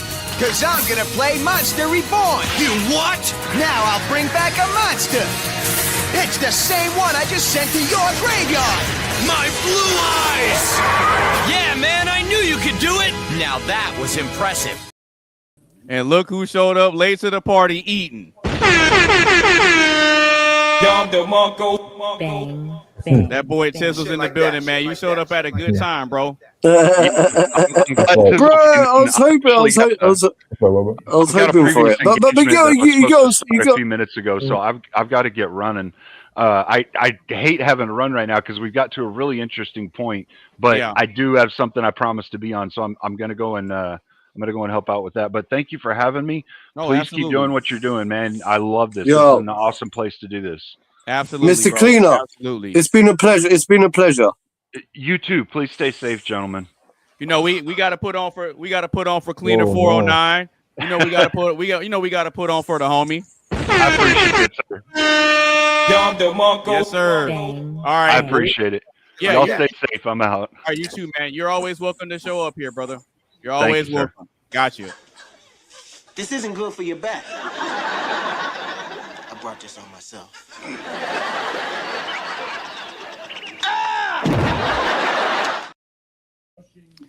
All right, so Mr. Tizzle, you came in at an interesting point in the conversation, but I'm gonna let Mark finish what he was saying first. Yeah, I can't even remember what I was saying. I keep forgetting my chain of thought tonight. Yeah. Yeah, I can't even remember. I was just saying something about like it doesn't matter this, that, and the other, isn't it? It's like you know what's right, you know what's wrong. Commanding respect, I think, is what I was talking about. That's what you're talking about. Commanding respect, yeah. And all I was saying is like we don't demand it, we command it, and I think we do it for our actions, and that's all I'm saying. So like some people can, some people can't. And all I wanted to say also is big shout out to Mr. Tizzle, right? I love you, Mr. Tizzle. I wish you came a little bit earlier so you could hear all the bullshit that we was chatting. But also, I have to look I'm at putting it. something together. I'm putting something together for you, bro. I've been putting something together for you. Well, a little glad- side project. Well, I'm glad that he pulled up because I told him that I had something else to show him that I forgot to show last week. So now that you're here, let's go. Let's go. Oh, that's Sweet. hey, that's damn. Let's Hey, go. hey, not even trying to be funny. What's crazy? I got like a little thing actually like that at my house. Oh, like a drum machine, Sweet, like innit? an MPC. Yeah, damn. That's tough. Damn, I What, like bro? the 3 too. What said you what? eating? What you eating? Tell me what you're eating. Subway. Hmm? Subway. He said What? Subway. He said Oh, Subway. Subway. Yeah, sorry. Yeah. I'm deaf, man. I'm Yeah, getting hey. deaf. Hey, Mark got confused. Like, Hey, yo, what the fuck? Subway. Subway. Yeah. Good Subway. job. Sub. No, but that's something else I had made for you. I just forgot to show it last time. Yeah, no, that's dope. That's actually dope. It actually, I don't know if it's just me. It actually kind of looked like I almost took it where I stay at a spot. I don't know if it's because the background and that Really? that store right there. Yeah, like I don't know if it's because that store right there too, on the side where it is in the background, but it looks Right so here? similar. Yeah, it looks so similar to this street I know. It's pretty clean. Like it's tough. That's why I said it almost looked like if I took it almost like it's Well, it that's looks so like tough. it looks exactly like you, and like that's you in the picture, bro. Yeah, no, that's what I'm saying. Definitely do. That's why I said like if I almost took the picture, like if I'm in front of that spot, like that's amazing. Yeah, I told you I got you, bro. And as a matter of fact, now that Mark's up here, I'm working on some other pieces of artwork for you too.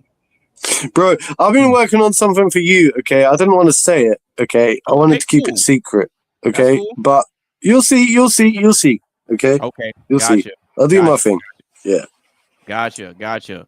Okay, so Mr. Chisel, I know you eating your Subway and everything. And as a matter of fact, it's kind of funny because I pulled a you earlier. Yeah. Yeah, because I had some food that I didn't really get to start eating. So I pulled a you. I pulled a you and I ate on stream too. He said he pulled to me. He said he ate on stream too. For real. Yeah, I ate on stream. I ate on stream too. And I was thinking about Tizzle the whole time. I'm like, man, I'm doing just like him right now. hey, sometimes you be doing shit what if be doing, you get influenced. Hey man. No, but in all fairness though, glad to have you here, bro. Glad to have you here. Bro. So is cheating the same? Is cheating the same or different on both sides, and why? What you got, Tizzle? It's the same. It go both ways. I mean, I feel like both people will have respect for each other. If you know, if both motherfuckers don't like cheating, unless they what's their name? Like unless they like swingers, then I feel like it's completely different. So do you agree with him, Mark? Yeah, of course I do. Because I think like he's basically like agreeing with what I was saying in a way.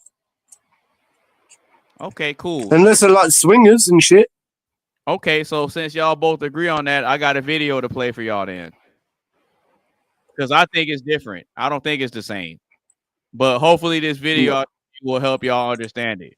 When a man cheats, it's like one person washing hands in different bowls.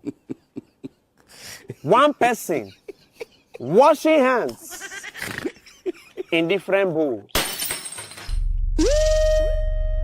But when a woman cheats, it's like different persons washing hands. Jesus. In one bowl. Blood of Jesus. Blood of different person washing hands in one bowl. It's okay. Now you know the difference. I will always be here to assist. Right on, Professor. Professor. 2 minutes, man. Hell no.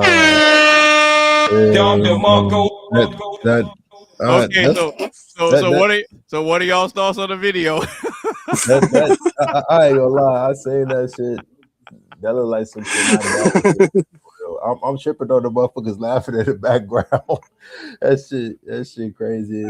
Yeah. Oh shit! Could you hear me laughing? Oh shit! No, there was laughing on the video. Oh, good. Yeah, the guy. Yeah, I was laughing as well. It was like, oh! Yeah. I know, right? So since y'all think it's the same, what are y'all's thoughts on that video? I mean, I thought it was for comedy. No lie, I'm gonna keep it down. I think it was funny. And I think it was satirical. And I think they're trying to get a message across, right? But I don't think it's really rooted in much. Yeah, it's not really rooted in like much academia, is it? It's like just like if a man washes his hands in one bowl and a woman washes, it's like, bro, come on. He was using that as an analogy. Sure, the analogy is funny, but I don't know how tight or how much that analogy stands up in reality, in real like truth. Do you know what I'm saying? Like, do you think it's really true? Yeah, it is. Or is that just his perspective on life? No, it's true. It's true. It's true. You want to know how I know? Go on. So if you're at a table and it's just you by yourself and you get 5 drinks and you drink, they're just clean drinks, are you going to drink out of all 5 of them? If it's just you there by yourself, are you going to drink out of all 5 of those cups? Well, yeah. What do you mean? Okay, cool. So let's flip it. Now let's say there's you and 4 other people and there's 5 people at the table and only one drink gets brought. Are you gonna take turns drinking out of that drink and putting your mouth on it? No, of course not. See, that's the difference. Is that really? That's the Okay. That's the difference. Okay. The difference is, you know that you're the only person that's drinking out of those cups, so you're okay with drinking out of all 5 of them. But when it's you, when you're trying to share a cup with other people, you know that other people will put their mouth on that cup, so you're like, nah, I don't want nothing to do with it. That's the same thing when it comes to a woman cheating and having a high body count. It ain't the same. When you know that a whole bunch of dudes have had it, you're like, okay, yeah, but then if I was to play devil's advocate, right? No, go ahead. And play the other side, would you not say that if you were as a woman, that they would say the same thing? They would say the same thing about a man, right? So they would say, like, it's all well and good for you to put your lips around my cup, yeah, and all of those other cups or whatever. It's okay for you to do it as a man, but me as a woman, I'm not allowed to do it. That's what I'm asking. Are they allowed to do it, or are they not allowed to do it? No. Here's the thing: they can, but a dude that's really standing on business and has a backbone and principles, he ain't gonna take her serious. Right. That's the difference. That's the difference, because it goes back to what I said earlier. If a dude has a girl and he steps out on her, the woman doesn't lose respect if she stays. People actually respect her more if she stays through it and she holds him down anyway. They respect her for staying. That's what happened with Jay-Z and Beyonce. Beyonce didn't leave. He stepped. Yeah, well, where are they now? Where are they right now? Anyway, living their life. And it's the thing. Beyonce could get with any dude she wants. She got money. She don't need a man for nothing. But she chose to stay with her husband anyway. And no one lost, and people still respect Beyonce to this day. No one makes fun of her and tells her that she should have left. But then if you flip it on the flip side, if a woman cheats on you, you're gonna get made fun of.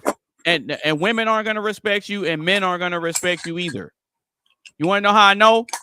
Perfect example is Will Smith.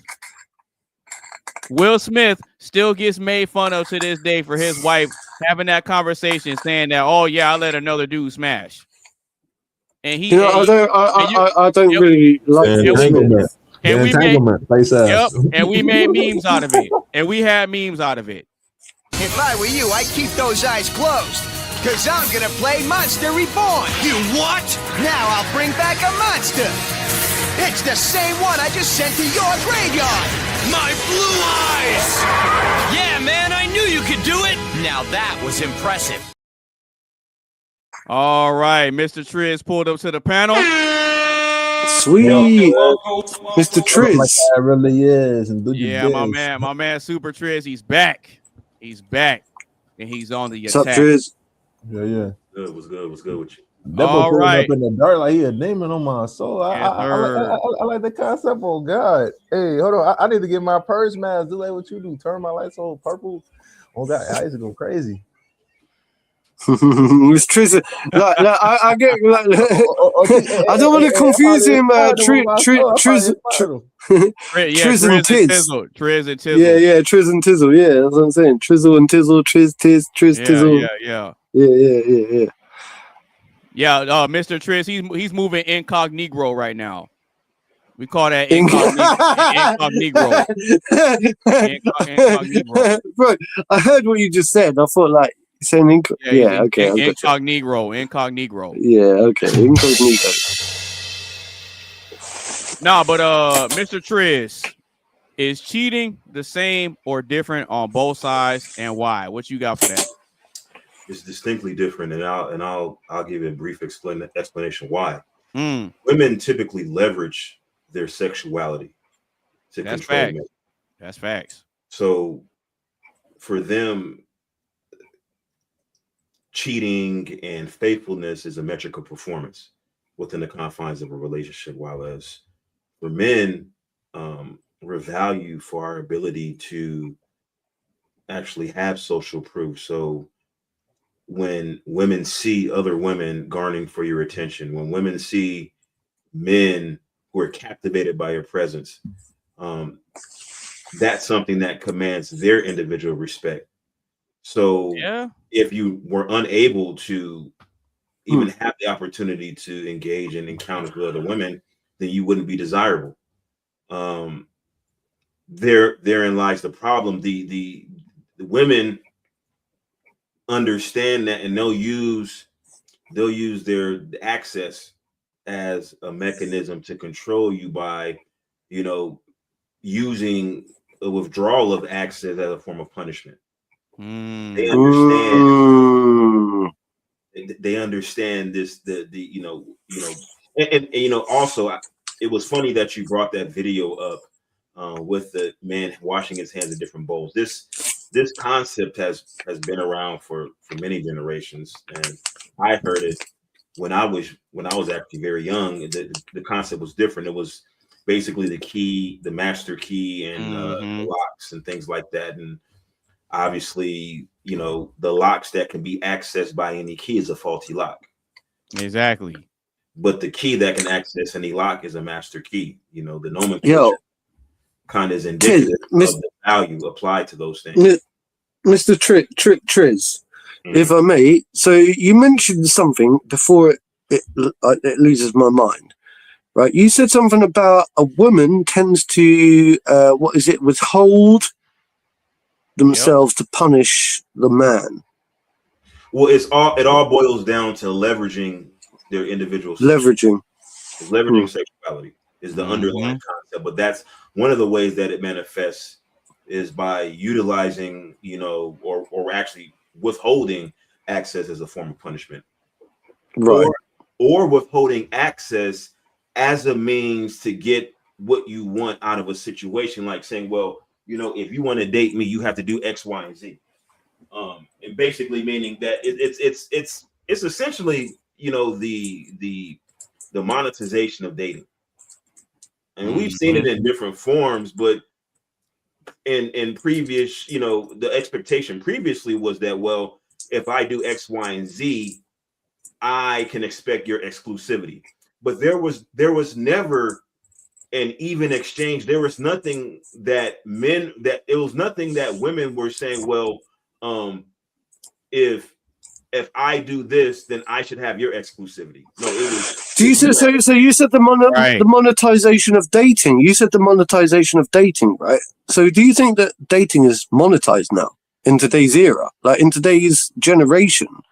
Dating is just it's always been monetized, bro. It's always been monetized. Exactly. That's the example I was using. I was saying that in previous generations, even though dating and courting that essentially was monetized, the expectation was that women provided exclusivity, right? This is what men their whatever their currency is in the dating and marriage marketplace. This is what was afforded by that, saying, hey, I am courting you. This is what I'm offering you, access to my empire. In exchange, I have your undying loyalty. What were women? Women were never offering anything with the expectation of loyalty from men. Women were only expecting to be provisioned for and protected. That's a provided fact. For, yeah. That's a fact. That's a fact. So I don't understand why there's any confusion on.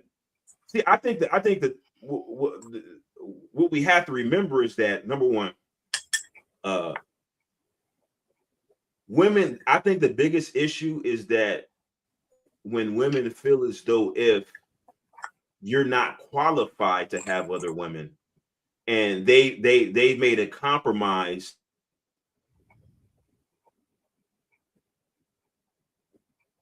Oh, hello. I'm sorry. We lost you for a sec. We lost him. But basically, the women are saying, well, I only got with you because you're a 6. So ain't no way you should be cheating as a 6. Now, if I wanted to be cheating on, I would have got with a 10. You broke. You make $80,000 a year. You shouldn't be cheating, and that's being said. The problem is this becomes a big game, because what you're saying is that women do that. We're living in a world where people monetize and play games with their relationship statuses. It's different, whatever. It's always like Charles or Mr. AB is saying it's always been that way anyway. I think it's getting worse, but I think that it's the problem is it's always been the way from women, but I'm seeing it happening now more from men as well, right? Where it didn't used to be that way. Well, like, hold on we're for a seeing... second. Wait a minute. You just said that it's a big game, but we always have heard that term. Oh, he got game. Let's go spit game. Yeah. That's you true. See what I'm saying? That's a fact. It's always been a game. That's Women a fact. play hard to get. Here's the game. You want to know what the game is? Women play hard to get, men play hard to keep. That's the game. Women play hard to get, men play hard to keep. That's a fact. But then it gets to the stage where a man plays too hard to keep, and then he just pushes the woman away, and it's like, hang on, you play you play too much. You played that game too much. You know what I mean? You play too hard, and then they're like, okay, you've just driven them away by being Mr. Cold Shoulder, Mr. Oh no, but wait a minute. Wait a minute.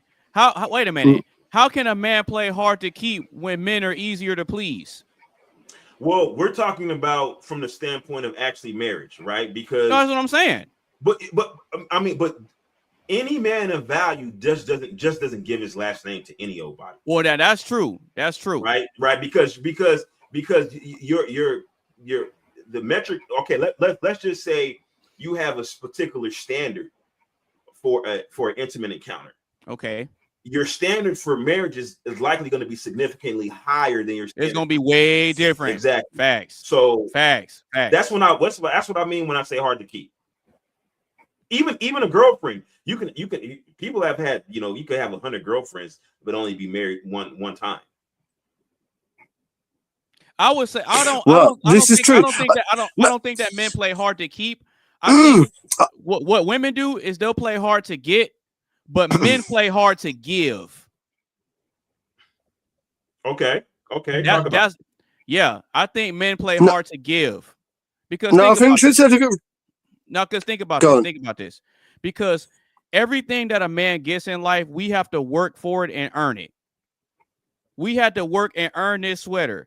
I had to work and earn this watch I got on my wrist. I had to work and earn this gold bracelet that I got on. I had to work and earn all the stuff that I got to set this up, right?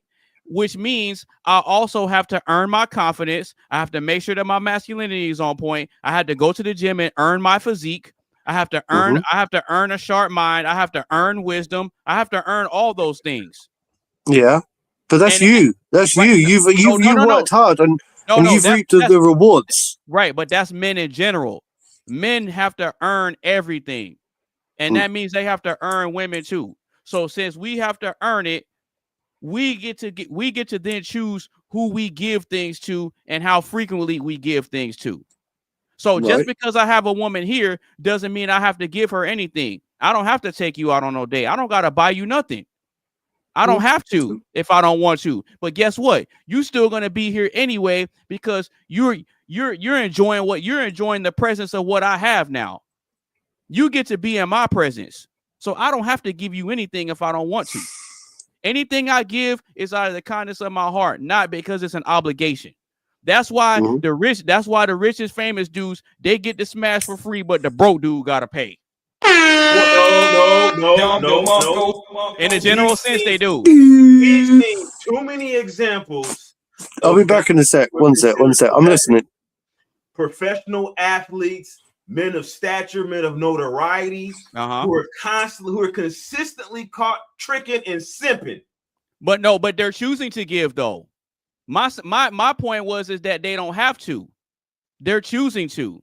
But hold on, no. We gotta. That's why I said anything he gives is out of the kindness of his heart, not because he has to. But here's where I gotta give pushback. See, we gotta give proof of concept because okay, let's just say, right? We'll just use an example. We'll say Chris Brown, right? Chris Brown has women that pay $1,000 to even take a picture with this dude, right? Right. But then he was dating Karuchi and he was tricking on her. So Okay. you could have both. You could be the type of guy where women are paying to be in your presence, but there's always but see, men of that caliber are attracted to women that play hard to get, or women that are actually just, maybe they're not playing, maybe they specifically feel that they're worth the X amount of time and attention and money and resources, and so they leverage that to make you run around and do cartwheels to get to them. Right. And so we have somebody like that. Rihanna was an example, Karrueche. So there are women out there that Chris Brown will pay to be in their presence, even though he can just like if he was smart. See, but hang on. The concept of playing hard to get, because I don't like playing hard to get. Yeah, I will never play hard to get. Right, I've noticed that the only time they start craving on me is when I'm actually genuinely, I'm not interested. I'm not interested. So I'm not playing hard to get. It's the ones that when you start playing hard to get, it's weird, right? As soon as you actually are hard to get, actually genuinely, legitimately hard to get, it's different, isn't it? Because that's when they start going, I can't actually get him. And you go, no, you can't. And you're like, you're not playing hard to get. You're genuinely just hard to get. So I think there's a difference between. But even with the examples that Triz gave, my argument still stands though. Yeah. Because look, think about it. Because think about this. These women are spending $1,100 for a meet and greet, and they got husbands and boyfriends. They will drag their dude to go take a picture, and then the dude sitting over there looking like a simp, like this, watching his girl bask in the presence of greatness, and he can't do nothing about it. He got me. You got me on that one. He can't do nothing. He can't do nothing about it. And even then, Chris Brown still don't gotta give him nothing. Guess what? Yeah, he had Karrueche. Yeah, he might have did whatever, but guess what? He didn't give her a ring though. If you like it, then you should have put a ring on it. But he didn't give Rihanna a ring either. Yeah, look at A$AP Rocky. A$AP Rocky got kids and everything out of Rihanna, and he didn't even have to give her a ring. So that's what I'm saying. Anything a man gives is out of the kindness of his heart. He don't have to. Well, don't be fooled by the rocks that they got. That's what I'm saying. Because Jenny spoke about it, and what we're saying is that just because they got a ring on it, Beyonce, right? I'm quoting Beyonce as well. If you like it, then you should have put a ring on it. But also Lopez, don't be fooled by the rocks you got, because there's a message to be taken from both of them. Yeah, but Jenny for the block is for the streets. She belongs to the streets. Right. No, fuck off, man. She's cool. She's cool. I'd take her under my wing. She ain't for the streets. Nah, she ain't for the streets. Stop the cap. Don't tell me that. Don't tell me that. Don't destroy my childhood fantasy. Yeah. No, that's a childhood nightmare. That ain't no fantasy. That's a nightmare. bro. Johnny Lopez. She was in Speed, man. I used to. Yeah. Anyway, but go ahead, Triz. No, I want to say that I think there's a distinct difference in the behavior patterns in men versus women in response to what Mark Fowler was saying, because here's the difference. For a man that is not as attractive to a woman, or he doesn't, let's use it from this perspective. Okay. But when a man encounters a woman that he doesn't value as much, his expectations of that woman are less. That's true. He expects that's more true. of a woman he highly values versus a woman who doesn't value a man as much. She expects more from that man she doesn't value as much. That's a fact. You see the difference? So So we can have a woman we don't value, right? She can come over, 3:00 in the morning. We can, you can do our gymnastics center on her way, right? Or say, for instance, like a man that's in a relationship, right? And then it'd be a woman that he's trying to do some gymnastics with, and he taking her out to eat, buying her jewelry, doing all this extra stuff. We've seen episodes of Cheaters where the man is doing more for the woman he has less respect for her. He doesn't expect anything from her. He's giving her everything. Versus the woman at home, he wants her to, cook, clean, take care of the kids. He wants his clothes folded up, and dry clean, and his lunch ready when he goes to work. And versus a woman that she doesn't value the man, she wants him to do everything, pay her bills, take her to some dinner. Well, but the man that she values, she'll take money from the man she doesn't value and give it to the dude that she does value. Sure. Yeah. But hang on. Right. There's an important word. That's a Word fact. that you That's a fact. Right, Triz. You said expectations, yeah, expectations, and I think that was an important word. I think that you used, right, because I think that one thing I've learned, right, going into a relationship now that I'm older and more experienced is, do I lower my expectations or do I higher my expectations? No, I don't go into a relationship with. I've got a set of values. See, I don't know if they're expectations. I don't expect anything from anyone these days. That's the problem, I don't actually expect anything except for a certain set of principles, and I would say that comes down to communication, loyalty, and trust. Don't mess me around, and that's it. But then you can't expectations are a really difficult thing. The higher your expectations, the more likely I think you are to be disappointed, because if you set your expectations too high, right, then people aren't going to meet those expectations. You're always going to be disappointed somewhere along the line. What do you think to that? Well, I think that if you look at some more bullshit. I like to throw this stuff in there just for fun. Come on. If you look at the average woman, like if we were to have a scale on a scale of 0 to 10, and in my opinion, I don't want to go too deep into the weeds, but the scale of 0 to 10, I do. Actually, we'll say 3 to 10, because ones and twos you generally don't encounter. These are people that have genetic anomalies and things like that. You don't see them out in the wild like that. So we'll say 3 to 10, right? So the average woman is going to be about a 5 or 6, right? If you take a 5 or 6, right, yeah. Hold on. If you take a 5 or 6, if you take a 5 or 6 and hold her phone for 24 hours. Or 6-7. What about 6-7? No. I didn't want to go there. 6-7. Sorry, just for our viewers, I couldn't help that. Yeah, go on. I couldn't help it. Oh, crap. I couldn't help it. Go on. Take a 4. Let me say it out. And hold her phone for 24 Take a hours. 0.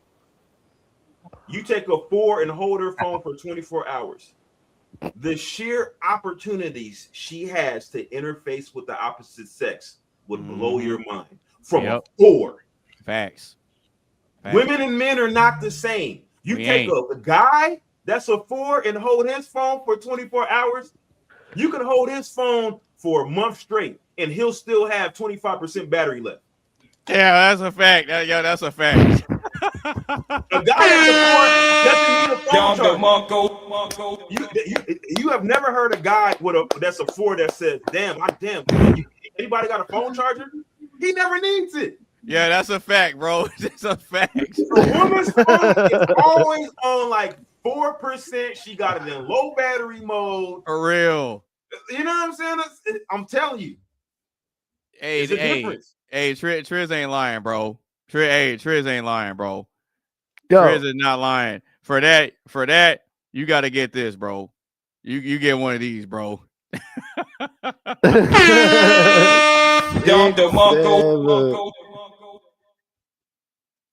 Right on, Triz. Right on, Triz. You spitting facts over there, bro. No, I want Mark. Mark, what you got to say about that? Mark was talking crazy. I want to hear what you got to say about that, Mark.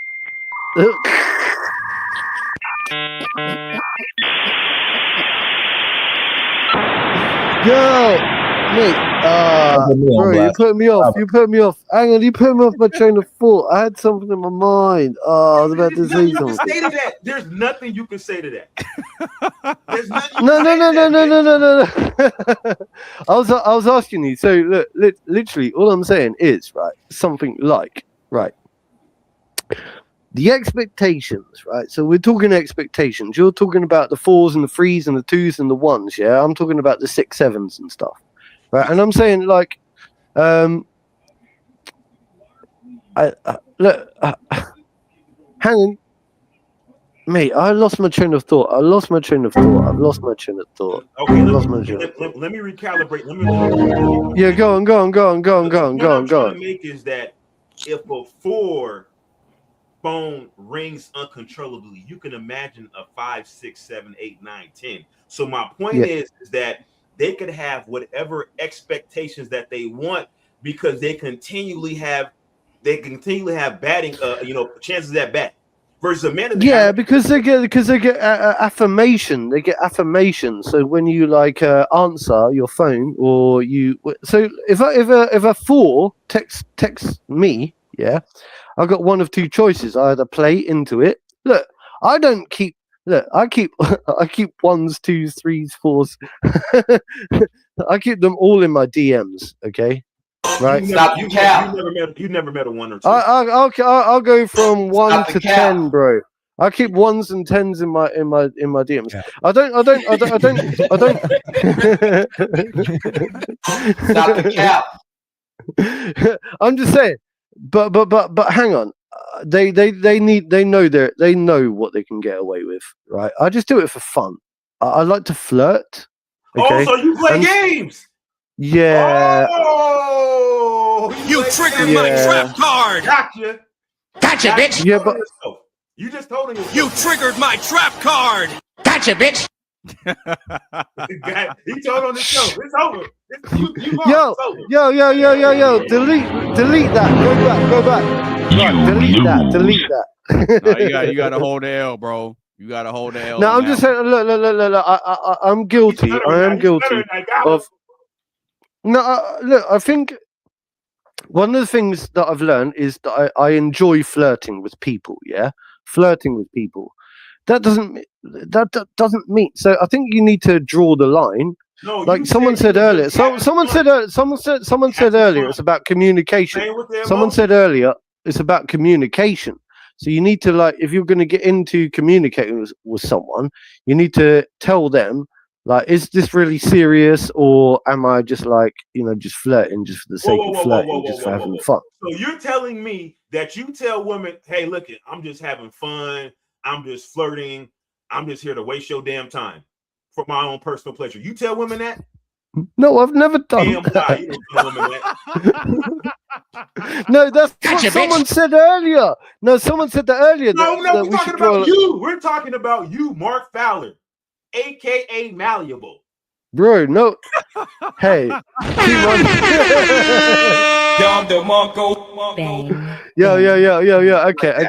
Okay. Now you done painted yourself in the corner. Now you got to stand on it. 10 toes down.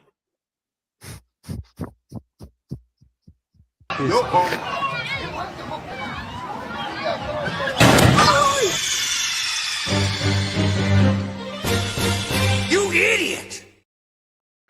I love Metal Gear Solid. That was my game. Yo, what I'm saying is, I think I like to keep I like to keep things open in my DMs. Yeah, I like to keep things open in my DMs, and I like to flirt with people. And I think it's good fun because, right, like you said earlier, people know what they can or can't get. Yeah, people know what they can or can't get, and I'm pretty sound with people. I'll tell people, like, look. Like, if you're a 1, look, I know a couple of 1s, yeah, and 2s and 3s, right, that lust on me. And I'm like, I love the fact that you lust on me, but you're not my type, okay? You're not my type. I think you're really nice as a person, but I could never stick my dick in you because you're not my type, okay? So, but I'll still continue to be nice and flirt with them. And I don't know, maybe I'll lead them on. I shouldn't do. But Okay, I hang around. I hang out with them. But what I'm saying is, when we get Lies! When will oh, the don't lies tell me that's end? lies. Don't tell me that's lies. Right? You just Because said you're leading them on. That's the words you just used. well, I don't like to think that I lead them on. I think that I instinctively, naturally lead people on because I'm a charming character. So I think I lead you on. I think I lead you on. I think I lead you on, right? I think because I'm sat here right now. I think I think I yeah. I'm leading you on right now. You love me, and you're flirting with me right now. So I can guarantee you're in my DMs right now. You're a number. You're about. I'll put you at a 6. I'll put you at a 6. Stop the cap. Listen, Stop the cap. Listen, just admit it. You're a man just like all of us. You can't take Yo. now. You play games just like we play games. You lead women on just like we lead women on. Stop the cap. Stop the cap. Yo, I've had too many drinks. The honesty is coming out. Drink some more. We want the real you. Look, hey, this is Mark right here.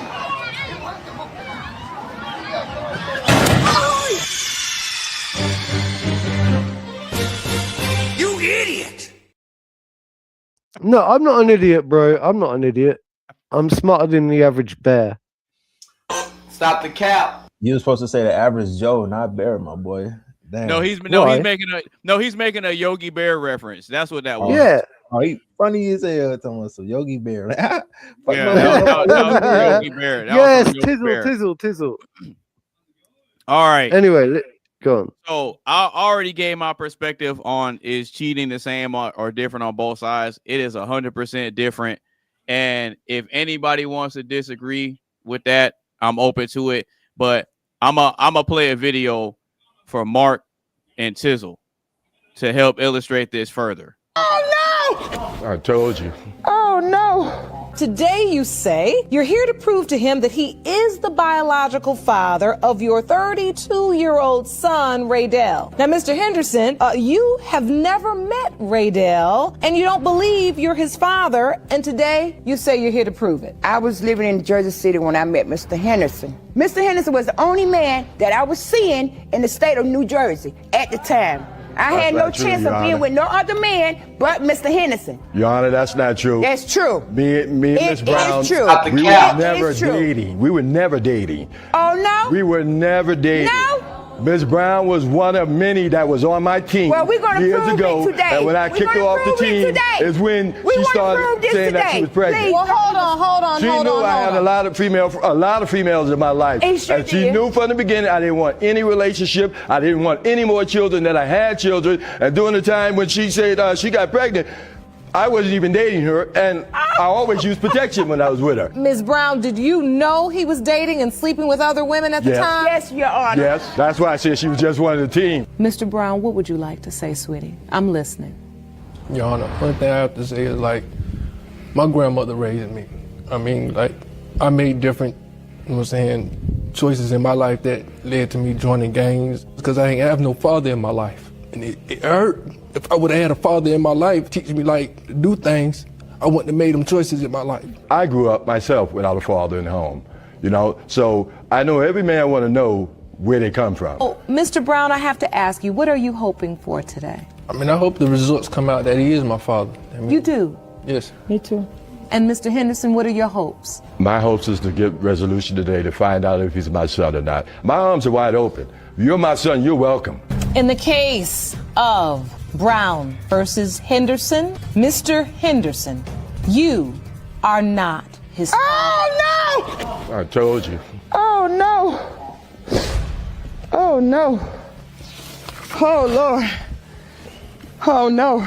I don't feel no remorse. I'm sorry that I thought you were the father because y'all look so much alike. I understand. Miss Brown. Yes, Your Honor. Stupid. Do you know what I went through? No. Do you know who your son's father is? Your Honor, I don't know who the father could be because I was dealing with Mr. Henderson. Okay. So What are y'all's thoughts on that video? Oh well, I mean, you already saw my comment from earlier. Obviously, mentioned paternity fraud. I found it very difficult to watch. I found it very difficult to watch. I'll tell you why. Obviously, she just told on herself. Fatherlessness, right, is something that's very close to my heart, right? Okay. And I found that quite difficult because at first I started laughing at it, and then it started reminding me of those people out there that are struggling, like, the way that I did when I was younger. And I push a lot of that stuff to the side quite often. But what I find is I just found myself wanting to say to anyone who's watching, like, if you don't have a father out there, I kind of want to take on that father role. I really do. And I want people to realize that if they need a male role model in this world, then they should still reach out, because there are nice men out there that will, there are good men out there still, is all I'm trying to say. Okay. All right. Shout out to you. I mean, I get what you're saying, because you want to be like a form of a support system to them. Is that what you're saying? Well, because look, my dad isn't dead. I haven't suffered with that. I haven't seen him for over 20 years, as you know. They divorced, this, that, and the other. So, okay. Look, it's difficult. Fatherhood. It's something that I never realized how important it was. And watching that, it just reminded me of,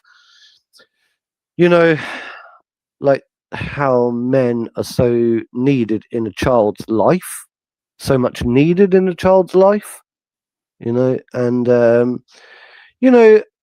but I just want to reassure people that young boys do grow to become men, with or without their dads, and it's the life, it's the path you choose that makes you who you are. You either take the wrong you either go that way or you go that way. Anyway, I'll shut up. Okay, we thank you for that, man. Shout out to you. All right, Mr. Chisel, what are your thoughts on the video? Because this ties into the question: is cheating the same on both sides? Hey, like I said, obviously, I mean, she told on herself. That's not her son. She was seeing other people. I mean, hey, like I said, it's supposed to go both ways.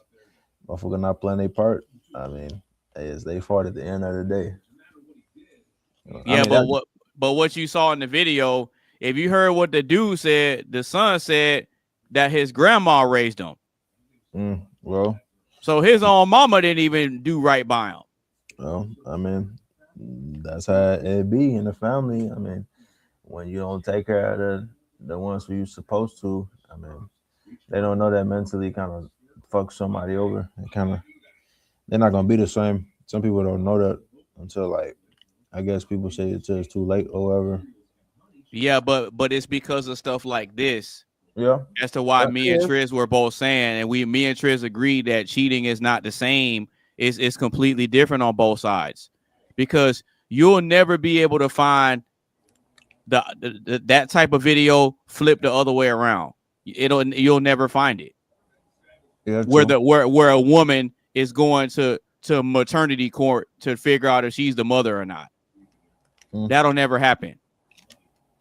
Oh, yeah. So stuff like this is why men have a serious issue when their woman cheats on them. It's because of stuff like that. No, that's true. That's true. And so for that reasons like that, cheating is not the same on both sides. That's what me and Triz were saying. So the reason I wanted to play those videos for you and Mark is because y'all seem to agree that it is the same. And me and Triz are like, nah, it's not. It's fundamentally different. That's why, and see, that's why double standards exist, because we're not the same. I just took such a different watching that. I found it quite difficult to watch, mate. I found that quite difficult to watch. I see what you put in there. That was funny. It really hit home, man. It really hit home. It really like tugged on a proper heartstring. Okay. I see what you did there. See what who did? See what I did? Yeah. What did I do? No, it ain't nothing bad. I'm saying like I see how you. I'm saying what you did like when you showed. Oh yeah, when I broke it down. That's why I played those videos. Yeah, that's why I was playing those videos to help illustrate the point. But I mean, does anybody else have anything else on this one before we move on? Well, I mean, I think that there was a study, and I've talked about this. This was many years ago. We had this discussion, right? Mm-hmm. And essentially, I referenced the study. So we're talking about this discussion I had was probably around 2015, 2016. And I referenced at the time, an Australian study. Now, studies have subsequently come out since then.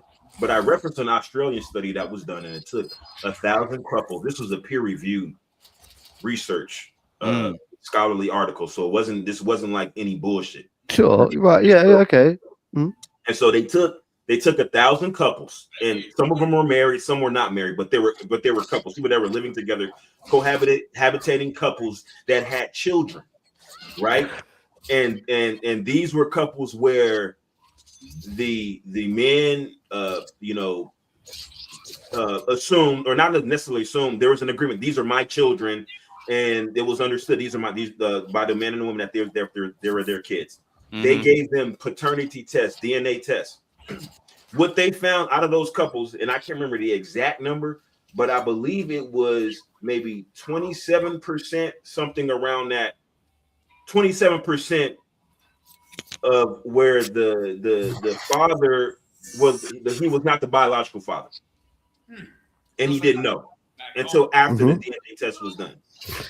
That was years ago. Subsequent sure. I mean, look.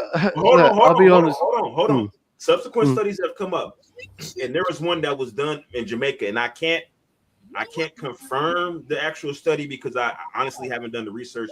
But somebody was referencing this, and they brought up the article and stuff like that. But I can't tell if it was peer reviewed. But it was something to the tune of 70%. 70%. For paternity fraud in some area of Jamaica, some specific area of Jamaica, right? I'm not sure of the sample size, but what I'm saying, the point I'm trying to make is that paternity fraud is a lot more common than we realize. Paternity what? Paternity fraud. What do you call it? Paternity fraud. Fraud. Yep. With FRAUD. Fraud. Yeah. Paternity fraud. Yeah. Right. Yeah. Smells like our bathroom back home. Hey, this road. Okay. Yeah, I just wanted to confirm that I was on board because I'm like spacing out. But hang on, paternity fraud. Yep. Fraud. What? Hang on. Did you explain what that was earlier, or what? Yeah, paternity. Paternity fraud because the men have a financial obligation to said children. Paternity. Right. Okay. Yeah. I know what you mean now. So, like, through the legal aspect, for the legal, like, so when someone goes through the legal court system, there's an emotional aspect as well. The men are emotionally invested in these children that he thought was his. He got pictures that he's put on his office step. He tells everybody, "These are my kids. I'm so proud of my kids." He's taking around his family. So paternity fraud. Hang on, paternity fraud is basically like what you're saying is where like a man or a woman uses the legal justice system to get some kind of child benefits for the woman, sort of thing. Well, they do it fraudulently. It's not really involving the legal system. It's essentially when a woman communicates to a man that he is the father of said child, and in actuality he's not. Even the communication that she's been sexually exclusive to him.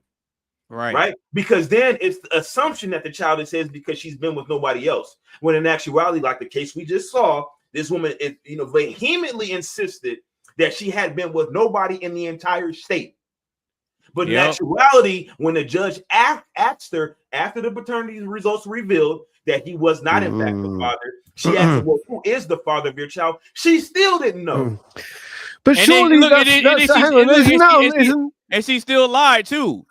Isn't that the man's response? Right. How can you become a victim of paternity fraud? Like, if, for example, a woman turns around and says, "I'm pregnant," isn't it the man's obligation or responsibility to then turn around and say, "Hang on, let me work this out, put some dates together, try and figure things out. Let me go and get." That's what a lot of the guys do. Because a woman can have sex with 10 guys in one day. But hold on, let's take it a step even further.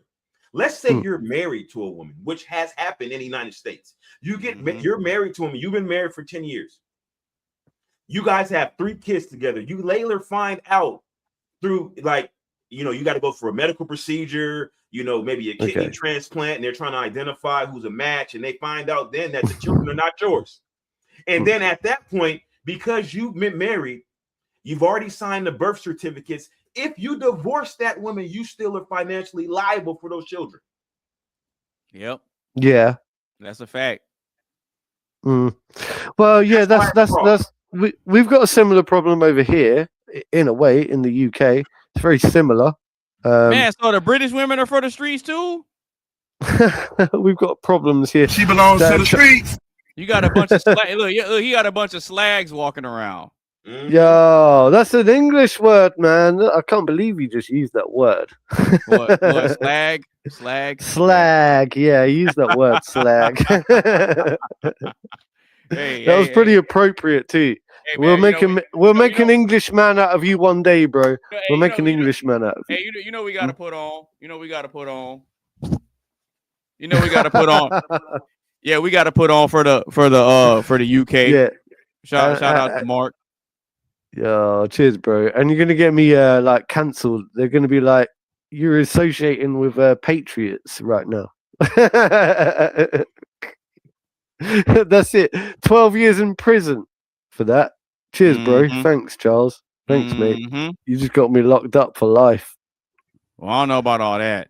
No, I'm kidding. I'm kidding. I'm teasing. I'm teasing. I'm being satirical because it's so. Yeah, but now that I've showed you guys those videos, do you kind of understand where me and Triz are coming from when we're saying that the cheating is not the same? Hang on. There was a thing. I was going back. Yeah, go on. No, what I was saying was get to Triz's point. Yeah, what I was saying was now that I showed you the video and me and Triz kind of went into it a little bit. Do y'all understand now why cheating isn't the same on both sides? Well, it's not the same. Yeah, it ain't the same, Mark. You know, I agree with you, right? You know, I agree with that statement. I agree with that statement. Okay. All right. I mean, does anybody else have anything else on this? Well, I do want to say. Yeah, go ahead. This is even more extensive because now you've opened Pandora's box.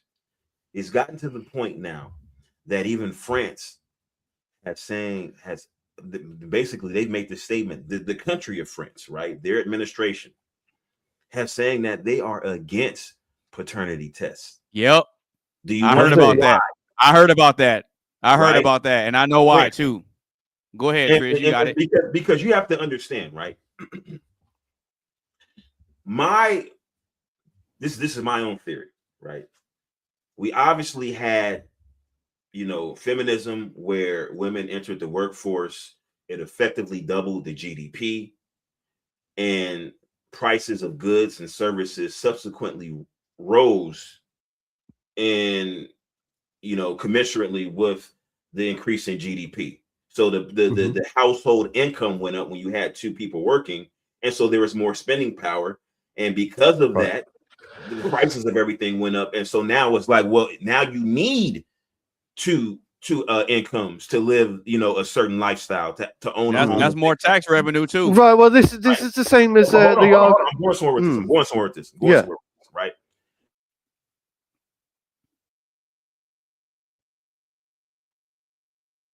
Yeah, did I lose you? Hello? And we look at what it costs for an individual to live, right? And I did the research. I believe it's about 48,000 or 45,000 for a single person, right? Average in America, right? That's cost of food, clothing, shelter, all that, right? And a little bit residual for entertainment, right? If you have two people, right, you would assume that it would be 90,000, 45 plus 45. But no, because of economies of scale, when you have two people in the same household, right? Now you're able to raise that, that residual income because the cost per person goes down. Bro, this is the immigrant. You're talking. You're literally just now. It goes on to the immigration crisis because, from what you're saying, is look, the more hands, the more mouths you have to feed. Yeah, the more hands need to be in the dirt to be able to sustain, and the more do you get what I'm saying? And we're finding this happening across the Western Hemisphere. And if we're going to get into geopolitical, or the economical, I believe it's because of mass immigration. I think we're allowing too many people to flood into our countries, and so therefore there's a bigger strain on our economy, and therefore we've got more mouths to feed, more people to sustain, more families to try to look after. But if we're not able to maintain a sense of looking after our own people in the first place, then how can we be expected to look after all these masses of people coming in? And I think that's the biggest problem. And I hate to be that guy that says it. It's mass immigration. There you go. I've said it. I mean that's a factor, but that's a completely separate issue from what Triz is speaking to. Yeah, I don't think it is. I think it plays into it. I'm speaking more towards how, as long as we're apart, there's more revenue to be had. So when women and men get together, they have kids. Number one, you have children, right? Okay. But then you get divorced, right? So now you have the whole, family court system. There's revenue to be had there. Now you got two separate households that actually have to spend more individually than they would if they were under one roof, right? So it's better. It's really better for the economy if people get married and get divorced and then they have two separate households. Especially for people who own businesses and people who are right. Quote unquote. Well, we that's very similar over here. So, for example, I live in a council accommodation, right? And it would be in my interest to get with a person who's got her own property, so that we can share a household. And if we were to play our cards right, we could get her to move in. I could have a baby together. We could utilize the system and then get a bigger flat, and then she could maintain her own place over there. And I know people that do that. I know partners that actually have their own property, and they just go back and forth between the two houses. But I don't think that that's the right way forward. I really don't. I believe the best way forward is to have a big house, a big property, live together, and try to maintain that sense of camaraderie and camaraderie. You know what I'm saying? I agree. Traditional way. I agree. All right, cool. So does anybody else have anything else on this before we move on? No. No? Okay, cool. Yo, Tizzle, you still eating? Oh no, he done. You know it. I got the done. snacky snacks. I got the snacky snacks on. What, you got some cookies? Yes, sir. Yeah. We need to find some way of sponsor. Right, giving him a sponsorship. Yeah, he should just come on to this podcast every for real. Week, and just show off all the new snacks he gets. Yeah, right. Sponsorship. Anyway, look, snack mode with Tizzle mode. Snack mode with Tizzle mode. That's what I'm saying. Snack mode with Tizzle mode. Now, but if you just now tuning in, or if you've been rocking with us the whole time, make sure you get a stream a like, share with a couple of your friends. Make sure you follow everybody on all the social media sites. And if you want to get in on the action-packed conversation, click the link that's pinned to the top of the chat. All right, so we're gonna keep the show pushing. I don't know if it's this side or this side. Right, I'll have to look next time. Is it this side or this side? The link at the top of the chat. Yeah, the other one. Yeah, there you go. All right, so we're gonna go ahead and get into the fourth question. And the fourth question is: can a relationship ever truly recover from betrayal? I'll ask it one more time. Can a relationship ever truly recover from betrayal? No, I don't think so. All right, Tizzle said no. I'm glad he said that. I'm glad Tizzle said that because I agree with Tizzle. Well, I think that people can hold on to hope to recover their relationship. I think that once the thing's been done. See, this is where what's his face earlier, Mr. Cleaner. He was talking about, it's okay, like, and I just don't agree with it. I just don't fully understand. I'm all about loyalty, trust, understanding, you know. And I think that once you break that loyalty, that's it. Done. You can never come back from that, you know. And I know that I know relationships that they break up, they mess around, they come back together again, and I'm like, that's not a proper relationship. That's not a proper relationship. Okay. All right. Mr. Triz, I think I already know what you're going to say, but I got to ask you anyway. Can a relationship ever truly recover from betrayal? Bro gonna say yes on my soul. Guaranteed. He definitely gonna say yeah. I'm calling Nah. He's going to say no. Nah. I don't think, he ain't going to say yeah. I think he'll say no as well. I think. Wait, hold on. I want to hear. Let me find out. Hold on. Yeah. I'm guessing, look, we're playing the game. Right. I'm thinking his answer might be along the lines of what mine's going to be. My mic will read it, but I will say this: a relationship can recover from betrayal, but here's the caveat. Okay. It will never be what it once was. Once that magic is lost, once that innocence is lost, it's over. Now, if you're willing to accept the new dynamic that relationship now has in the face of betrayal, then you can move forward. But if you're expecting a relationship to be what it originally was, that magical, innocence, then you're going to be, that's when the problem is going to occur, because you're going to have this expectation, and then you're going to see that the relationship is not fulfilling that expectation, and you're going to be disappointed. And then that's what's going to eventually lead to even further betrayal. Mm-hmm. Okay. So, but that wasn't a yes or a no. That was a diplomatic answer. You sound like me, bro. That was kind of a like, if you put it in this way, then it's kind of different. You know what I'm saying? No, but it makes sense. It makes sense. I believe so. Okay, so it's like this. If let's take it out of a male and female relationship. If you got a homie, right, and you let him borrow $100, right, and he's like, yeah, I'm gonna get you back, and then you come back, you ask him, and he doesn't get you back.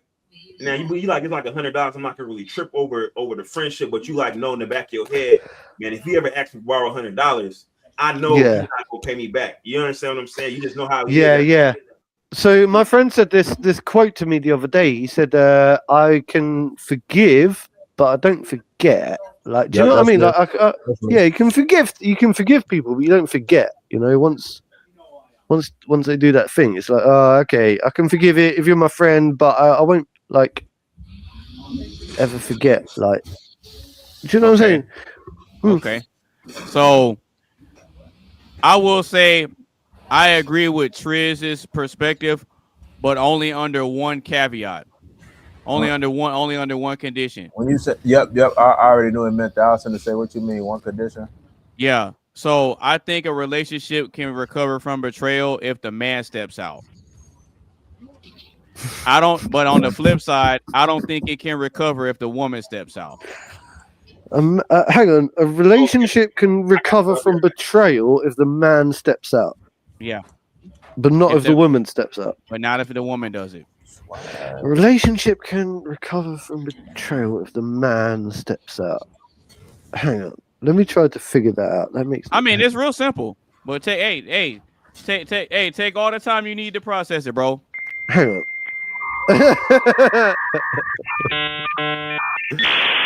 Relationship can recover from betrayal. The man steps out.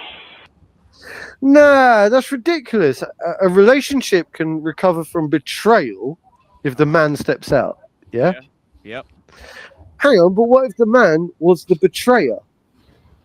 I just said that. The man stepped out. Right, but the man is the betrayer. But Yeah. what if the woman's the betrayer? Then they can't recover. So you reckon? So that's what you're saying. You're basically saying It's that simple. It's that simple. Right. Really? Yeah. You think it's that simple? Yeah. It's really that simple. Okay, fair enough. I mean, you want me to elaborate? I can No. elaborate if you want me to. No. It's fine. I got it. You know what? I got the juice. You already. You know what? No, I just. You know what? I just find it that you're saying that if the man, right, does the wrong action, it's okay, but if the woman does the wrong action, no, sorry, if the woman does the same thing, it's not okay. Yeah. Yeah, but why? That's exactly what I'm saying. Yeah, but but why? Okay, so I'll elaborate. So this is the thing, right? So when you look at what both genders are looking for in a partner or in a relationship, the standards and requirements are completely different. So what I'm expected to bring to the table is things that she can't necessarily replace or get anywhere else. I'm expected to bring leadership, resources, masculinity, confidence, assertiveness, a degree of dominance. I'm expected to bring a lot of things to the table, right? I'm supposed to be able to protect her, guide her, be an emotional support for her, and I'm supposed to contribute a lot to create a stable foundation of the relationship, right? So what I'm expected to bring is a laundry list of things. But on the flip side, what men expect women to bring or what men are looking for is not a long list. So the expectations are completely different. So what we look for in a woman, it's not going to be this super long list of things. She has to be somewhat decent looking. She can't be for the streets, and she got to take care of herself to a degree. She can't be like fat, and she can't come with kids. Like what we look for is things that they can control. Like it's easy for them to do. It's easy for you to be sweet. It's easy for you to be polite. It's easy for you to be feminine. It's easy for you to follow what we say. It's easy for you to not be a hoe. It's easy for you to not cheat. So what we look for is easy.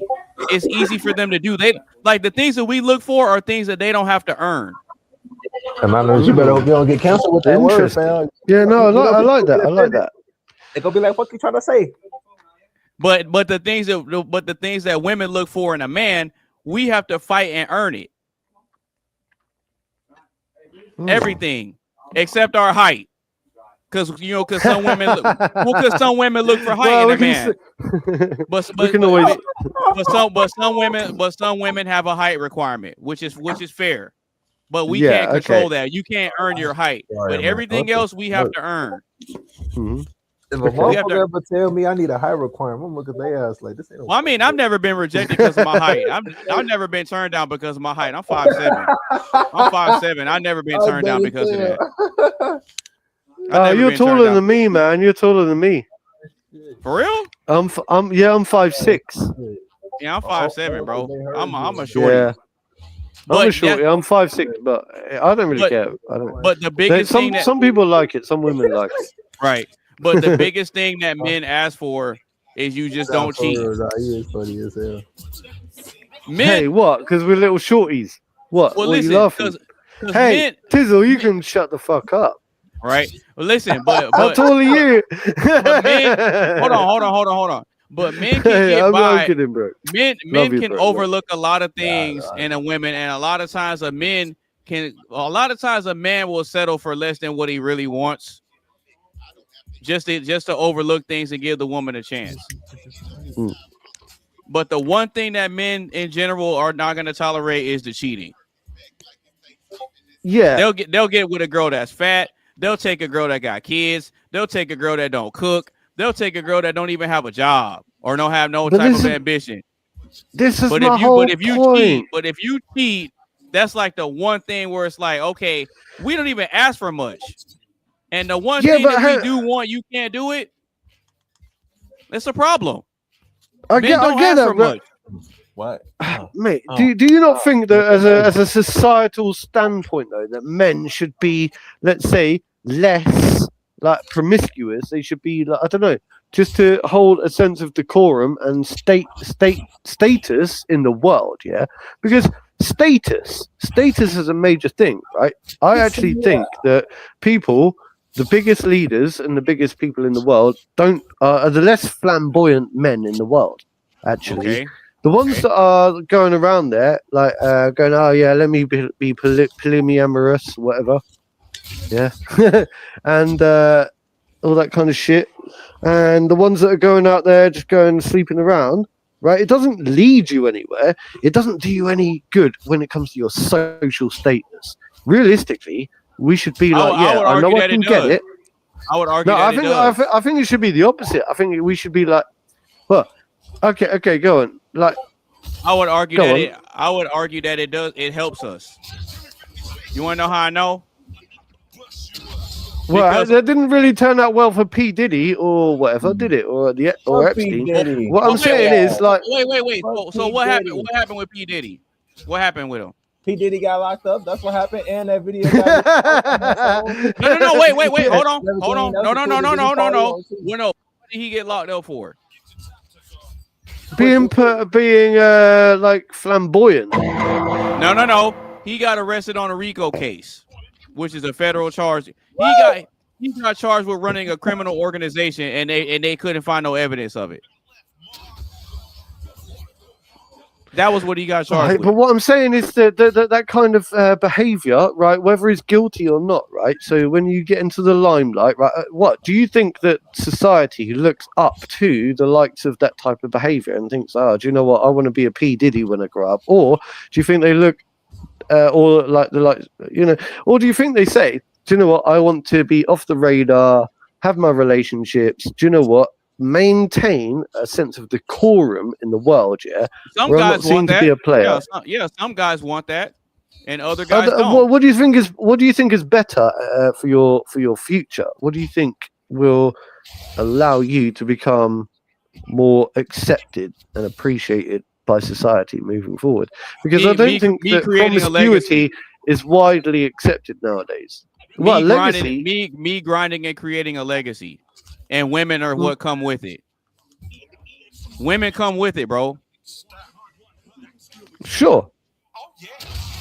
Well, I'll drink to that. And I hear Tizzle playing some E40 in the background. Shout out to the Bay Area. No, but think about what I said earlier. Everything a man gets, he has to grind for it and work for it. And the byproduct of his hard work is women show up. They just show up, bro. Right. They show up. You don't got yeah. You get to a point where you don't even have to go looking for them. They just show up. Yeah. Because they want to be associated with the top dog. They want to be associated with the winner. They want to be associated with the man that can make things happen.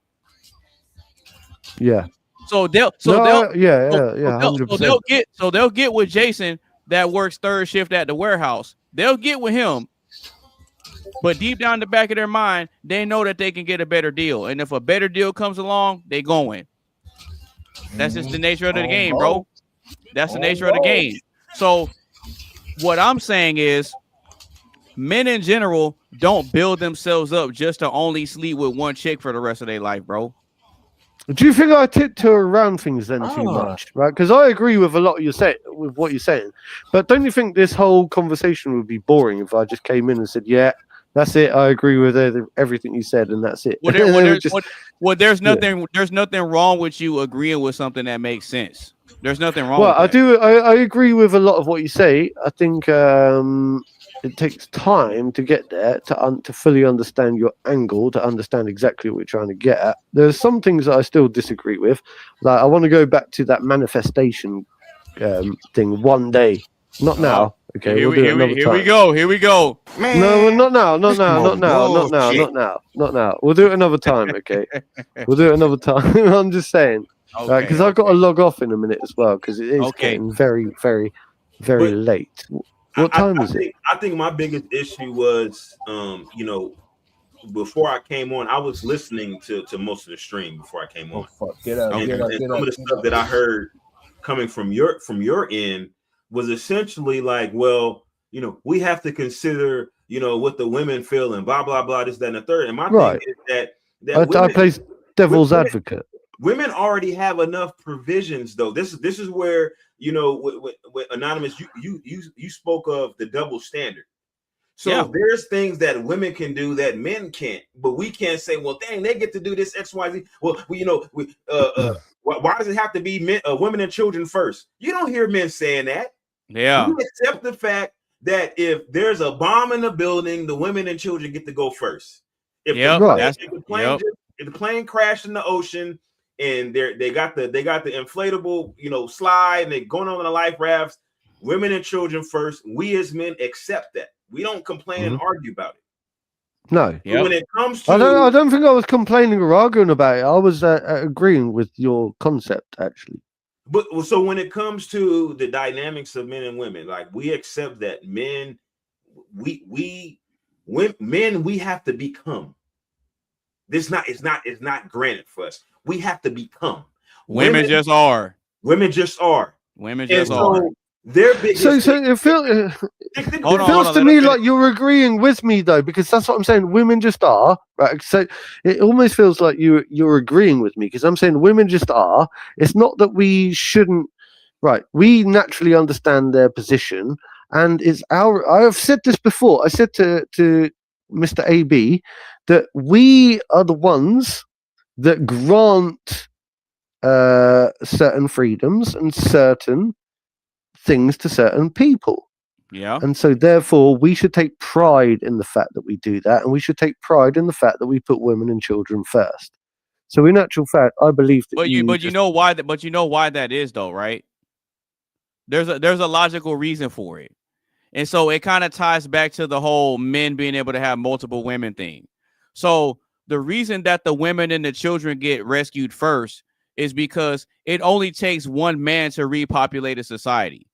So if 99 of us die and one survives, that one man can impregnate those women and repopulate the society. Yeah, sorry, but I interrupted. It doesn't work the other way around.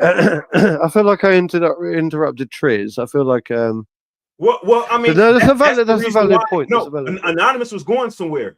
That's the reason why cheating is distinctly different, because a woman has gestation for 9 months, right? She's designed to accept the seed of one man, versus a man, he can give his seed out to multiple women simultaneously. A man could have, I forgot what is it called? Irish twins?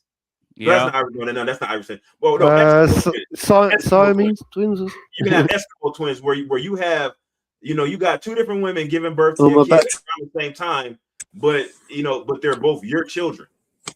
Yeah, exactly. Now, Irish twins, the concept of Irish twins is when a woman can have two babies back to back within a year. Yeah, that means that he didn't wait. Oh, he didn't okay. wait after she healed up. Be like, let me throw one in you right now. Yeah, exactly. That's Irish twins. Yeah, those are babies born within a year of each other. But see, that's why I was saying earlier that it's a double standard, and it's like women get mad about it and say, "Oh, well, you know, if you can sleep around, why can't we do it?" Because you get pregnant and we don't. Like, you could try to move like I'm really sorry. Here's my I've got to go. Okay, I've got to go. I've got phone issues. My battery's about to die. It's getting late, and I've got to go and see my mum tomorrow. And it's like almost 3:30 in the morning. Okay. And I don't want to drag it out till 4. So I'm just gonna log out. But I just want to say thank you. I've enjoyed all the discussions that we had tonight. Thank you, everyone. Peace out. Yeah. Do your thing. right. Do your thing. All right, you take it easy, bro. This isn't good for your back. I brought this on myself.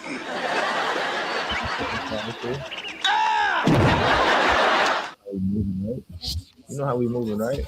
All right. Shout out to Mark for holding it down during the conversation. All right. So Triz said that he was gonna give a little bit of pushback. Go ahead, brother. I don't forgot what I was gonna say. Oh man, we can't be doing what that. What were we talking about? No, I was basically saying that a lot of women complain about the double standard, saying, "Oh, well, you can sleep around and we can." It's like you get pregnant and I don't. That's why. Well, I was gonna say my only pushback, with regards to men and women having distinct differences with regards to cheating. Mm-hmm. There is some distinction amongst individual relationships, because even though it's different, if you are in a relationship with a woman and you guys have agreed on, global monogamy, that means that you're going to be with only her and she's going to be only with you. Mm-hmm. And you step outside that agreement, then you betrayed her trust. You can call it whatever you want to, but it's a betrayal of trust because you have. Oh, shout out to Triz. Yeah, so that's just how I feel about that. I think that obviously, but here's the thing though. I think wait, real quick. You got to repeat that last part because you kind of glitched out. Oh, okay, yeah. I was gonna say that basically I think that that you have an obligation to honor your word, as a man. When you say that that you're going to conduct yourself a certain way within the confines of your individual relationship, and you step outside that agreement, you betrayed that woman's trust. And so that's just what that is. Now you can call it whatever you want to, but it is in fact being dishonest if you said that. But now I think that if you have an explicit, I think there's also a lot of assumption. A lot of times women will assume that you're in a relationship just because you spend a lot of time together, or they'll assume that that there's going to be some expectation of exclusivity because you haven't explicitly stated that you're going to see somebody else. But unless you guys have actually had that discussion, said, "Hey, look, we're gonna, I want to be monogamous with you. I want to sit down and only be with you," then it is what it is. But now here's my thing. I think that again, women are the ones who I think historically push this qualification of monogamy, and they're expecting that. They're saying, hey, I want to be in an exclusive relationship with you. They're generally the ones I think that present that the idea of the relationship with the man. And so this is why I feel like it just is more disheartening when they step outside, because they're the ones that insisted on being in a relationship in the first place. Okay, that's a fair point. But see, I got to give a little bit of pushback on the whole man agreeing to be monogamous thing. I don't think that would be necessarily a man betraying someone's trust, and I'll tell you why. I think that a lot of times women understand that it's not in a man's nature to be monogamous. So if you're trying to pressure him into it, or you're trying to give him some sort of ultimatum, or you're trying to bring up the idea of him doing it, I think she's setting herself up to get destroyed by doing that, because women inherently know that it's not in a man's nature anyway. So you're trying to get this man to fight his biological nature, and you're believing that he never will, that he'll never step out. You're setting yourself up, because it's not in a man's nature to begin with. And I agree with that, but that's the reason why I think that a man should be wary of promising monogamy to a woman, because that's not, if it's exceedingly difficult for you, or it's not your nature, whatever the case may be, then why would you even present that to the woman as an option? Like, yeah, you're right. But what's interesting about it is that, okay, this is the interesting thing about this, right? So people love to argue, because I've been in real in-person debates about this. And people have tried to debate me, and it's mostly guys, and like it's mostly guys that try to give off this I'm a good guy persona. It's usually guys like that, and then women that wear the pants in the relationship. It's usually those two types. Guys that try to push off this, oh, I'm a good boy persona, and women that wear the pants in the relationship, or they dominate their boyfriend or whatever. What I find is when I present the logic behind it, no one can ever really defeat it. And so this is the thing, right? I've said several times on this panel that I don't believe that a man should be limited in that area. And the reason why is because that's the one source of power that a woman has over you. She can't beat you up. She can't rob you. She can't do anything. She can't dominate you physically. So the only way that they can get leverage over you is through that cookie. So if you tell a woman, oh, I'm only going to prioritize your cookie, this is what she's saying in her head. Gotcha, bitch. That's exactly what she's saying in her head. You triggered my trap card. So now that you're saying that you're not going to exercise any other options, now she got the key to control you and have you do whatever she wants, and she can leverage it over you. And it's funny that you brought up that women will push for monogamy, because that's a segue into this video right here. But women be the main ones pushing for monogamy. And then when a bitch get in a relationship, you don't understand, by asking this man to not fuck nobody else, by asking this man to not call nobody else, by asking this man to not look at another woman for none of his wants and needs as far as male to female, you are then saying, I'ma be whatever you need me to be, nigga, because I don't want, but y'all don't understand that. Y'all just think that's how it's supposed to be, because that's what the media and the movies and your man and them taught you. That's what y'all think. Y'all, like, truth be told, if up front a bitch told you, these are all the things you're going to have to do, girl, in order to lock this nigga in like you want to, half of y'all wouldn't even want the nigga after that. But you never sit down to actually really consider, what does it take to be fucking Ray Ray's girlfriend? What does it take to be Michael's wife? Like, what type of demons do this nigga really got? What type of sex drive do he really got if he left every other bitch alone and only fucks with me? What type of things will he want out of me?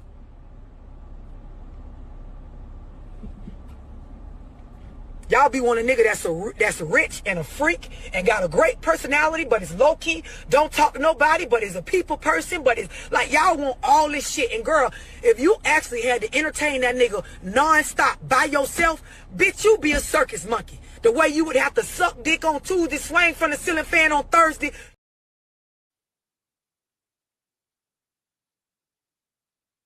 So after hearing that video, what did she say that was incorrect? No, she said everything she said was spot on, especially when women are expecting certain things from a certain caliber and echelon of man. Because you have to ask yourself as a woman, what did it take for that man to get to where he's at from a social status standpoint? Mm-hmm. Right? There's certain behavioral characteristics that are associated with a man who has high and lofty expectations of the people around him, who's accomplished, who's well respected and admired by his peers. Mm-hmm. And so I think that from that particular standpoint, it's kind of unreasonable, especially considering that men like that are represent a very low percentage of the population, right?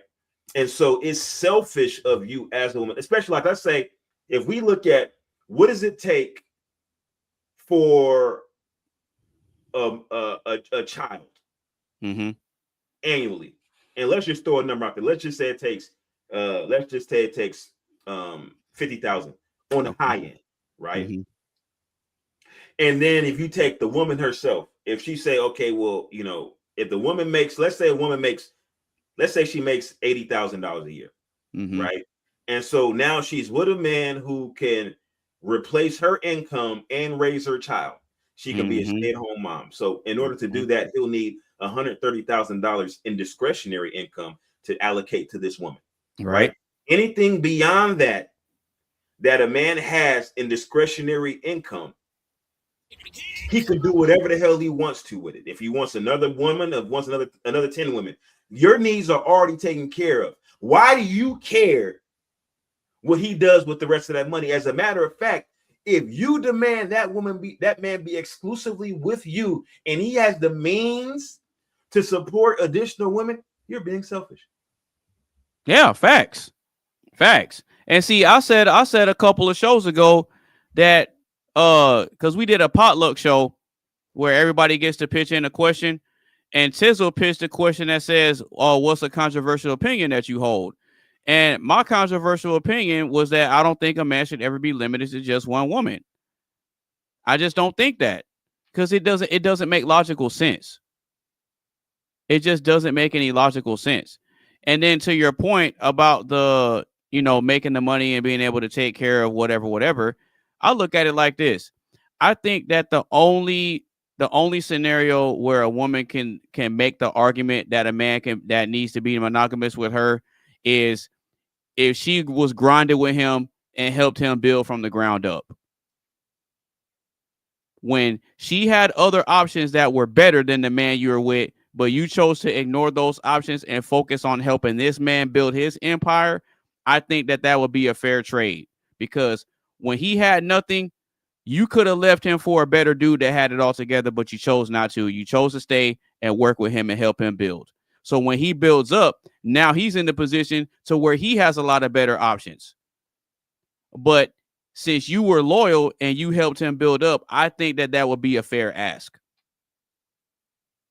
Because now he has better options, but he's choosing to ignore those options for the one that he got, and vice versa. I think that's the only fair trade. And his obligation as a man is to provide and protect you as a woman, right? Here's my thing, right?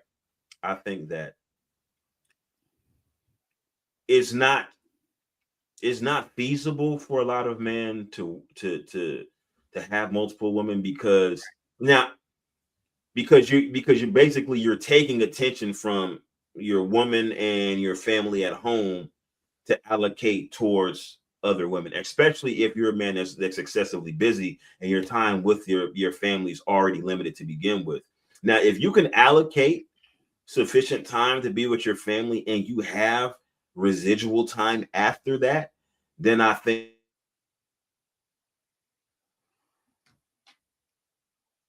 shout out to Triz.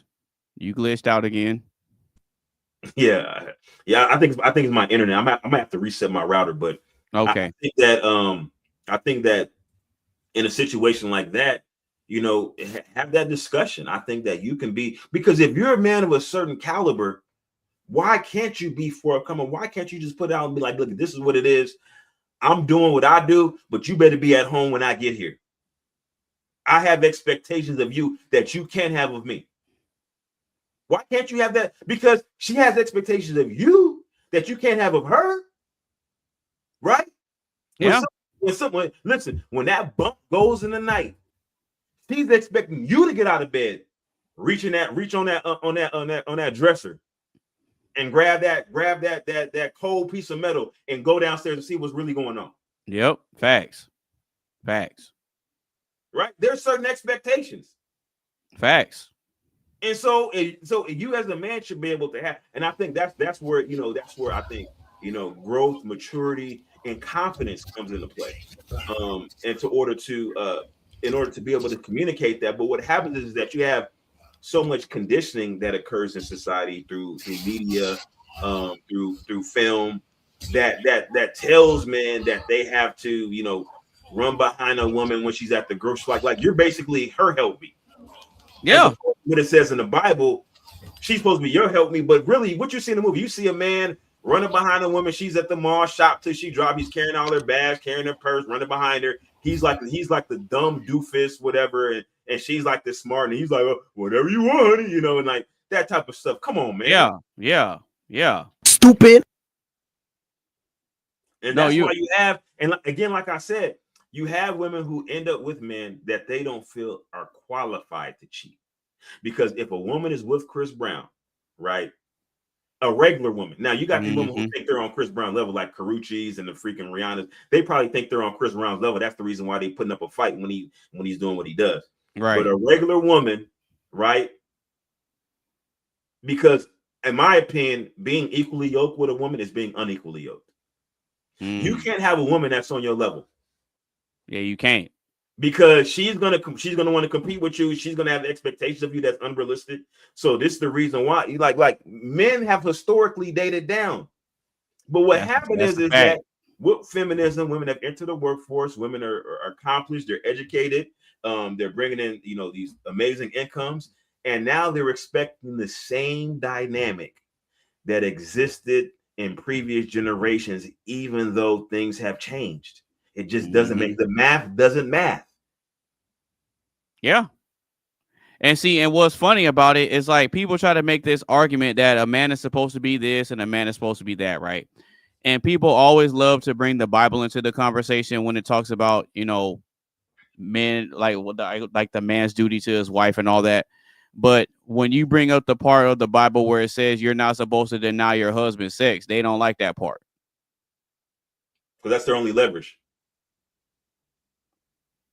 It explicitly says it in there that neither one of the partners are supposed to deny one another. But see, that's the thing. You're expected as the man to pay it forward. Yep. Versus all the the time. woman holds back until she feels like you're worthy for whatever it is, because that's how they leverage. Yep. Facts. So that's why if I have more than one, guess what? You can't use that against me now. Yeah, exactly. That's a good point right there. You can't use that against me. And see, and that's why whenever I make my case and present the logic to it, no one's ever been able to defeat it. Because I had a couple women on here before. Shout out to Athena and Carmen. They tried to debate me on it too. And my question to them is always this, and I've never been able to get an answer. My question is always, okay, what does a man do if his wife tells him no? Because he can't force her, and he can't bust out his Bible and be like, well, it says right here that you're supposed to do. He can't do that. Because now you're trying to negotiate sexual desire with your wife, and it's not supposed to be that way. You see what I'm saying? So if I'm having to negotiate sex with you, that's a problem. Because I don't have to negotiate paying these bills. I don't have to negotiate leading you. I don't have to negotiate providing and protecting and making sure I do right by the children. I don't have to negotiate any of that. So why is it that the one thing that I'm craving that I need, you want to say, oh, I don't feel like it, this and that. I can't say I don't feel like going to work today. I can't say I don't feel like paying the bills. I don't feel like being a masculine leader. I don't feel like being the dominant one. I don't feel like being assertive. I don't feel like being a man that you can respect. I can't say that. Well, I think part of the problem is, and the young lady,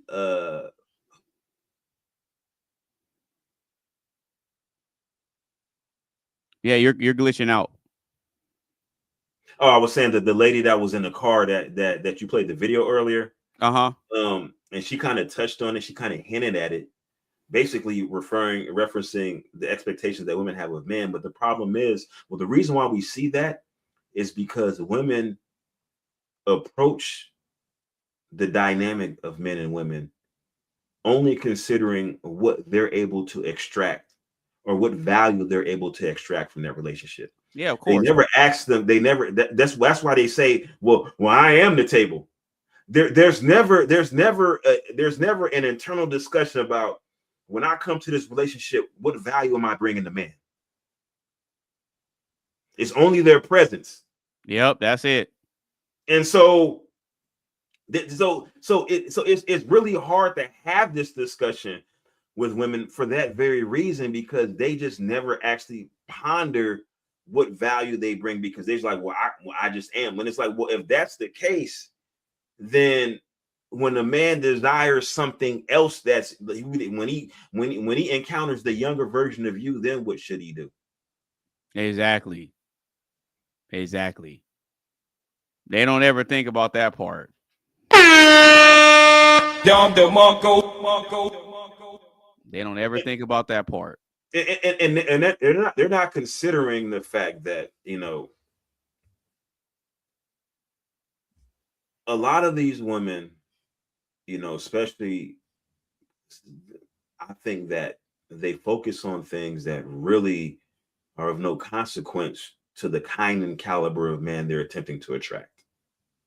So if you as a woman, you know, and you know, shout out to the women that are accomplished, shout out to women that are educated, shout out to women that are career driven, shout out to the women who, you know, who are entrepreneurs, own their own businesses, and, you know, even the sole proprietorships that, you know, that they really don't make a lot of money, but they have their own, right? They don't rely on anybody else. Shout out to them. But at the end of the day, if you're not expecting to provision for the man, how does that benefit us? Right? If you're not, see, as a man, we're expected to court. We're Right, expected that's true. to take dates, right? So having discretionary income is of some importance for a man. But if as a woman, you're still expecting that man, regardless of how much you make and how much he makes, you're still expecting him to provide, you know, for you financially, gifts and all this other stuff. And in actuality, as a woman makes more money, she's expecting more lavish gifts, more expensive dinners from the man. So it's like an inverse correlation with the amount of income a woman makes as to, you know, how that man exacts value from his interactions with that woman. It's like she's contributing to the inflation of the economy of the relationship. Exactly. And so really, when we look at a woman that makes a whole lot of money, it's of no value, number one. Then number two, unless a woman is OnlyFans, and that has its own caveats and why men don't like that, there's going to be time and effort in order to grow their business. There's going to be time and effort for your scholastic endeavors to get that professional degree to make that kind of money in corporate America, right? And so now we look at the woman, she's older on the market. And why that's of relevance is because she's not sat idly by while she's going towards her dreams and aspirations. She's had encounters with men, and she's become more and more disillusioned with each subsequent encounter. Facts. And now when she comes to you, she's carrying that emotional baggage from the failed relationships that she's had with those men. And now that she's actually achieved, she's looking to leverage her achievements. Like, I'll have women that say, I'm well traveled. Like, why do I care about you being well traveled? How does that benefit me? It doesn't. I'm really curious what goes through a woman's mind when she says, hey, you know, she talks to a guy, yeah, I'm well traveled. Huh? I mean, okay, what does that mean? I mean, that's good for you, right? Right. Well, great, okay, but you're telling that to me as though if I'm going to find value in the fact that you're well traveled. Because here's what I see because I travel myself, right? And when I see women in other countries, what I see is that women, when they're traveling to other countries, they are more, how can I put this? They're more open to casual encounters than they would be in their home country. She belongs to the streets, right? And it's weird because, like I said, remember what I said earlier, the more respect the woman has for a man, the higher the expectation she has for him. Right? A guy is just the opposite. The woman he doesn't have respect for, he's not going to expect a whole lot from her. You know what? I think that the more I would say that the more a woman respects a man, I would say the lower her expectations are. Hey. Oh yeah, you're right.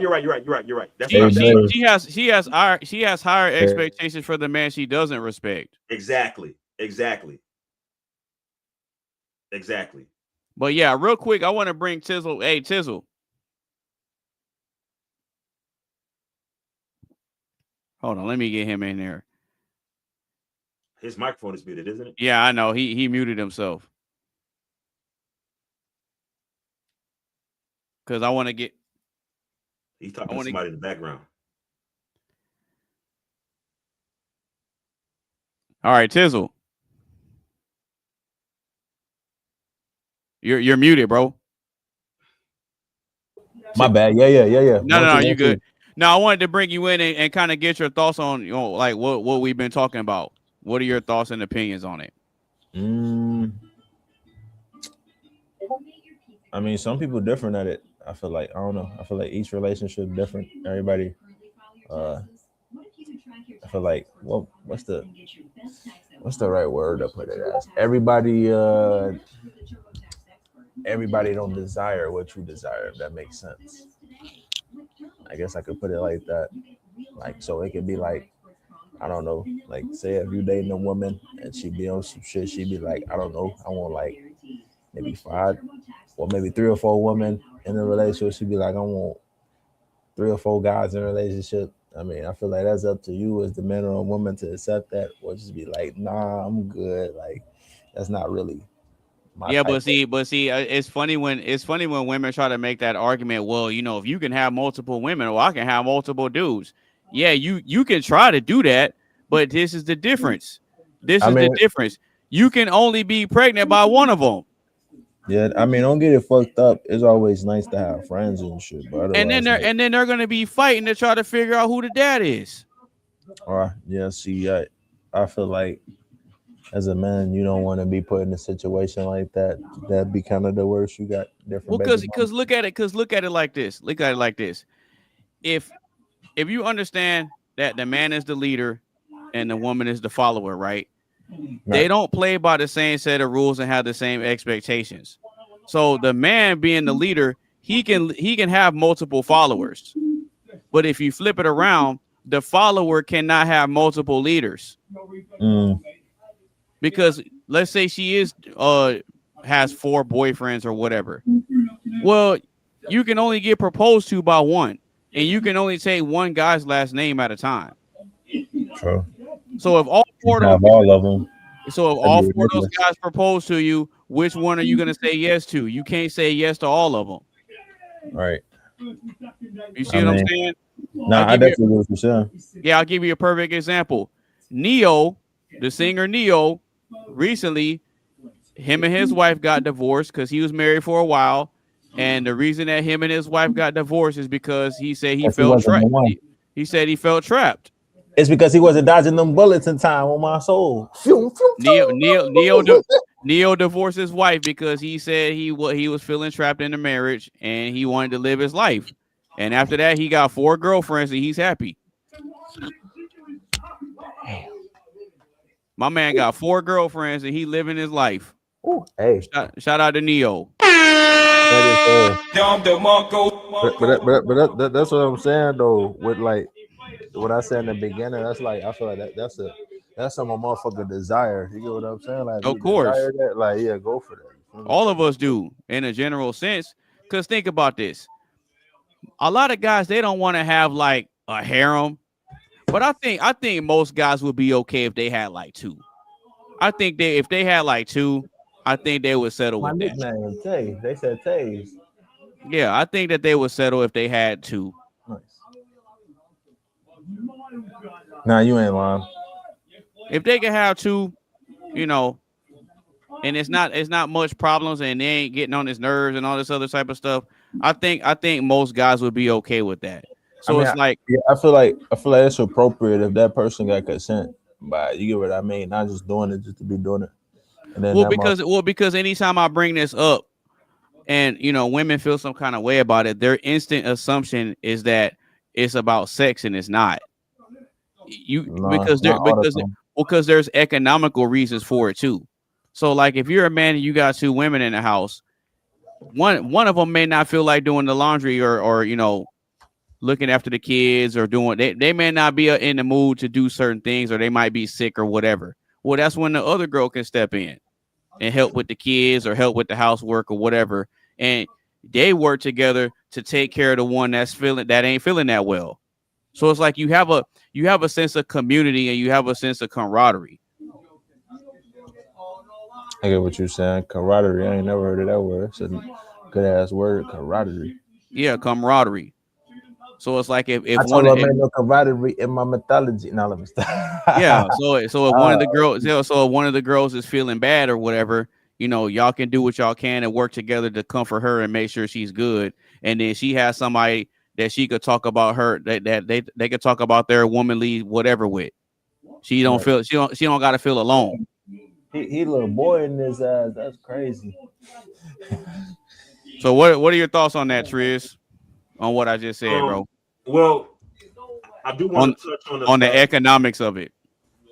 Well, I mean, you already know what I think about it, because you know I mentioned economies of scale previously, where you know individually, you know, your cost of living goes up, and as you add subsequent heads to the household, your cost per person goes down. Mm-hmm. Right, and that's just what it is, because you're able to eliminate certain redundancies, and then you know things that you know, I mean, you're able to buy certain things in bulk too. So it you know, you're able to you know scale more efficiently, especially when you have people who can actually contribute to the household. You know, Facts. like another adult, you know, man or woman. Obviously, with men being added to the household, there's an element of conflict, which generally arises when men are in What the proximity. fuck, dude from On My Block being on that commercial? And so and then you know, I also want to mention, right? You spoke about, and that was another thing that lady mentioned, that was on the video earlier. You talked about how a woman will say, well, if you can have, you know, if you can see other people, and I'm gonna see other people. And it goes into this concept of conditional femininity. And what do I mean by that? Yep, Well, that's women true. will say, you know, I need a strong alpha male, so I can be in my feminine energy. Mm-hmm. And it's like, well, either you're feminine or you're not. Mm-hmm. And if you are, that's, you know, because a man can't say, I need a woman to, you know, bring out my masculine energy. I'm in my feminine mode right now. You know, it's like I'll be masculine for the right woman. Yeah, that just sounds crazy, because Check the comments. What I just put. That's exactly what motherfuckers say. Yeah, I'll be masculine for the right woman. That's what motherfuckers say. They want to be in that era. What I just put in the comments. They want to be in there. What era was that? I can't see it. Oh, he put it in the back chat. Oh, what does it say? I can't see it. The soft girl era. Oh yeah, well, I mean, and it's like, well, if it's almost like this, right? Femininity is like a language, right? Okay. Just like masculinity is like a language, right? You ever had somebody, you know, you dated the girl, right? You know, you guys are having a discussion, it gets heated, and then all of a sudden she starts, you know, cussing, walking away, but she's speaking her native tongue. You kind of default to your native tongue because that's what you're more comfortable with, right? Okay. You know, speaking in another language, you know, you have to think in your native tongue, then translate it into English and then say it. You're okay. So you're saying, like, if you're dating a Latin chick, or you dating an Asian girl and y'all get into it, she's speaking English at first, but then she switched to her language and she's still going off on you. Yeah, because rapid fire. Hurry up and buy. She doesn't have to she doesn't have to translate from her native tongue to English. She can just say it.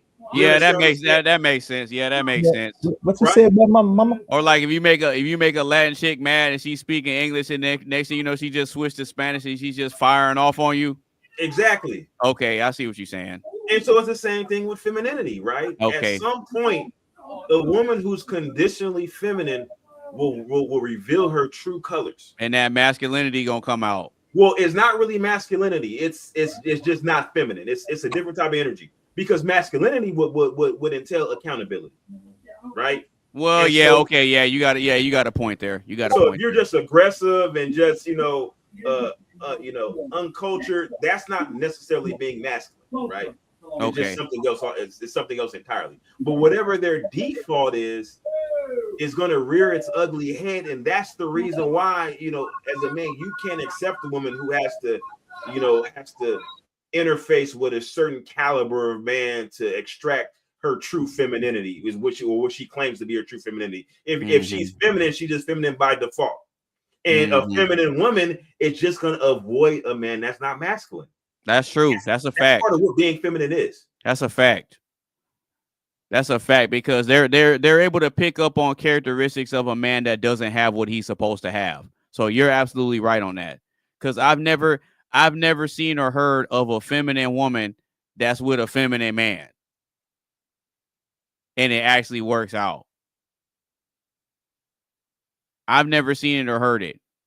I mean, there might be an example of it out there, but I mean, I've never seen it or heard it. But I mean, I'm open to seeing something different. And that's the reason why you have women who are not feminine. And this is the problem. These women are not masculine, they're just not feminine. Okay. And so people assume, a lot of people from the outside of the relationship will assume, well, the relationship will work. She's got to find a man that's feminine, right? There's men that are kind of effeminate.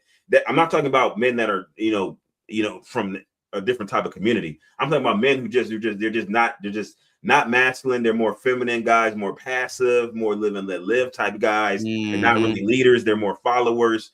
And so you assume that a strong woman, you know, but in actuality, because that woman is not actually masculine, it still doesn't work, because she's still a woman, right?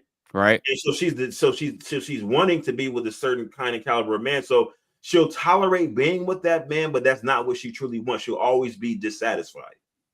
That's a fact. That's a fact. And what happens is, unfortunately, is that, you know, if you really want to climb the corporate ladder, you really want to achieve in corporate America, you know, in business, there's certain characteristics that you need to possess, or at least be willing to exhibit, that are counterintuitive to a successful relationship. It works in the corporate world, it works in the business world, but it doesn't work within a relationship when you're dealing with a man. It absolutely sometimes doesn't. it's difficult to turn that off and on, because some people, like especially people that are really high achievers, women that are really high achievers, they just possess certain characteristics. They're just go-getters. They're really fastidious. They tunnel vision, focusing and honing in on certain things. They obsess over certain things. And it's just aggravating to be around a woman like that. But see, but to be clear, there's nothing wrong with them having those traits when it comes to their business or their career or whatever. Like, there's nothing wrong with it, because those are traits that are good for making money. But like you said, those aren't traits that can coexist within a relationship with a man. And well, it can coexist, but the problem is that you have, as a woman, you have to accept the kind of man that's compatible with that type of behavioral characteristics, and it's generally not going to be the man that's respected, you know, by his peers. Exactly. You know, you look at a man like that. We've seen men like that. You know, you go to the family function, and it's like your cousin or your auntie that's real, like, rough around the edges, and she got some guy that she drags to the family function, and he's like a real passive sucker type guy, and everybody looking at him like he's crazy because she's talking crazy. He starts talking, she just cuts in and cuts in and kind of finishes his sentence for him, and then he's, you know, she talked about like he talked about what he I want the black eyed peas, I want the cornbread, I want the chitlins. Like, no, he gonna get the wheatgrass, the salad, and you know, he's not drinking alcohol today, because, you know, when he started drinking, and she's like, you know, she's like basically, you know, making you like a little child. She's sunning you. Yeah, that's true. And we've seen the guys that show up at the function like that, and we just like shake our head when we see it. And then you have some women like that where they tend not to be married. Yeah. And they tend to not marry. They'll be in a relationship with a dude, but then they tend to not marry. And I'll give you two solid examples. Oprah with Stedman, because they're not married. Yeah. And Rihanna and A$AP Rocky. Yeah. They're not married. You would think that they were, but they're not. I froze for a second. I was saying, in actuality, if you look at a woman like Rihanna, who's I believe she's now a billionaire because of her clothing line. Yeah, she's a billionaire. Yeah, based on her clothing line, not her music, which is, you know. And then Oprah Winfrey, which is she's a billionaire based on her media and stuff like that, whatever, right? It doesn't benefit them to be in a marriage. Now, like, say for example, you look at someone like Princess Diana, and she was dating Dodi Fayed before she died in that car crash. You know, from a social standpoint, she benefits from being married because it's expected as British royalty to be married to somebody. So at some point, I imagine she would have married Dodi Fayed, even though there's a cost to that socially because he's not white. But it would be better for her to be married than just be having a kind of whatever fornication type relationship. Right. So that benefit was there for her to be married, right? But somebody like Oprah, right? She doesn't come from royalty. She doesn't even come from a high social status. You know, she was self-made, right? And so she like the first generation of somebody who really made it in her family. Probably be the last because I don't think she has any kids. She doesn't. But so for her, there's no social pressure. Like her social standing, she's already a billionaire, so she already has people kowtowing towards her. So she won't benefit necessarily, or she doesn't see the need to be married, or she doesn't see the benefit outweighing the risks. Because if she gets married, you know, she thinks about, because number one, it changes the dynamic of the relationship that she's enjoyed for so many years. Facts. And now is the risk, is pressure in the relationship now, and now she can end up being divorced. And then she has to, okay, now I got to get divorced. I'm gonna lose half of my money, you know, and for a woman, that's like devastating for a woman to have to, you know, even though she has the financial bandwidth to sustain, even after giving up half of everything that she has, is just the principle that women just feel a certain type of way about giving men money. You know, yeah, but then when they're in the driver's seat and they're in the breadwinner position, now all of a sudden the logic kicks in, and now they see what we're saying. Yeah, and see, that's what happened with Halle Berry. Halle Berry ended up having to pay alimony and child support, and she was complaining about it, saying that it ain't fair, and you know, it's like robbery and da da da da da da da da. But they never sit down and look at it when it's the other way around. Because like you said earlier, they're so used to being the beneficiaries and the receivers that the fact of them giving, like, it's foreign to them. Well, I mean, it's really, see, women understand double standards.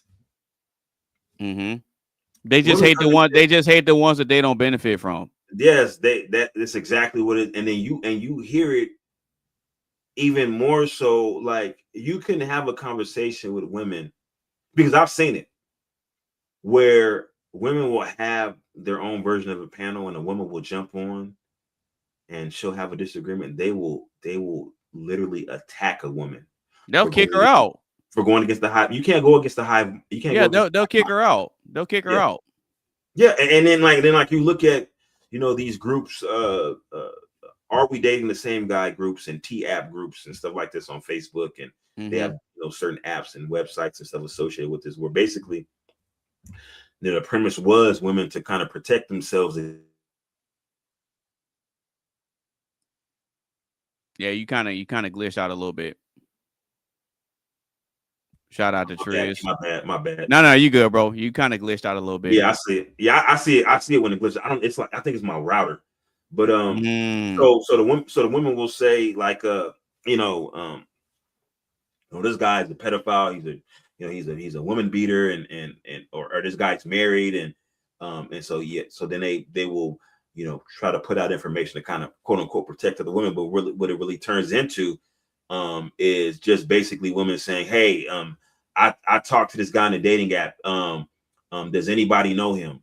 And it's like, it's weird, because it's like, imagine if a guy, Imagine what will go through a woman's head if a guy that they just barely just chatted with on, let's just say, Tinder, right? Bro, they exchanged like 2 messages on Tinder, and then this guy goes on Reddit or whatever the case may be and starts asking all these random guys, "Hey, do you know this woman? Like, are we dating the same girl?" Right?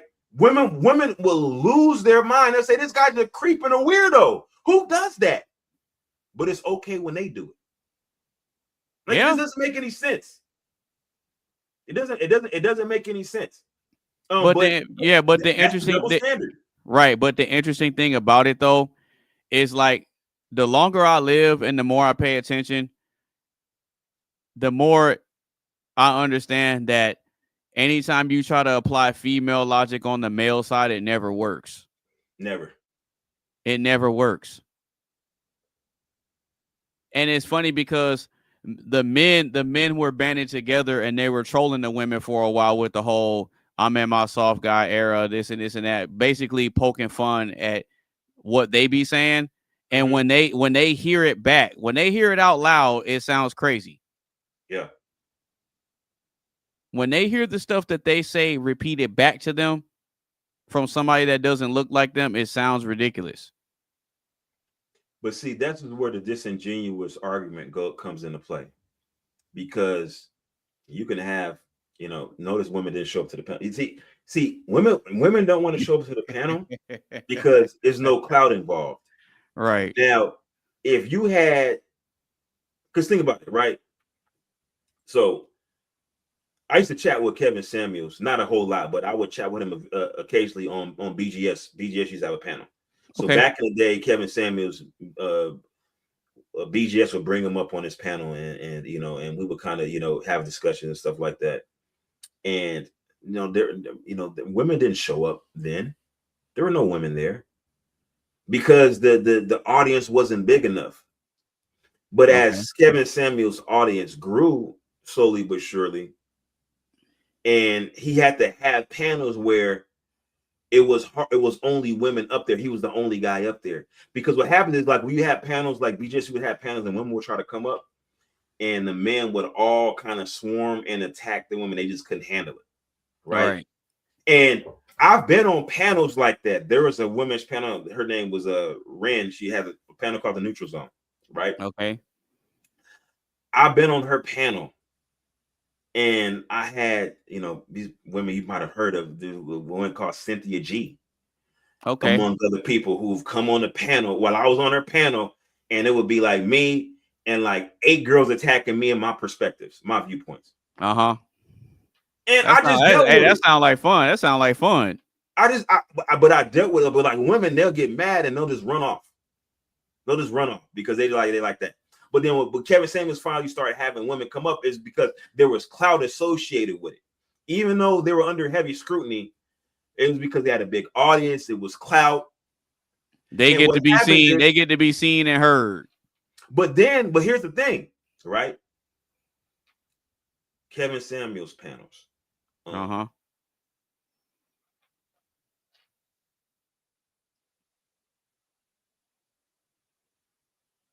I glitched for a second again.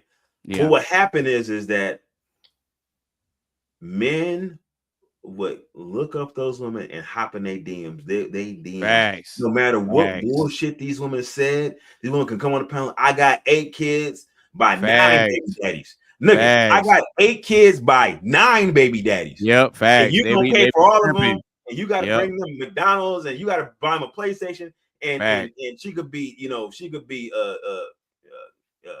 5'2", 580 pounds, no and job. Somebody going. Listen, her DM's gonna be popping after that live stream. Yep, guaranteed. Facts. And that's why they do it.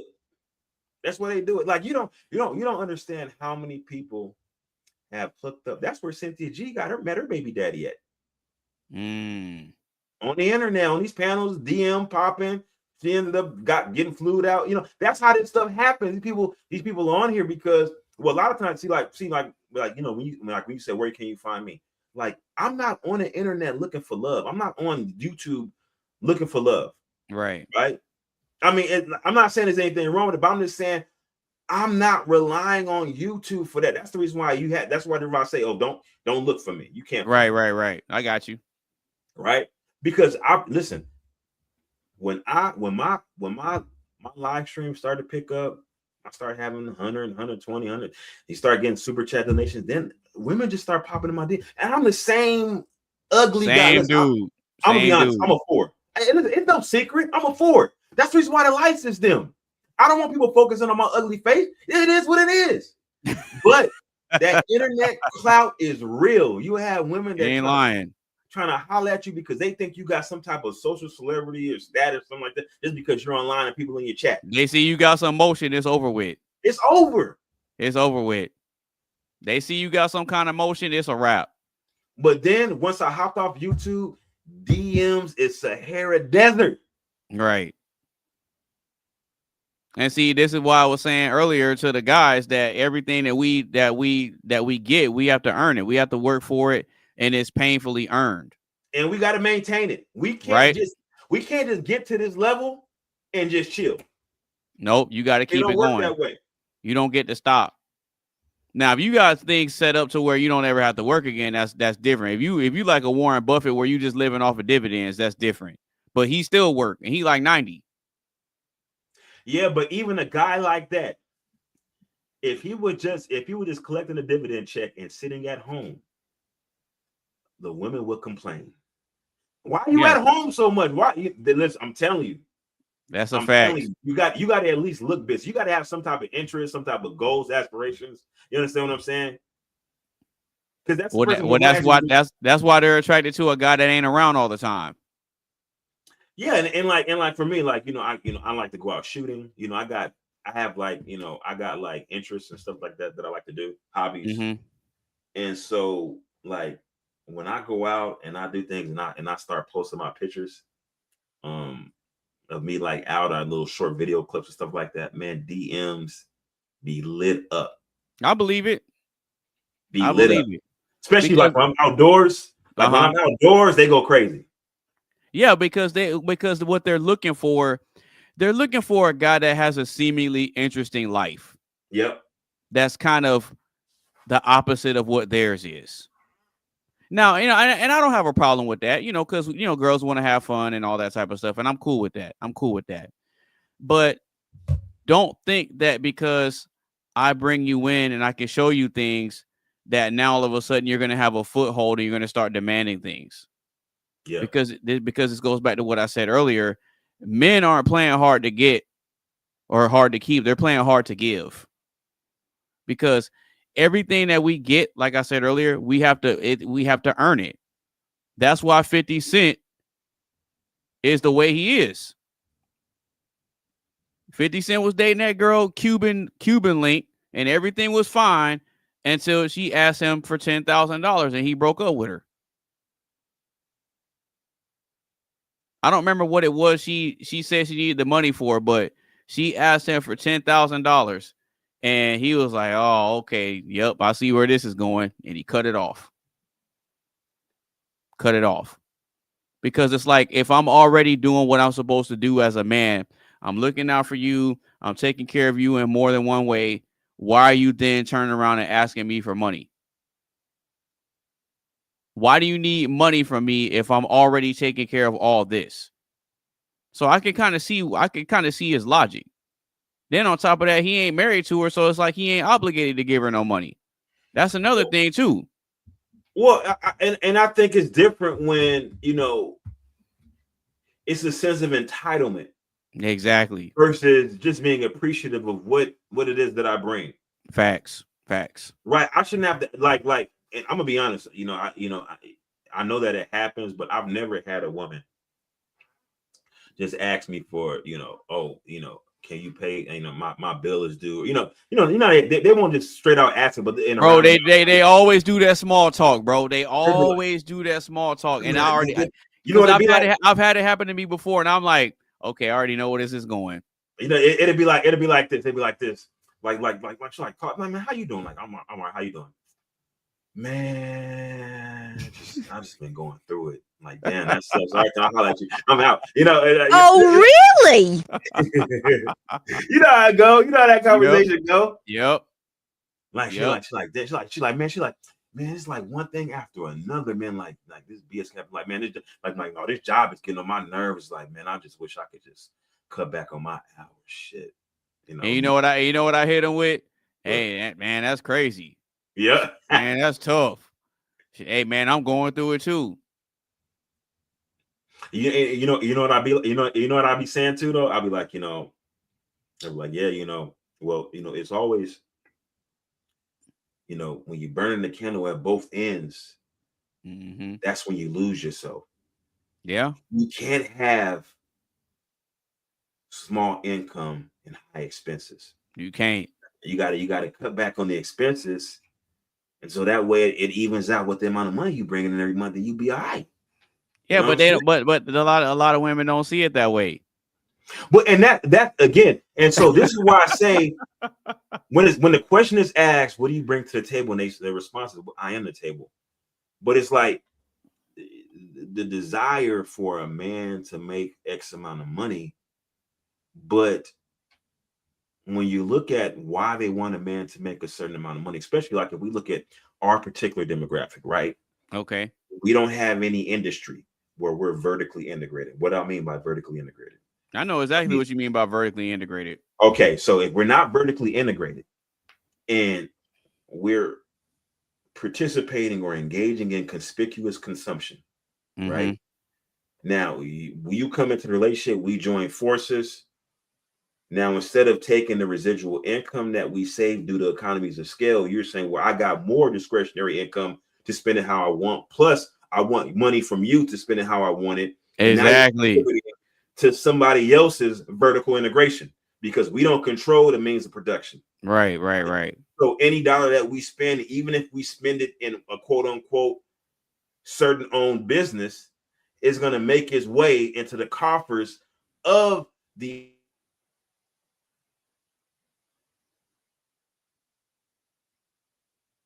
Shout out to Triz. Shout out to Triz. Yeah, no, you good. My sound doesn't go. I still hear everything you're saying, but like my outgoing feed goes out.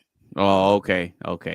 Yeah, so it's like, but it's like so we're contributing, to the establishments and institutions that we claim have oppressed us. And so when the question is, what do you bring to the table? It shouldn't be additional conspicuous consumption. It should be like, listen, I'm bringing consistency. I'm bringing peace to the relationship. You don't have to do all that extra stuff anymore, because now you got me. Now we can focus on let's build some generational wealth. Let's position our lineage to where they don't have to start from ground zero. They can start on the first or on the second, third lap. And they can they already got a house and things like that, and so they got a leg up in this rat race. And so that's what I'm saying is like, there's so much pressure on men, and the only reprieve that men often have is the company of another woman. Yeah, and a lot of senses, yeah, and a lot of instances, yeah. And see, well, it's funny that you brought up the money thing, because I look at it like this, bro.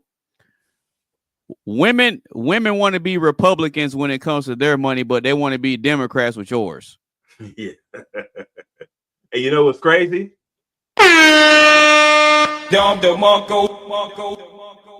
You know what's crazy? They don't believe in 50-50 until it's divorce time. Yeah, of course. When it's divorce time, all of a sudden it's 50-50. Yep. They want to get out the rulers and the protractors and measure this to the particular millimeter. Man, and this and that. Yep. They pulling out the abacus. They pulling out the TI-85 scientific calculator. Man, I know exactly what you're talking about. I know exactly. Yep. Using sine, cosine, and tangent, all that. All that. And then look, and then when they try to put in the equation and it comes up with a syntax error, now it's a problem with the syntax error. No, but I mean, this has been a great conversation, bro. I'm I'm kind of bummed that you didn't start from the beginning, because it would have been good if you had been here from the beginning. I mean, I heard it, but I was occupied at the time, so you have to go to Oh, the gym, yeah. all kind of stuff. So. Oh, okay, yeah. But I mean, if you got any more, if you don't have any more thoughts, I'm gonna get ready to go ahead and wrap up the show. And my last thought is, thank go you ahead. for having me. This was a great stream. I really appreciate it. Oh yeah, absolutely, man, absolutely. So with that being said, I'm gonna go ahead and introduce next week's topic, and this is gonna be next week's topic. So coming back, we're doing another potluck show, and I don't think you've been here for the potluck show before. So basically, what the potluck show is where all the panelists that are going to be on the panel that typically are on here, what they get to do is they get to contribute one question or a topic that the whole panel can discuss. So when it's a potluck show, I don't come up with the topic that we're going to be talking about. I let the panelists each contribute one topic or a question, so that way it's a complete mix-up of conversations and topics. And so the concept of the potluck is things are being contributed to the buffet, but no one knows who brought what. It's just like a real potluck. When you go in, there's a whole bunch of food there, but you don't know who brought what. It's the same concept, but with questions. So you never know whose question is going to pop up that we get to discuss, and you never know who submitted what question. So the questions are anonymous until we reveal the question, discuss the topic, and then you get to reveal if it's your question or not.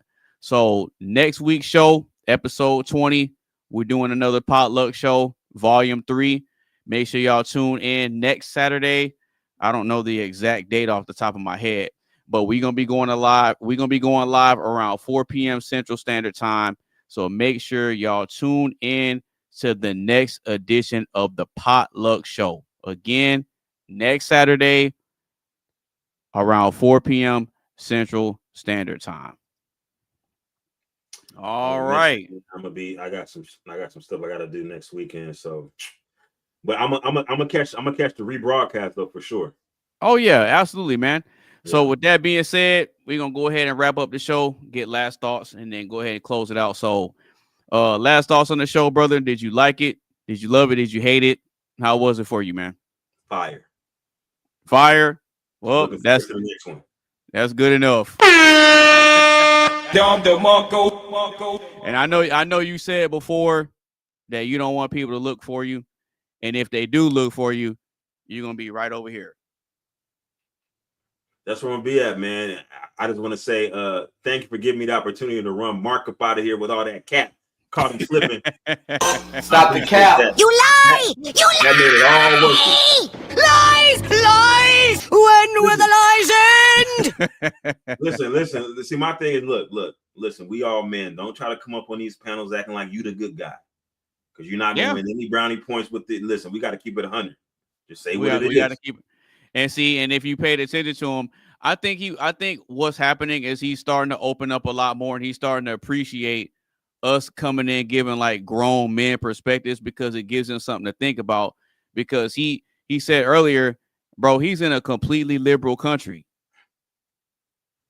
Like over there in the UK, it's like it's a disaster, bro. They don't even have guns over there. Listen, I'm in Seattle. I'm on the West Coast, from California to Oregon to Seattle to Vancouver, British Columbia. This whole area is super liberal. Oh man. They've already passed the millionaire tax. They done ran Amazon out of Seattle. So Amazon went to Bellevue. Really? Yeah, I mean Bellevue is the next city over, so it's like, you know. Okay. Yeah, because I'm in Texas. I'm in San Antonio, and so I used to live in Houston. I live in Houston. Oh, okay. So you're about 3 hours away from me. Then. Oh, hey, listen, I used to go to San Antonio. It's nice. Yeah. San Antonio was nice. Yes, sir. And see, with Texas, well, you know Texas. Like, there's so much space, room, and opportunities here, bro. Like, a lot of these businesses are showing up because Tesla came over here to set up shop. Yeah. Yep. Yeah, they came over here to set up shop some years ago. Toyota did too. Yeah, Toyota did, and Amazon got a lot of warehouses here too. Yep. So yeah, a lot of the businesses are making a move to come to the more conservative states, because a lot of the taxes and stuff, they're a lot more lenient, and plus there's a lot more wiggle room for businesses to get themselves off the ground and grow. Yeah, because you have a lot of restrictive bureaucracy when it comes to zoning, to permitting process. It takes a long time, and you got to got some environmental stuff going on. So it's really hard to start a business here. Oh, and Seattle. Anywhere on the West Coast, but yeah, definitely Seattle. Yeah, for sure. Okay. Well, I mean, is there anything else you want to say to the people, to kind of shout out anything? Like, if you got any type of projects or anything that's going to be coming out soon that the people should be on the lookout for? Look out for the potluck next Friday at 4 p.m. No, it's next Saturday. Next Saturday, 4 p.m. Yeah. All right, cool. That's the project. Yes, sir. All right. Well, if you don't have anything else, I'm gonna go ahead and close it out, bro. So with that being said, again, y'all make sure y'all tune in next Saturday at 4 p.m. Central Standard Time for the next edition of the Potluck Show. All right. Y'all take it easy, man. Peace.